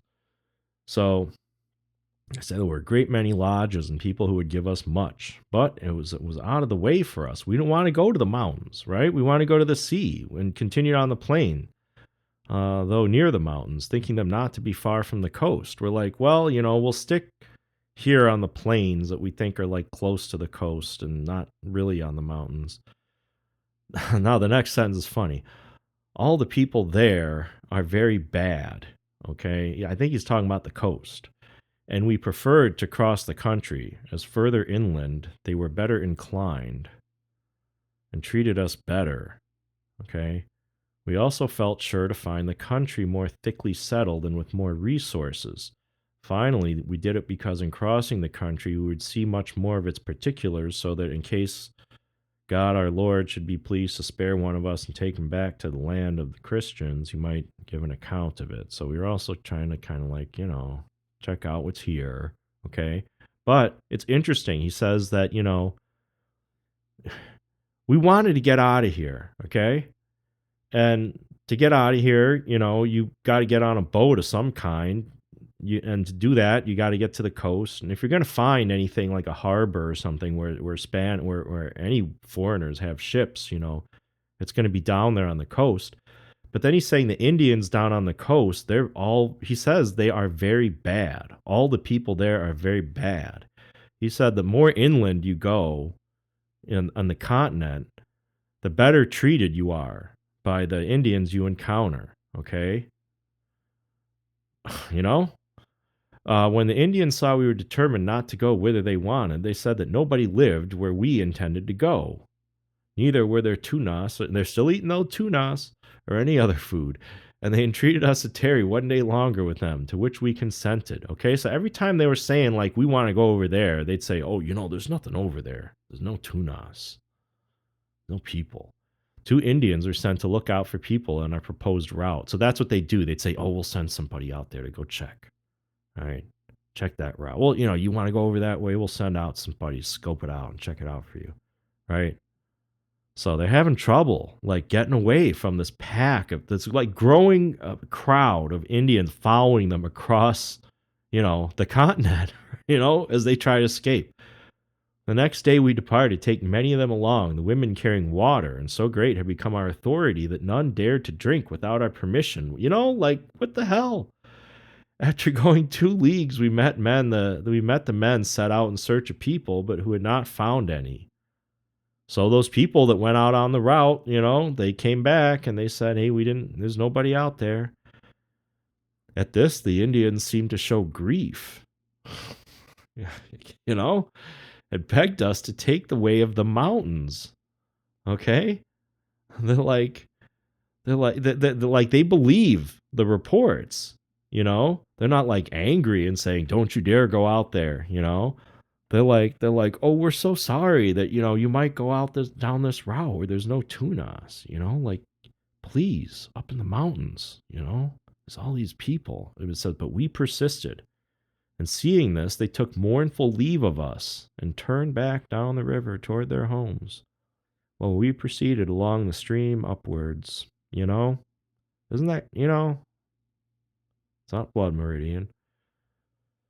Soon we met two women carrying loads. As they saw us, they stood down, put down their loads, brought us what they contained, which was cornmeal, and told us that higher up on the river we would meet with dwellings, plenty of tunas.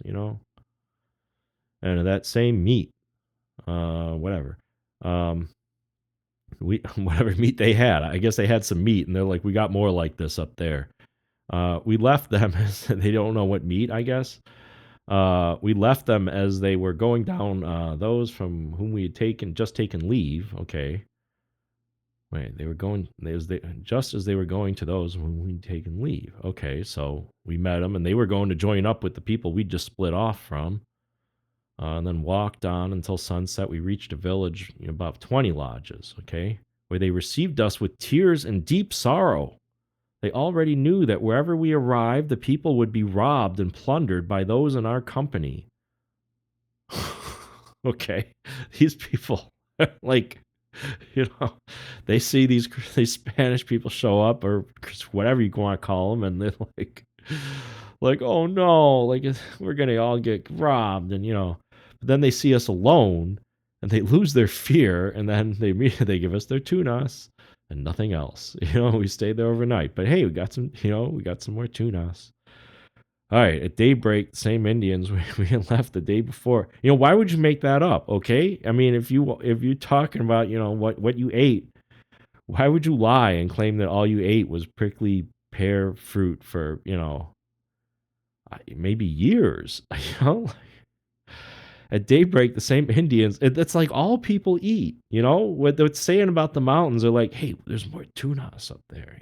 That's you got to go up there. That's where all the tunas are. At daybreak, the same Indians we left the day before surprised the lodges, and as the people were unprepared at fancied security and had neither time, place to hide anything, they were stripped of all their chattels, which they whipped bitterly. So wait a second, what happened here? Oh, I see. Okay, so the Indians we left. Okay, I guess they found out that we went to this village. Okay, after we stayed there. Okay, like they're like, "Oh, those guys are there. Oh, we got to go over there and get all their stuff." So they came in, these robbers, and they just took everything. But then in consolation, they said that, "Hey, don't worry, because you people are children of the sun." And no, they said that don't worry about it, because the people who visited you were children of the sun. They had the power to cure, kill, and says that in other lies.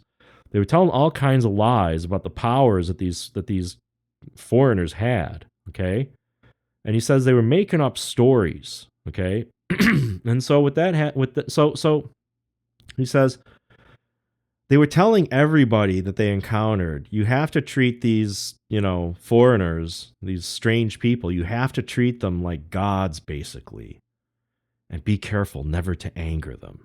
Okay, and always give them everything you have, and always guide them to where there are many people, and that wherever they come to, okay, steal and rob everything that those people have. That's the custom. Okay, so they tell people in advance that if you run into these foreigners, that you're supposed to join up with them and become part of the robbers. You're supposed that's part you're and you don't want to not do that, because that might make them angry, and if they become angry, like, they've got the kind of magic powers that, like, that'll just make you die right there, just if you make them angry. So you better join up with them and get in on this whole, like, robbing thing. Okay, now he says here that this caught on. Okay, this trend, because all these Indians are great gossipers and liars when they think it to be of their benefit. So they were all doing exactly what they were told to do. Every time they encountered Indians, They would follow him for 3 days and take him to where there were more Indians, and they would do like the robbing thing, and they would lie about what powers these people have. Okay, and they got these gourds. At some point, and remember the gourds like were a big deal. Okay, and now at this point he says we got some authority because we got these gourds. All right, he's like finally, like remember he's talking about like if I ever get some authority, I'm gonna put an end to all the BS, right? Well, at this point he got the gourds, so he's got some authority. Okay, says our companions sacked the dwellings, but as there were many and they only few in number, they could not carry away all they took, so that more than half was left to waste. You know, uh, that again, this person had no idea, like really what he was saying. I think, or how it would be interpreted by others. When you talk about when you use words like waste, and then John Locke, if he gets a hold of this and he sees that word, uh, to him that's a four-letter word. Um, don't throw it around lightly, in 1545 or whatever. But this guy, there, among other things which they gave us, Andre Durantes had built a big rattle of copper, large, on which he represented a face. Okay, so like this guy, that's one thing about being European is that, you're familiar with metal. Okay, so this guy apparently had managed to, do some fashioning using copper over time and was able to make this mask. Okay, and so it was very easy for him to convince Indians that like this mask, was a big deal as a ceremonial object. Okay. Um, I don't know.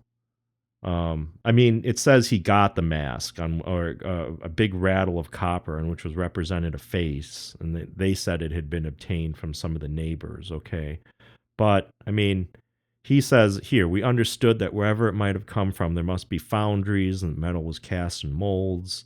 Okay, so he says, leaving on the next day, we crossed a mountain 7 leagues long, the stones of which were iron slags. Okay, so they notice right away. He picks up on this copper thing, and they start noticing iron in the stones on the mountains. Okay, and then we came to many dwellings situated on the banks of a very beautiful river. Okay, the inmates of these abodes came to receive us halfways with their children on their backs.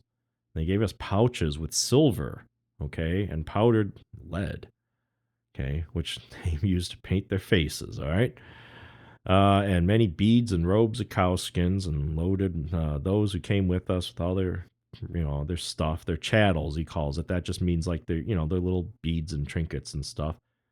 These people ate tunas, but also some pine nuts, okay? So, one of the benefits of being at elevation, I guess, there are in that country small trees of the sweet pine, the cones of which are like small eggs, and the nuts are better than those of, they're tasty, right?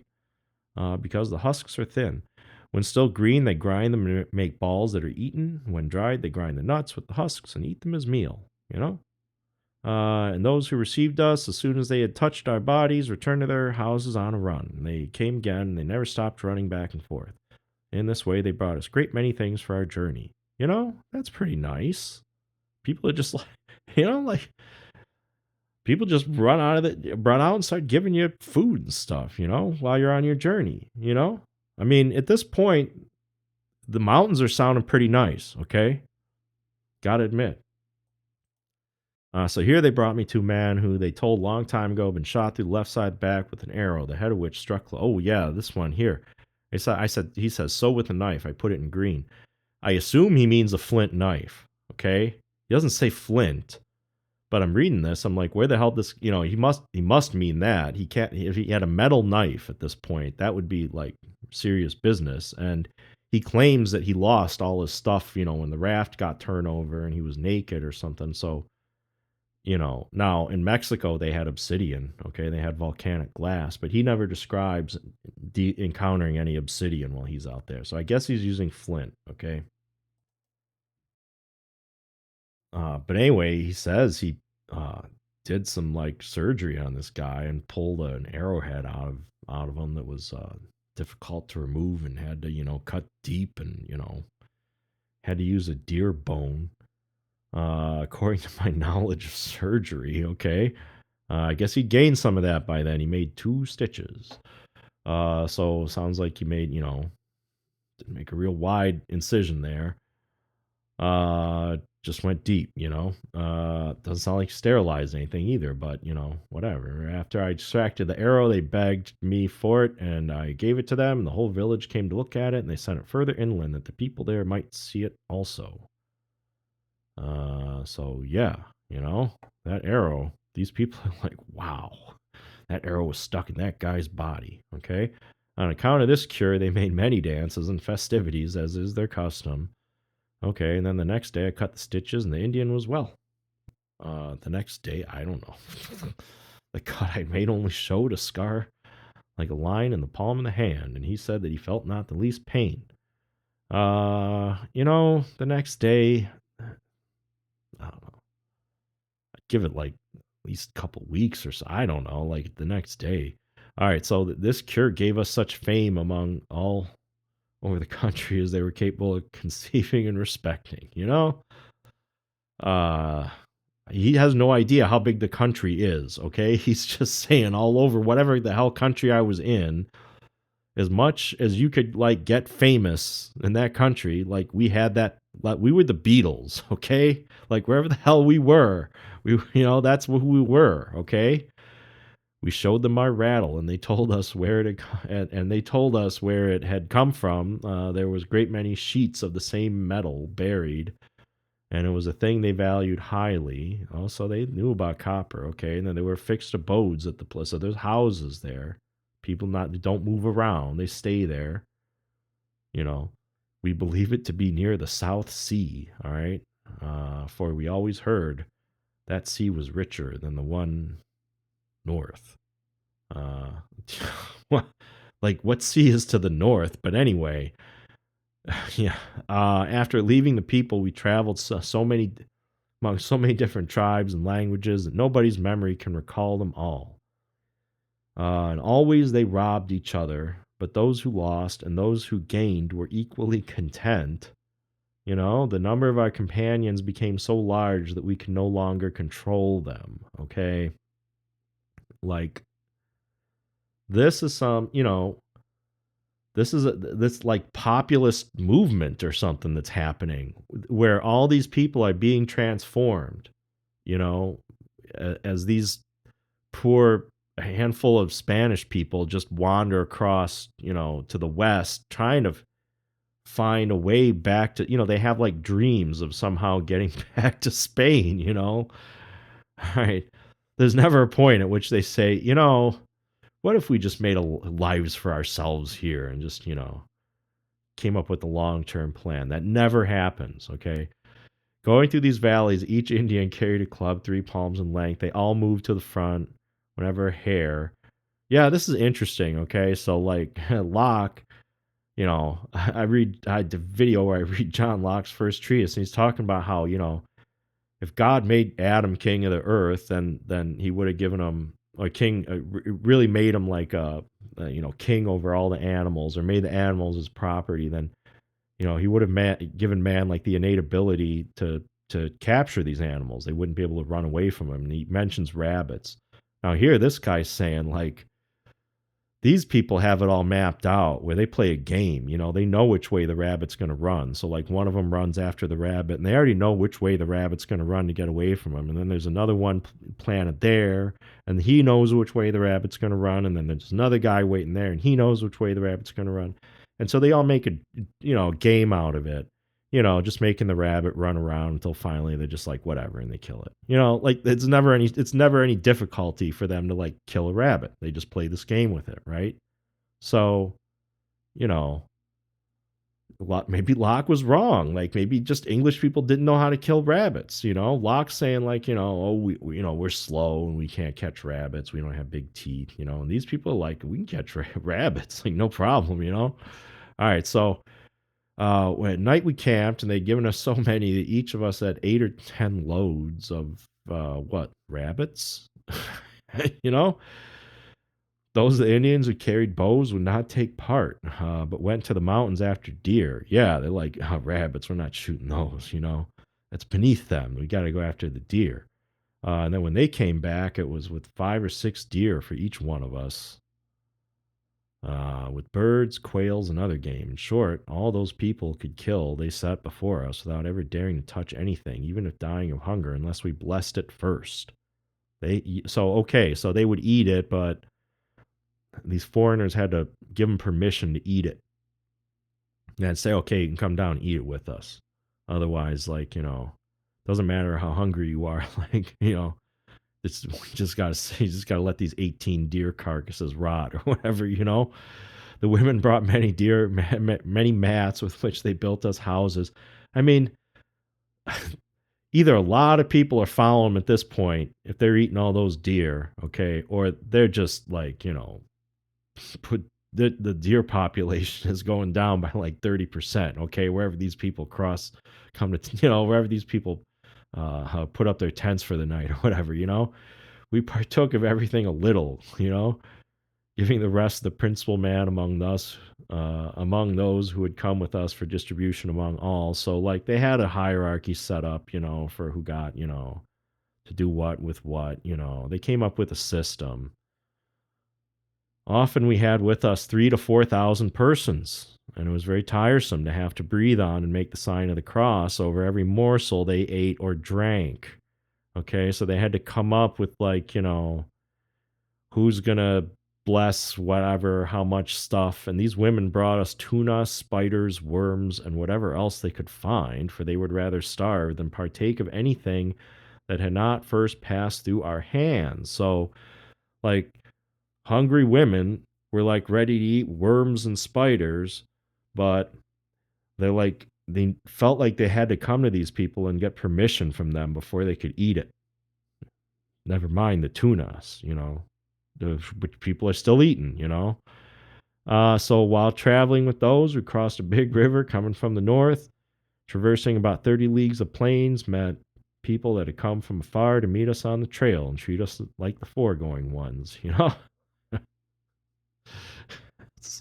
The cycle repeats, okay? Thence on, there was no change in the manner of reception, insofar as those who would meet us on the trail with gifts were no longer robbed, okay? But after we'd entered their homes, they tendered us all they possessed. So somehow they'd done away with the robbing thing, okay? The robbing thing wasn't happening anymore. After they met up with those guys that were, hunting the deer and whatever, something changed about the way that things were going as they were getting followed, okay? And it sounds more like, I don't know what's going on here, okay? Variably, those who had been deprived of their belongings would follow us. So, if somebody got robbed, and they would follow now these medicine men, hoping that the good fortune or whatever would compensate them for having been robbed, okay? And then the robbers would tell people, be careful and don't hide anything from us, okay? Because we'll know if you're hiding it. And that's going to cause your death. That was if you hide stuff, that's going to somehow offend these godlike men, okay? And then that's going to cause you to die. So if you have any beads or anything like that, don't even think about hiding it from us, okay? I don't know. Right. It's really weird. I don't really quite understand what's going on here. But the thing is, we're getting close to where things kind of meet their apex. Okay, so those guided us for more than 50 leagues through a desert of very rugged mountains. It was arid and there was no game. And so they went through a period where there wasn't a lot of food, and they had to cross a big river with water reaching to our chest. Okay. And at that point, a lot of the followers, okay, were unable to keep up. All right. Now, this is kind of interesting because at this point, these guys, he's saying he's actually better these Spaniards are actually better at enduring some of these hardships than the Indians. Okay, he makes that point at some point. Okay, that um, they attained like better than average ability to endure hardship, like starvation, even than a lot of these Indians. He says. Okay. Um, all right, same Indians led us to a plain beyond the chain of mountains where people came to meet us from long distance by those who were treated in the same manner as before. So again, it's repeating. They made many presents to the Indians who came with us who were unable to carry it all, and they left half of it. We we told the givers to take it back because it's just going to get left. It's going to go to waste. But they refused, saying it wasn't their custom to take back what they had once offered, and so it was left to waste. So we told these people our route was towards sunset. Okay, we're going west. And they said in that direction people lived very far away. So we ordered them to send there and inform the inhabitants that we were coming and how. All right. So what they'd figured out is that if they were heading west and it was going to be tough going that way, that what you did was you sent word to the people that lived out that way that you were coming that way. Okay. And that would cause them to come out and make sure that you had food and water. Okay. This is they'd figured out this survival strategy. Okay. From this, they begged to be excused. Okay. Because the others were their enemies. They didn't want to go out there. They didn't want to talk to those people out west. Okay. And they didn't want they didn't want these Spanish people going out there. But it says they did not venture to disobey in the end and sent 2 women. Again, they're using women as diplomats, one of their own and one of a captive. So they were careful. They only sent one of their own women. The other one they sent was a slave. Okay. And I put in green, they selected women because these can trade everywhere, even if there be war. Okay. Now think about at this point, they've got some authority. Remember, you said he had to get some authority. He's got the gourd, they got the metal mask. They're eyeing the iron ore, right?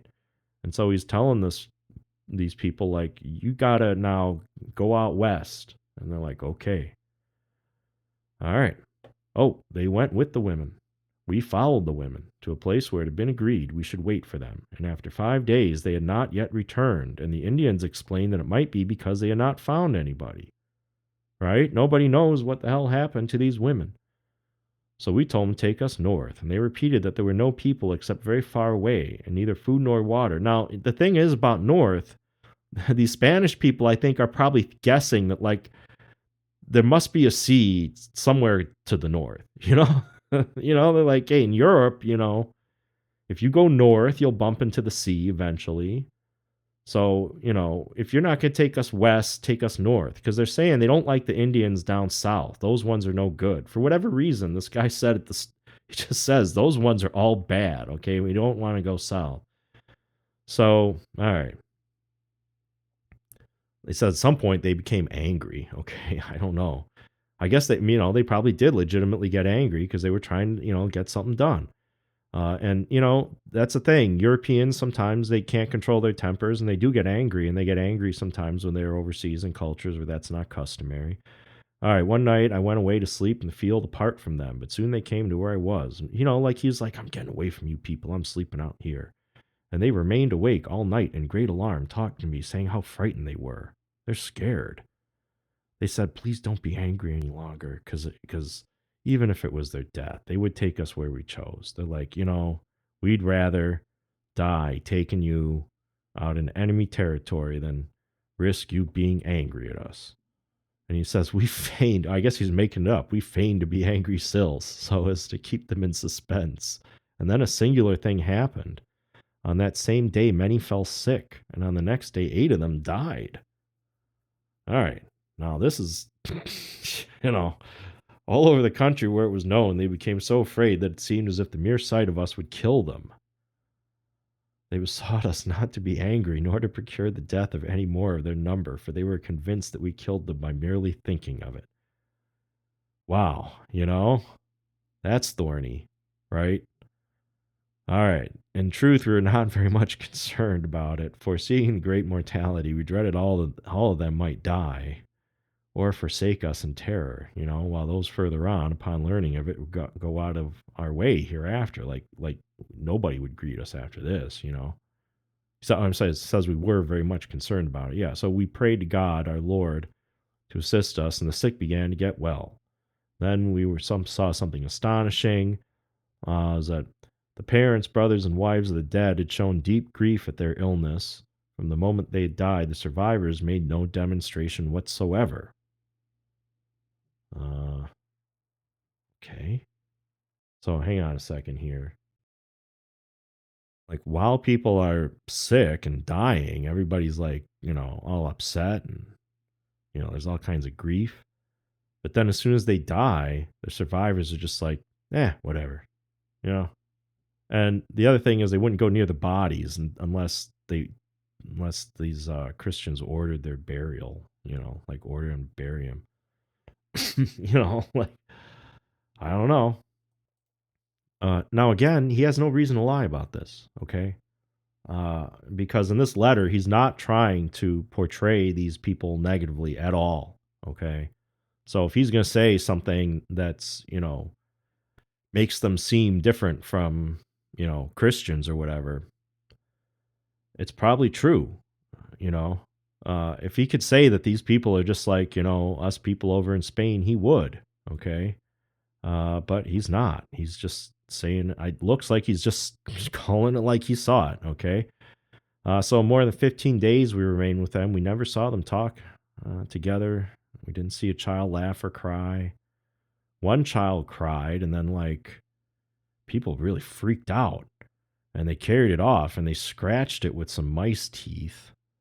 And then we got pissed, and we said that was, BS. Like, don't punish a child just because they cried around us.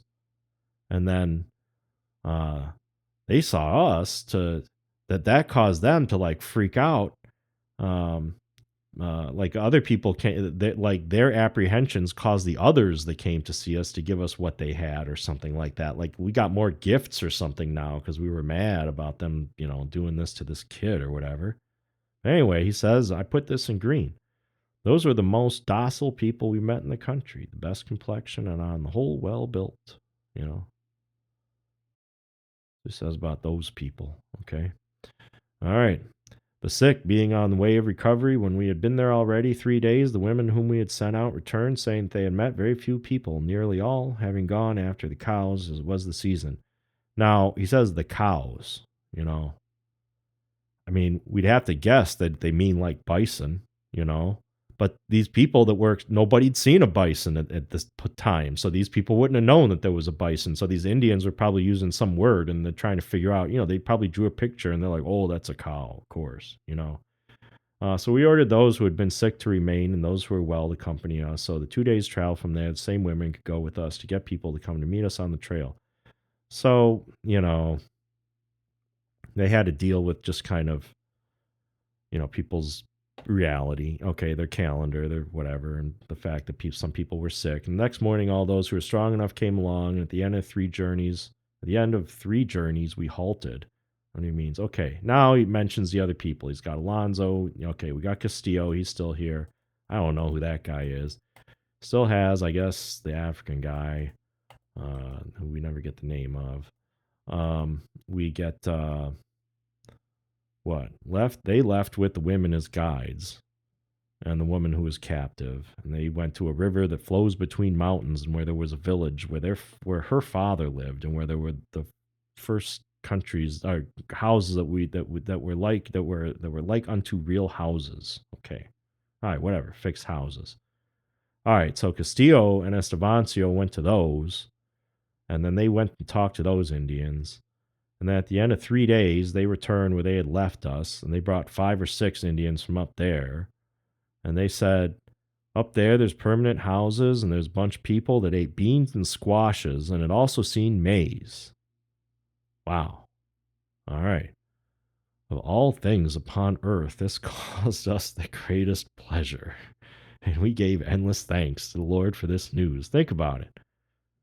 What word's missing? No tunas, okay? No tunas, no eating dirt or whatever. They're like beans, the stuff they had that people eat in Mexico. They're like, wow, our New Spain, they would have called it. They're like, we got real food up there, says, this caused us the greatest pleasure, and we gave endless thanks to the Lord for this news. Okay, this is like the one time, and they're not thinking about getting back to Spain. Okay, the one time.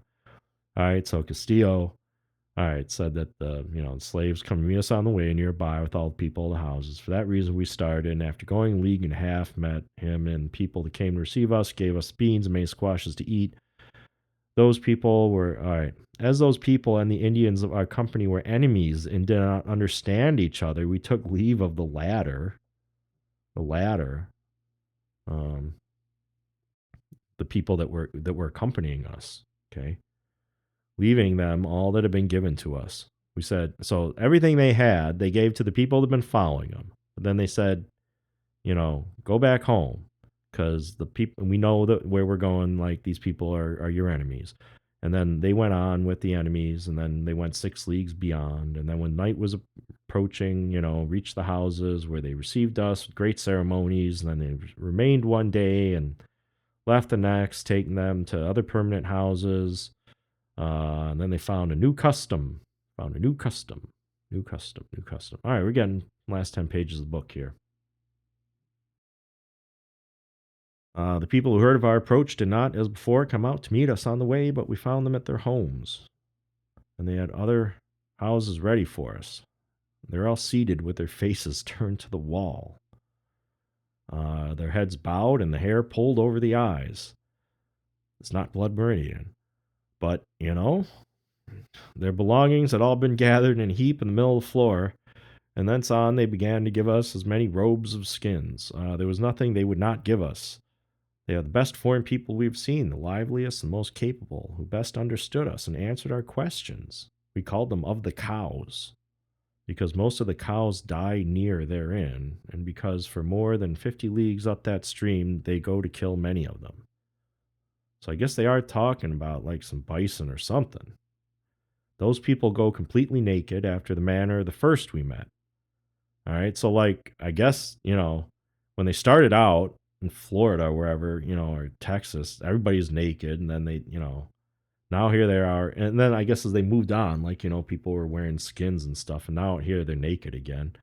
So the women are covered with deer skins, also some men, especially the old ones who are of no use anymore in war. Okay. It says the country's well settled. We asked them why they didn't grow corn. Why didn't you grow maize? And they said that they were afraid of losing the crops because for 2 successive years it had not rained. And the seasons were so dry that the moles had eaten the corn, so they didn't dare to plant anymore until they get a good rain. All right. They asked. They begged us to ask heaven for rain, which we promised to do. We also want to know from where they brought the maize, and they said it came from where the sun sets, to the west, and it was found all over that country. And the shortest way to it was in that direction. And we asked them to tell us how to go, and they didn't want to go themselves to tell us about the way. They didn't want to. We asked them how to go because they didn't want to go themselves. So we asked them to tell us how to go. Okay. They said we should travel up the river towards the north, on which the trail for 17 days. We shouldn't find a thing to eat except the fruit. This one fruit that you grind between the stones. And even then, you can't eat it because it's too coarse and dry. So they were showing them, I guess it says here, they showed it to us and we could not eat it. All right. So, like, here, you try. But they also said that going upstream, we would always travel among people who were among their enemies, although speaking the same language, and who could give us no food, but would receive us very willingly and give us many cotton blankets, hides, and other things, that it seemed to them that we ought not to take that road. I don't get it. There's nothing to eat except a fruit that you have to grind between 2 stones, but even after you grind it between 2 stones, you still can't eat it. All right. In doubt as to what should be done and which was the best and most advantageous road to take, we remained with them for 2 days. They gave us beans, squashes, and calabashes, and their way of cooking them was so new and strange that I felt like describing it here. Yeah. So he's like, They have no pots. In order to cook their food, they fill a middle-sized gourd with water and place in the fire such stones as become heated. So they boil water. Okay, yeah, they heat up stones in the fire and then put them in the water to boil the water. When they're too hot to scorch, they take them out with wooden tongs, thrust them in the water. Okay, until it boils. As soon as it boils, they put it what they want to. They put in what they want to cook. Always taking out the stones as they cool off and throwing in hot ones to keep the water hot. Okay, so they don't need a stove. They just have to keep putting hot stones in the water to keep the water hot. There he goes. I guess that's the end of that paragraph, okay? He's just like, I got to tell you about this, okay?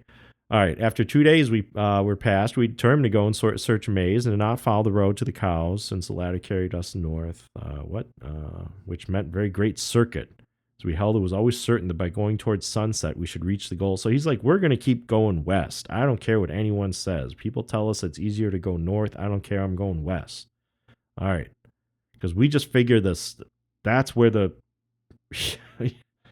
that's what the way to back to Spain is. Like that, it's just west. I don't know. They just figured it had to be that way. And I guess I'll pause and say maybe in defense of these people that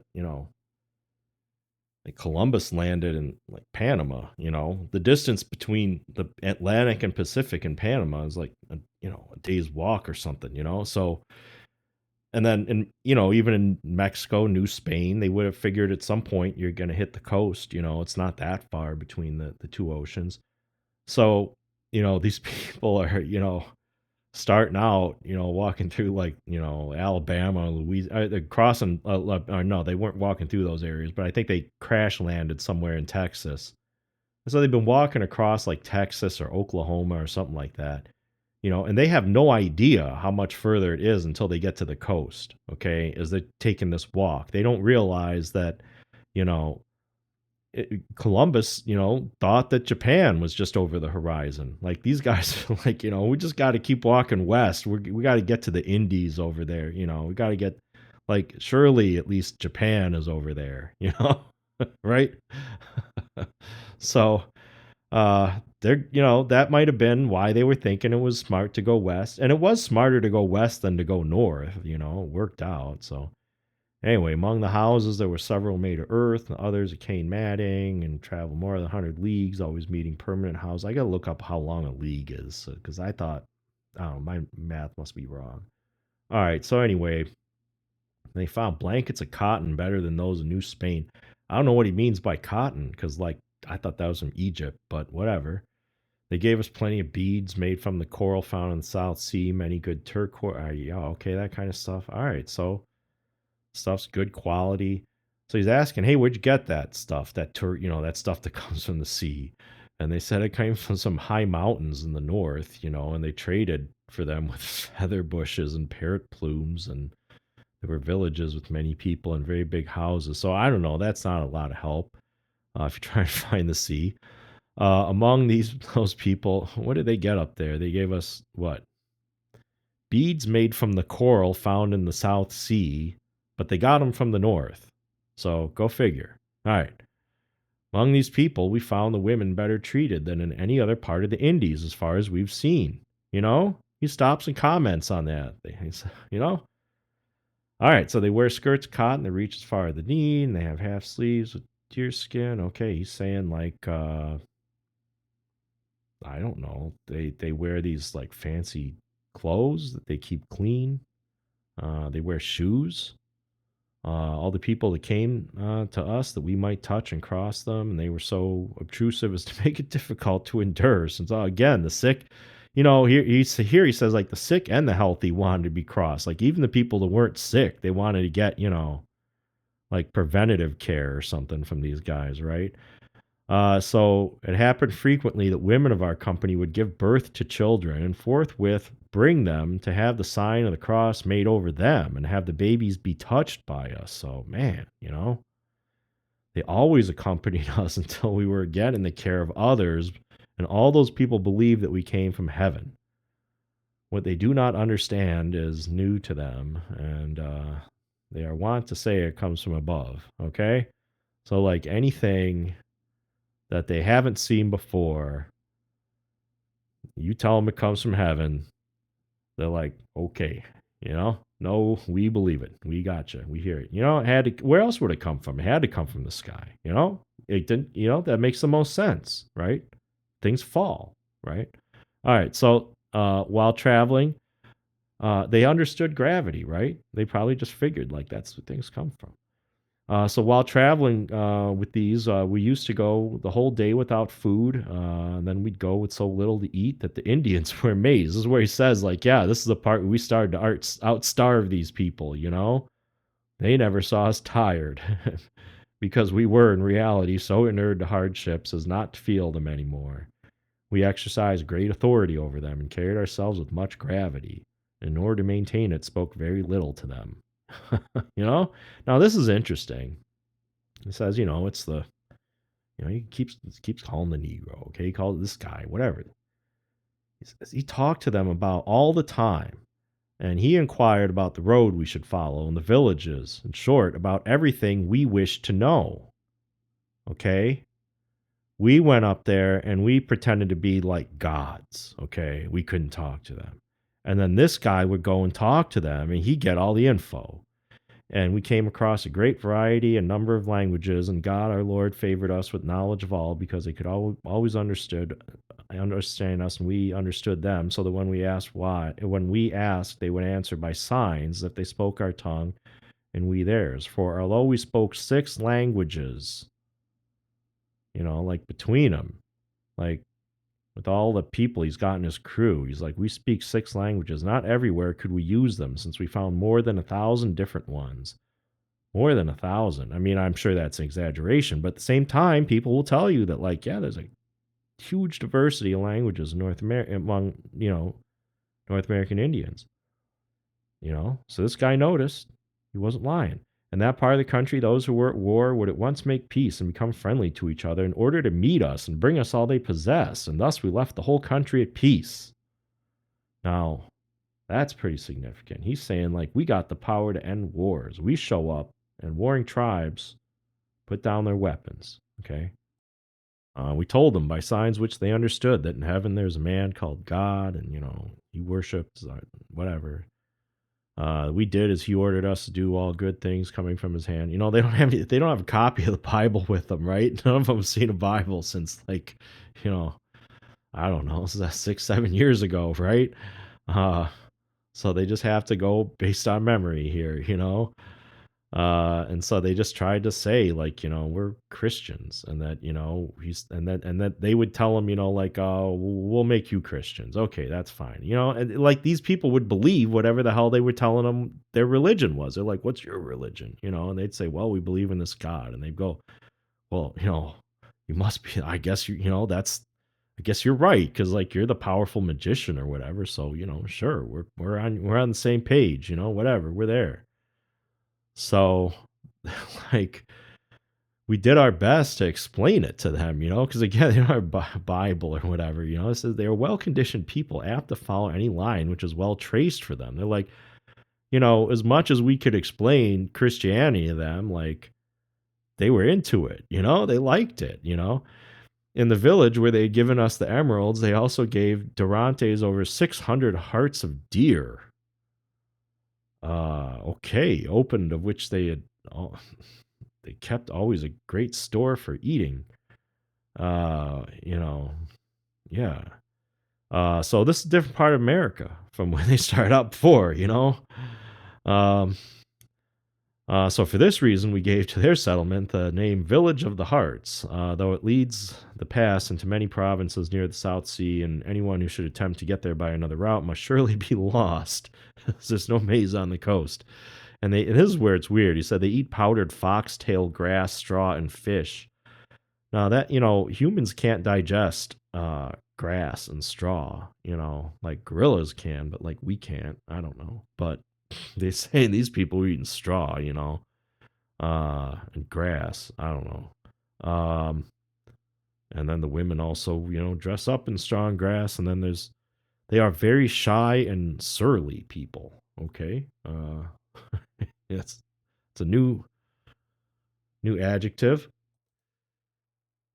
All right, now he gives his estimate of how much land is on the coast, near the coast. He says more than 1,000 leagues. Again, I don't know what he means by leagues, but I think that that's probably a low estimate. Okay, I think there's probably more land again than these people thought there was. They thought the Earth was smaller than it was, so they always thought like, oh, Japan's going to be right there, you know.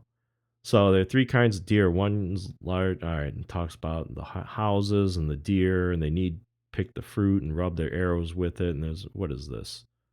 Oh, they make some kind of poison arrow. All right, and they use these to kill the deer. So that's why they got so many deer hearts. Is because these people are using poison arrows. All right, and they say like it just kills a deer right away. It's a what?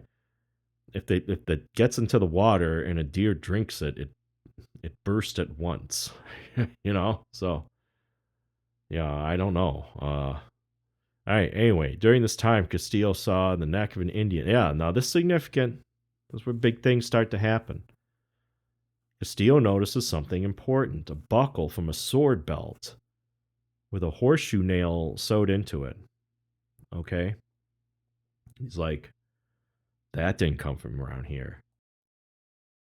And when they asked the Indian where it came from, he gave him an interesting answer. He said it came from heaven. Okay, it came from heaven. I love it. Not the answer they were looking for, right? But at the same time, it makes you think. So they further asked, maybe he wasn't lying. Who, like he did. He's like, oh, do you mean like who gave it to me? Yeah. Who'd you get it from? And they say, oh, it's some men with beards like yours. With beards like yours, okay? So they came from heaven to that river, and they had horses and lances and swords, and they lanced 2 of our guys. All right. So, bingo. As cautiously as possible, we then inquired what had become of those men, and they said they'd gone to sea, putting their lances into the water and going into it themselves, and that afterwards they saw them on top of waves, moving towards sunset. So that would be like what? Moving west, I guess. I don't know, but like anyway, we gave, God many thanks, for what we heard. Like, on the other hand, we were in great sorrow and much dejected, lest these people had come by sea for sake of discovery only, right? Like maybe these people just popped up and just did like a quick survey and then just left with no intention of ever coming back, right? That would be sad, right? They had no idea at this point whether these people, were around. So finally, having such positive notice of them, we hastened onward, always finding more traces of the Christians, okay? So they're moving west. I put in orange. We told the Indians that we were now sure to find the Christians, okay?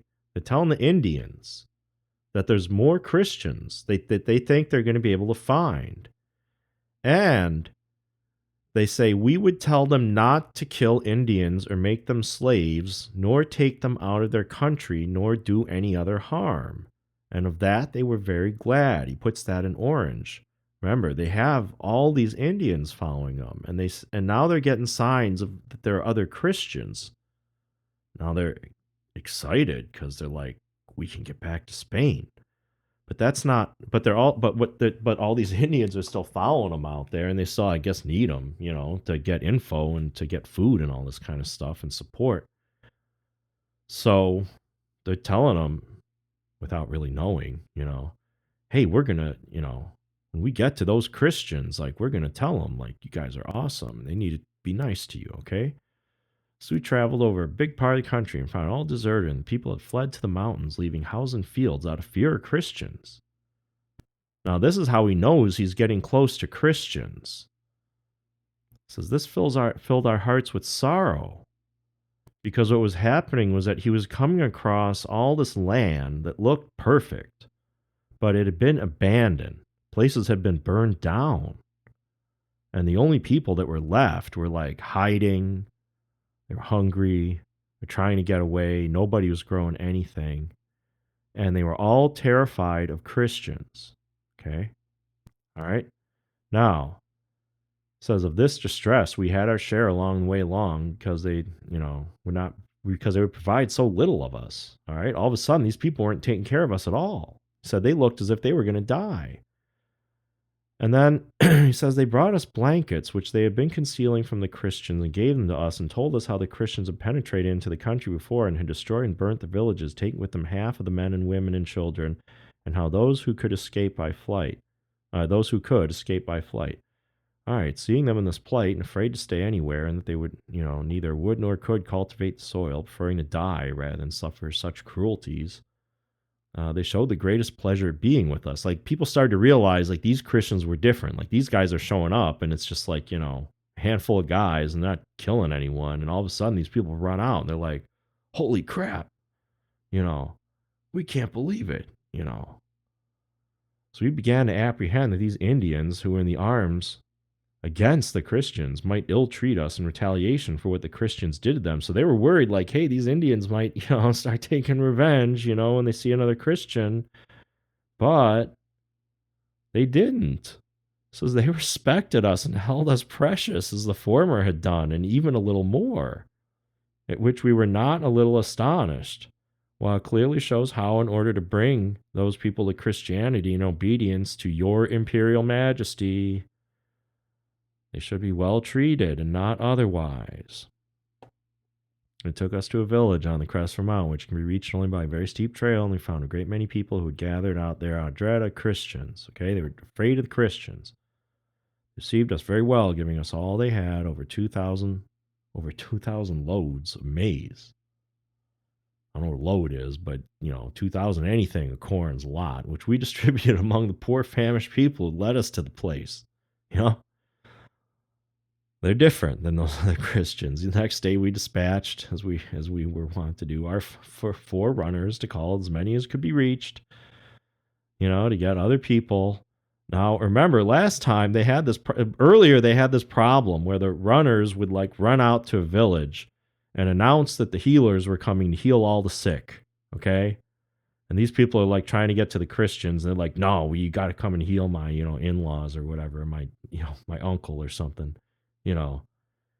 So they're getting dragged this way and that, and then people are exploiting the situation to take advantage of the people that they're that are in awe of these outsiders, and they're just like, this this is terrible, we got to get away from this. And now all of a sudden they're running that game. Now they're not claiming to be healers at any point. Now they're able to tell these people they're being sincere with these people.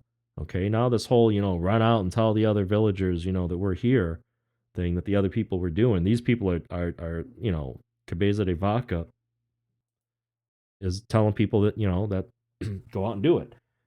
So at noon, we met our messengers, told us they had not found anybody because all were hidden in the woods, lest the Christians might kill or enslave them, So it's hard to find, it's hard to notify the other villagers because there aren't any. They left. All this, the people who are, at this, the people who are with us became frightened, okay? So now all these people that are following these, Cabeza de Vaca and Castillo and all these people, they're like, wait a minute, are you sure you can protect us from, whoever these Christians are? Some turned back, not to give the alarm through the land. The Christians were coming, and many more would have done the same had we not told them to stay and to have no fear. So at this point, Cabeza de Vaca is trying to plead with the Indians, saying, please, no, don't be afraid. At which they quieted down and were comforted. They were listening to him. We had Indians with us at the time who came from a distance of 100 leagues and whom we could not induce to go back to their homes. So in order to reassure them, we slept there that night, and the next day went further and slept on the road. And the day after, those we had sent to explore guided us to where they had seen the Christians. Reaching the place in the evening, we clearly saw that they had told the truth. The Indians were telling the truth. And also from the stakes to which the horses had been tied, that there were horsemen among them. So these Christians had horses. All right, remember the horses. All right, now here, there's a river that some Spanish guy had reached and mapped out. So now he says we're in a part of America that, the King of Spain knows about. It's on the maps. From the place where we first heard of the Christians, 80 leagues, and then to the village where the rain overtook us, 12 leagues, and from there the South Sea, the South Sea calls it. Throughout all that country, wherever it is mountainous, we saw many signs of gold, whatever, blah, blah, blah. You know, all that stuff you're looking for, your majesty, the iron and the copper. We saw that stuff out there, okay? Where the permanent houses are, it's so hot that even in January, the air is warm, okay? It's hot where we saw, you know, where those houses are. It's like, you know, he's given like, I don't know, he's describing like Texas or something, I don't know. From there, the southward, the land, which is uninhabited as far as the sea of the north, is very barren and poor. There we suffered great and almost incredible starvation. So he's telling like the king, like, you know, I don't know. There's a whole bunch of uninhabited land to the north, you know, that like it sucks up there. Those who roam through that country and dwell in it are very cruel people of evil inclinations and habits. The Indians who live in permanent houses and those in the rear of them pay not attention to gold nor silver, nor have they any use for either of these metals. Now, you know, he does again, you know, he's not telling the king, you know, like you have to protect, you know, every Native American is, you know, benevolent, you know, noble savage or whatever. He's like, then there's some, you know, those ones up there are like, you know, no good, and you know, but then that gives him more credibility, right? When he's talking about the other ones, having seen positive traces of Christians and become satisfied they were very near, we gave many thanks to our Lord, blah, blah, blah. That night I entreated one of my companions to go after the Christians who were moving through the part of the country, pacified and quieted by us, and who were 3 days ahead of where we were. They did not like my suggestion and excused themselves from going. All right. So his companions didn't want to do this, okay? They said they were too tired and worn out. Although any of them could have done it better than I could. You know, they were all younger than stronger than me, but none of them wanted to go out and actually greet these Christians who were like just down the road. And he says, seeing their reluctance in the morning, I took with me, you know, my African slave and 11 Indians, and following the trail, we went to search the Christians. And on that day, we made 10 leagues, passing 3 places where they had slept. All right, finally in green, he meets up with them. Christians on horseback, seeing me in such strange attire, were greatly startled. They stared at me for quite a while, speechless. So great was their surprise that they could not find words to ask me anything. I spoke first and told them to lead me to their captain, and we went together, and he names the captain, their commander, gives the name. After I dressed him, he said he was himself in a plight, as for many a day he had been unable to capture Indians. He didn't know where to go. He also knew that starvation was starting to place him in great distress. He's I heard a bunch of them are starving out there, you know. I'm trying to capture them. I told him that in the rear of me, you know, there were a couple other Spaniards, and they were with some people that had guided us through the country. And he just shoots off 3 horsemen with 50 of his Indians. And it says, you know, the slave went with them as a guide, and I remained and asked him to give me a certified statement of the date and year, month, whatever. Okay? Because he didn't know what the hell date it was, you know? And he wanted someone to document, like, what the hell year he turned up and what kind of condition he was in. And they're like, yeah, we'll do it, you know? Get that notary, right? So from this river to the village, he knows the name, San Miguel, pertains to the government called New Galicia. They're now 30 leagues, whatever. 5 days later, these others showed up. They brought more than 600 Indians from the village, the people which the Christians had caused to flee into the woods and who were in hiding about the country. So the people that, you know, the Spanish guy had been saying, I can't round up any slaves. I heard they're starving. You know, these Spanish guys show up and they're like, well, we got 600 Indians right here, you know, the ones that were hiding from you. All right. Those who come with us as far as that place had taken them of our place, whatever. They weren't turning them over to the Christians, whatever. Hang on a second. What do you switch? Those who would come with us as far as that place had taken them of our, of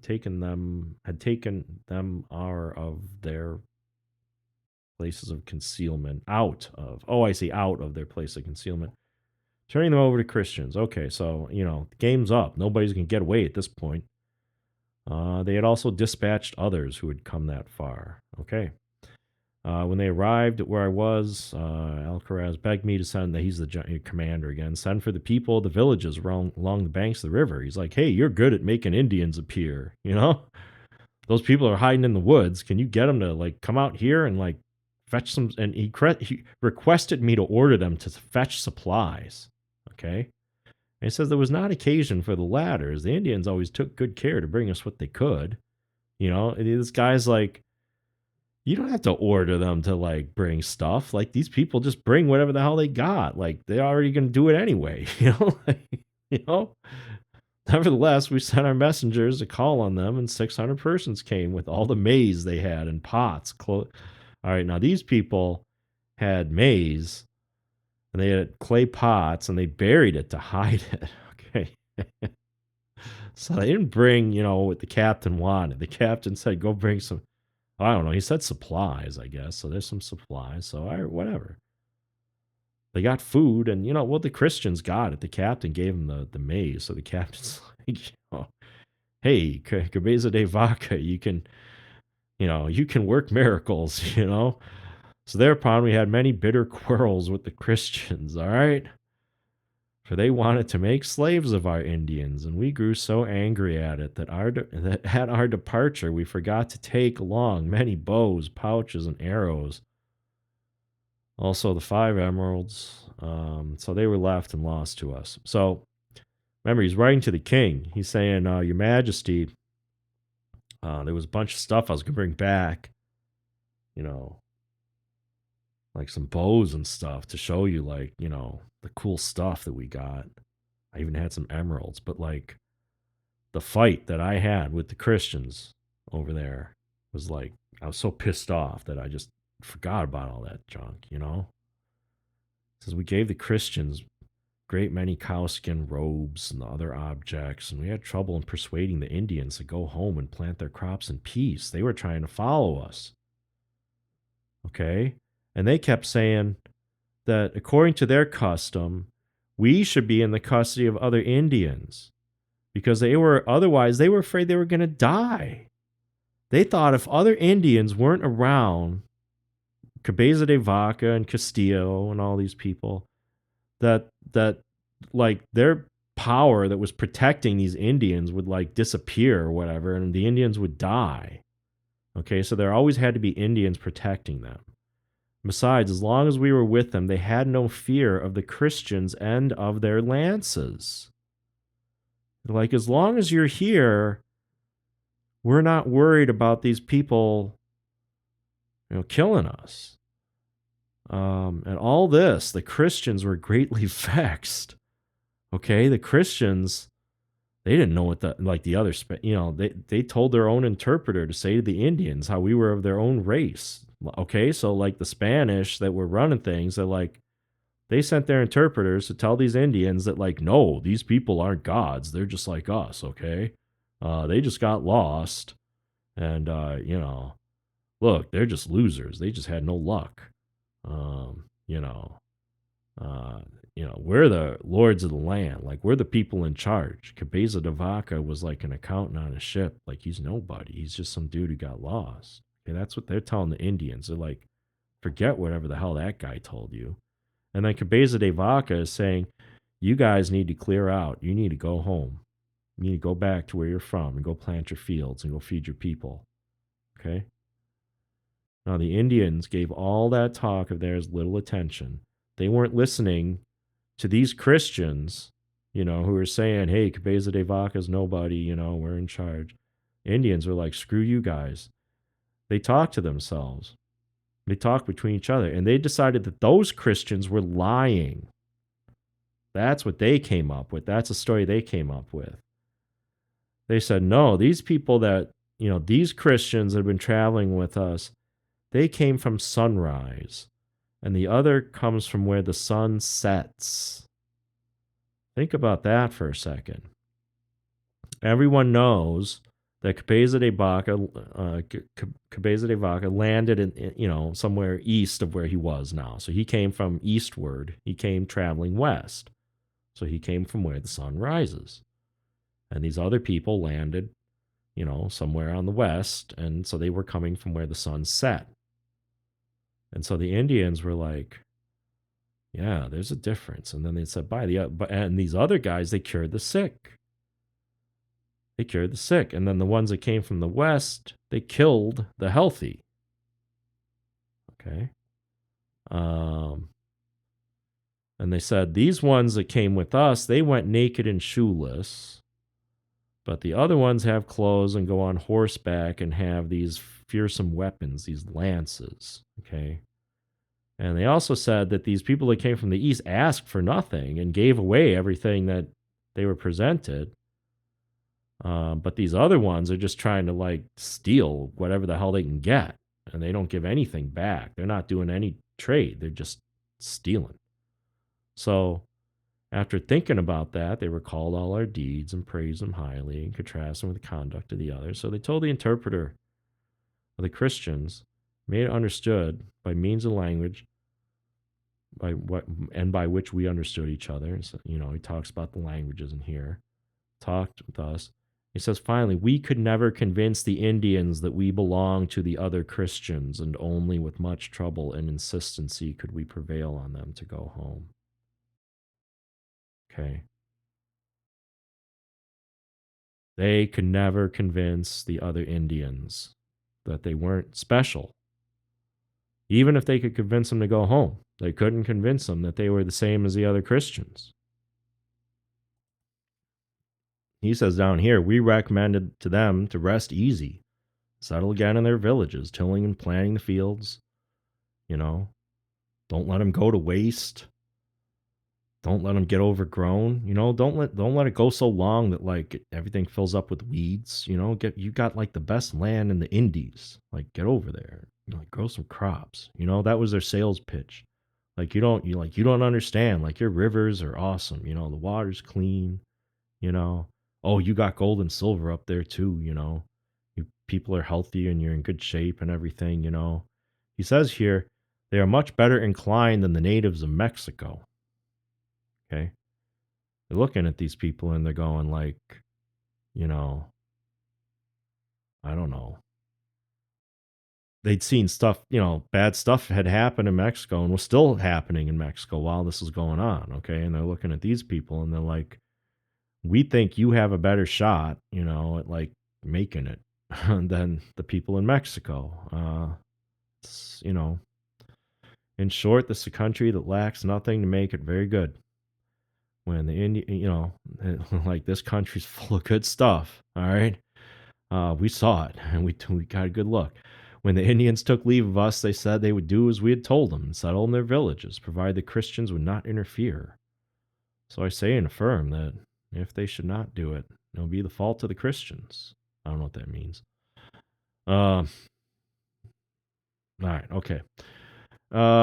Yeah, okay. So what Cabeza de Vaca is saying to the king here, he's like saying, look, if these people don't go back to their villages and settle and like have nice lives, it's going to be because Christians did something to them and be your fault, be their fault. I mean, he's not associating himself with these Christians here. After we had dispatched the Indians in peace and with thanks for what they had gone through with us, the Christians, out of mistrust, sent us to a certain, this guy, Saberos, who had with him 2 other men. He took us through the forest and uninhabited country in order to prevent our communicating with the Indians. So the Spanish were like looking at Cabeza de Vaca, and after sizing him up, they're like, this guy cannot be allowed to talk to Indians anymore. In reality, and also to prevent us from seeing and hearing what the Christians were carrying on. So it was that too. He can't be allowed to talk to Indians anymore, but he also can't be allowed to see what it is that we're doing here. He says this clearly shows how the designs of men sometimes miscarry. You remember he's writing to the king. We went on with the idea of ensuring the liberty of the Indians, and when we believed it to be assured, the opposite took place. Spaniards had planned to fall upon those Indians we had sent back and fancied security and peace. And that plan they carried out. So they took us to through the timber for 2 days, no trail, bewildered and without water, and we expected them to die from thirst. 7 of our men perished, and without many friends from whom the Christians had taken long, could not reach before noon. Hang on a second. Who's he talking about here? Uh, wow. Okay. So these Spanish guys, that didn't want talking to the Indians, they didn't know what the hell they were doing. They were trying to take them. I don't know where they were taking them, but 7 of them died. Okay. Many friends whom the Christians had taken along could not reach before noon the following day the place where we found the water the same night. We traveled with them 25 leagues, more or less, and last came to settlement of peaceable Indians. So, like, even the Spanish people that are trying to, like, hustle them out of there, they're having a hard time. They need Indians to help them out, you know? And then they drop these people off there. Okay? He's like, I'm leaving you with the Indians, okay? All right. But then, as soon as the chief, whatever, became informed of our arrival on the same night he came to where we were, he was deeply moved and praised God for having delivered us, and his great pity spoke to us and treated us very well, tendering whatever.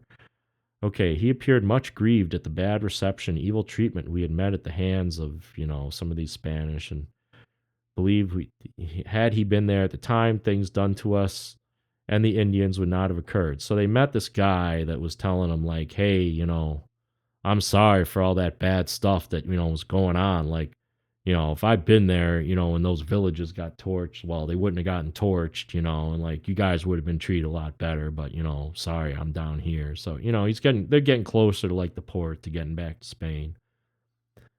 It's passing the night there. We were about to leave in the morning the next day, but the chief, asked us to stay. He said, we stayed, we'd render a great service to God and your majesty as the country was depopulated, lying waste, there's that word again, well nigh destroyed, that the Indians were hiding in the woods, refusing to come out and settle again in the villages. And he thought that we should have them sent for and urge them to come. And he thought this is like a Christian thing to do, to have the Indians come down and plan cultivate the soil again. He's like, you guys can help us make it happen, Like, you should stick around and, like, I'm on your side, right? But then, like, Cabeza de Vaca, he's like, this might be difficult. First of all, we don't have any of our Indians with us. And we don't have any of the people that, usually accompanied with us and understood, like, what the hell you're talking about, Like, all those people, we had to ditch them, All those people that thought we were different from the other Christians, like, they're way the hell gone, back to the village, and, nobody out here knows who we are. And then we said, look, okay, they had 2 Indians held as captives. They went and, like, met with the Indians they had, and we're from that part of the country. They, like, scoped them out. Okay. These had been with the Christians whom we first met, okay, and they'd seen the people that came in our company and knew through the latter the great power and authority we exercised all through the land. So they found among the slaves, okay, that were being held down here, the Indians who were being held as slaves, they found 2 of them who had heard of the reputation that these guys had, back in, wherever, back when they were back in the land of the Tunas, okay? All right. So, like, these 2 captives, they sent, it says, with these Indians, we sent others from the village to jointly call, so we sent a group with these captives that we found, jointly call those who had taken refuge in the mountains, as well as those from the river or whatever, that area that got, decimated, whatever, to tell them to come, as we wish to talk to them in order to, okay, and then in order to ensure them, we gave the messengers one of the large gourds we had carried in our hands, remember? They had those gourds. It was like huge deal. They gave one of these gourds to these people. So, when they show up with that gourd, like, people are, people know that they mean business, right? Like, when they're saying we met with those healers, people are going to believe it. So those guys were absent 7 days, and then they came back with 3 chiefs of those who'd been in the mountains. Not the people, but just the chiefs. And with these were 15 men, and they presented us with beads and turquoise and feathers and, all that stuff. And the messengers said the people from the river, once we'd started, could not be found, and the Christians had again driven them into the wilderness. So they're saying, look, we tried, but those Christians up there are still, causing all kinds of trouble, right? So whoever the hell this is, Melchor Diaz, he told the interpreter to speak with the Indians in our name and say that he came in the name of God who's in heaven, that we traveled over the world for many years, telling all the people we met to believe in God, and he was the Lord, who reward the good, and whereas the bad ones you mete out eternal punishment and fire, and then good ones died, took them up to heaven, all that kind of stuff. What else? He said, if they became Christians and served God in the manner we directed, the Christians would look upon them as brethren and treat them very well, while we would command that no harm should be done to them, neither should they be taken out of the country. So he's saying, like, okay, that's what these people need to do. They got to, like, become Christian. That's the only way these Christians are going to stop, like, killing them, whatever. All right. To this, I don't know why I put this in red. I guess I picked a new color. To this, they replied through the interpreter that they would be very good Christians and serve God. They're like, hey, no problem, you know? And what's the deal? No problem. Well, God, upon being asked whom they worshipped and to whom they offered sacrifices, to whom they prayed and for health and water for the fields, they said, a man in heaven. And we asked what was his name, and they said, Aguar. They believed that he had created the world and everything in it. Okay, well, they got to do better, okay, at answering part of these questions, okay? But anyway, we asked again, so it's interesting. He took the time to put this in there. Why would he make this up, okay? Why would he tell the king that they gave the wrong answer, We asked again how they came to know this, and they said their fathers and grandfathers had told them, and they had known for a very long time that water and all good things came from him. And we explained that this being of whom they spoke was the same we called God, and that afterward they should give him that name and worship and serve him as we commanded. Then they would fare very well. They replied that they understood us thoroughly, and we get it. We know we sure know what we're saying. We're gonna do what you say. So we bade them come out of the mountains and be at ease. And among these houses, they should rear one to God. Okay, placing at its entrance a cross like the one we had. Yeah, put a cross on your house. Okay, and when the Christians come, go out with crosses in your hands instead of bows, and take the Christians into your home and give them some food. And if you do that, the Christians aren't going to harm you. And they said, okay, we'll do that. And then the captain gave them blankets, and they went away, taking 2 captives that act as their messengers. And it says, this took place in the presence of a scribe, notary, and a great many witnesses. Okay, so like Cabeza de Vaca is saying, like, he's telling the king, like, this is the instruction I gave. He says, as soon as the Indians had left, like, I got it notarized, I got witnesses. As soon as the Indians had left for their homes and the people of that province got news of what had taken place with us, being friends of the Christians, they came to see us, bring beads and feathers, and we ordered them to build churches and put crosses in them. All right, and we sent for the children and chiefs to be baptized, and captain, whatever. Everybody's going to be Christian. And then they had to baptize the kids and stuff. And then after baptizing the children, we left for the village of San Miguel, where on our arrival, Indians came, told how many people were coming down from the mountain, settling on the plain, building churches, erecting crosses. And day after day, we were getting news of how all was being done and completed. So they're like, all right, this is awesome, right? 15 days after our arrival. He's counting the days. Alcaraz, I think he was the bad guy, came in with the Christians who had been raiding. Yeah. They told the captain how the Indians had descended from the mountains and settled on the plains, and the villages were not well populated, and that the villages formerly deserted were not well populated, and how the Indians had come down to receive them with crosses and had taken them to their houses, giving them what they had. So he's saying they did everything that you told them to do, Amazed at these changes and at the sayings of the Indians who said they felt secured, he ordered that no harm be done to them, and with this they departed.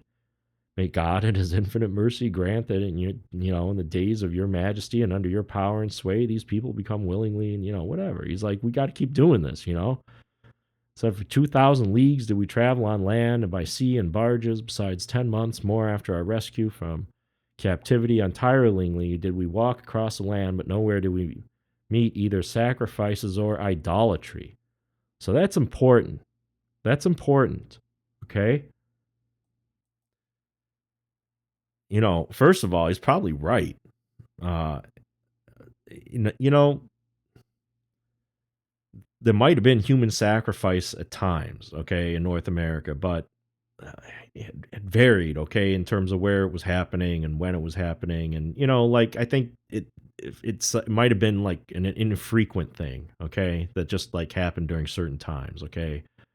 So and I think it mostly didn't happen in the areas where these guys were hanging out. So I mean, they did say like they didn't like the Indians down by the coast, and there were some up north that were no good. So who knows? They're just saying we didn't see it. Okay, we didn't meet any of it during our walk across the land. Okay, and then the idolatry is a big thing because um, for the Catholic Church, like that was a big marker, of like problems. If you were a Muslim or you were Jewish, like that wasn't considered idolatry or paganism generally. Okay, that was just you were just a different religion. But if you were if you were into idolatry or something like that, then like I don't know, they thought that was like devilish or something. I don't know, satanic or whatever. So this guy's saying like I didn't see any of that. Okay, and he's saying during all that time across from one ocean to the other, from what we carefully ascertain, there may be from one coast to the other, what 200 leagues? I don't know.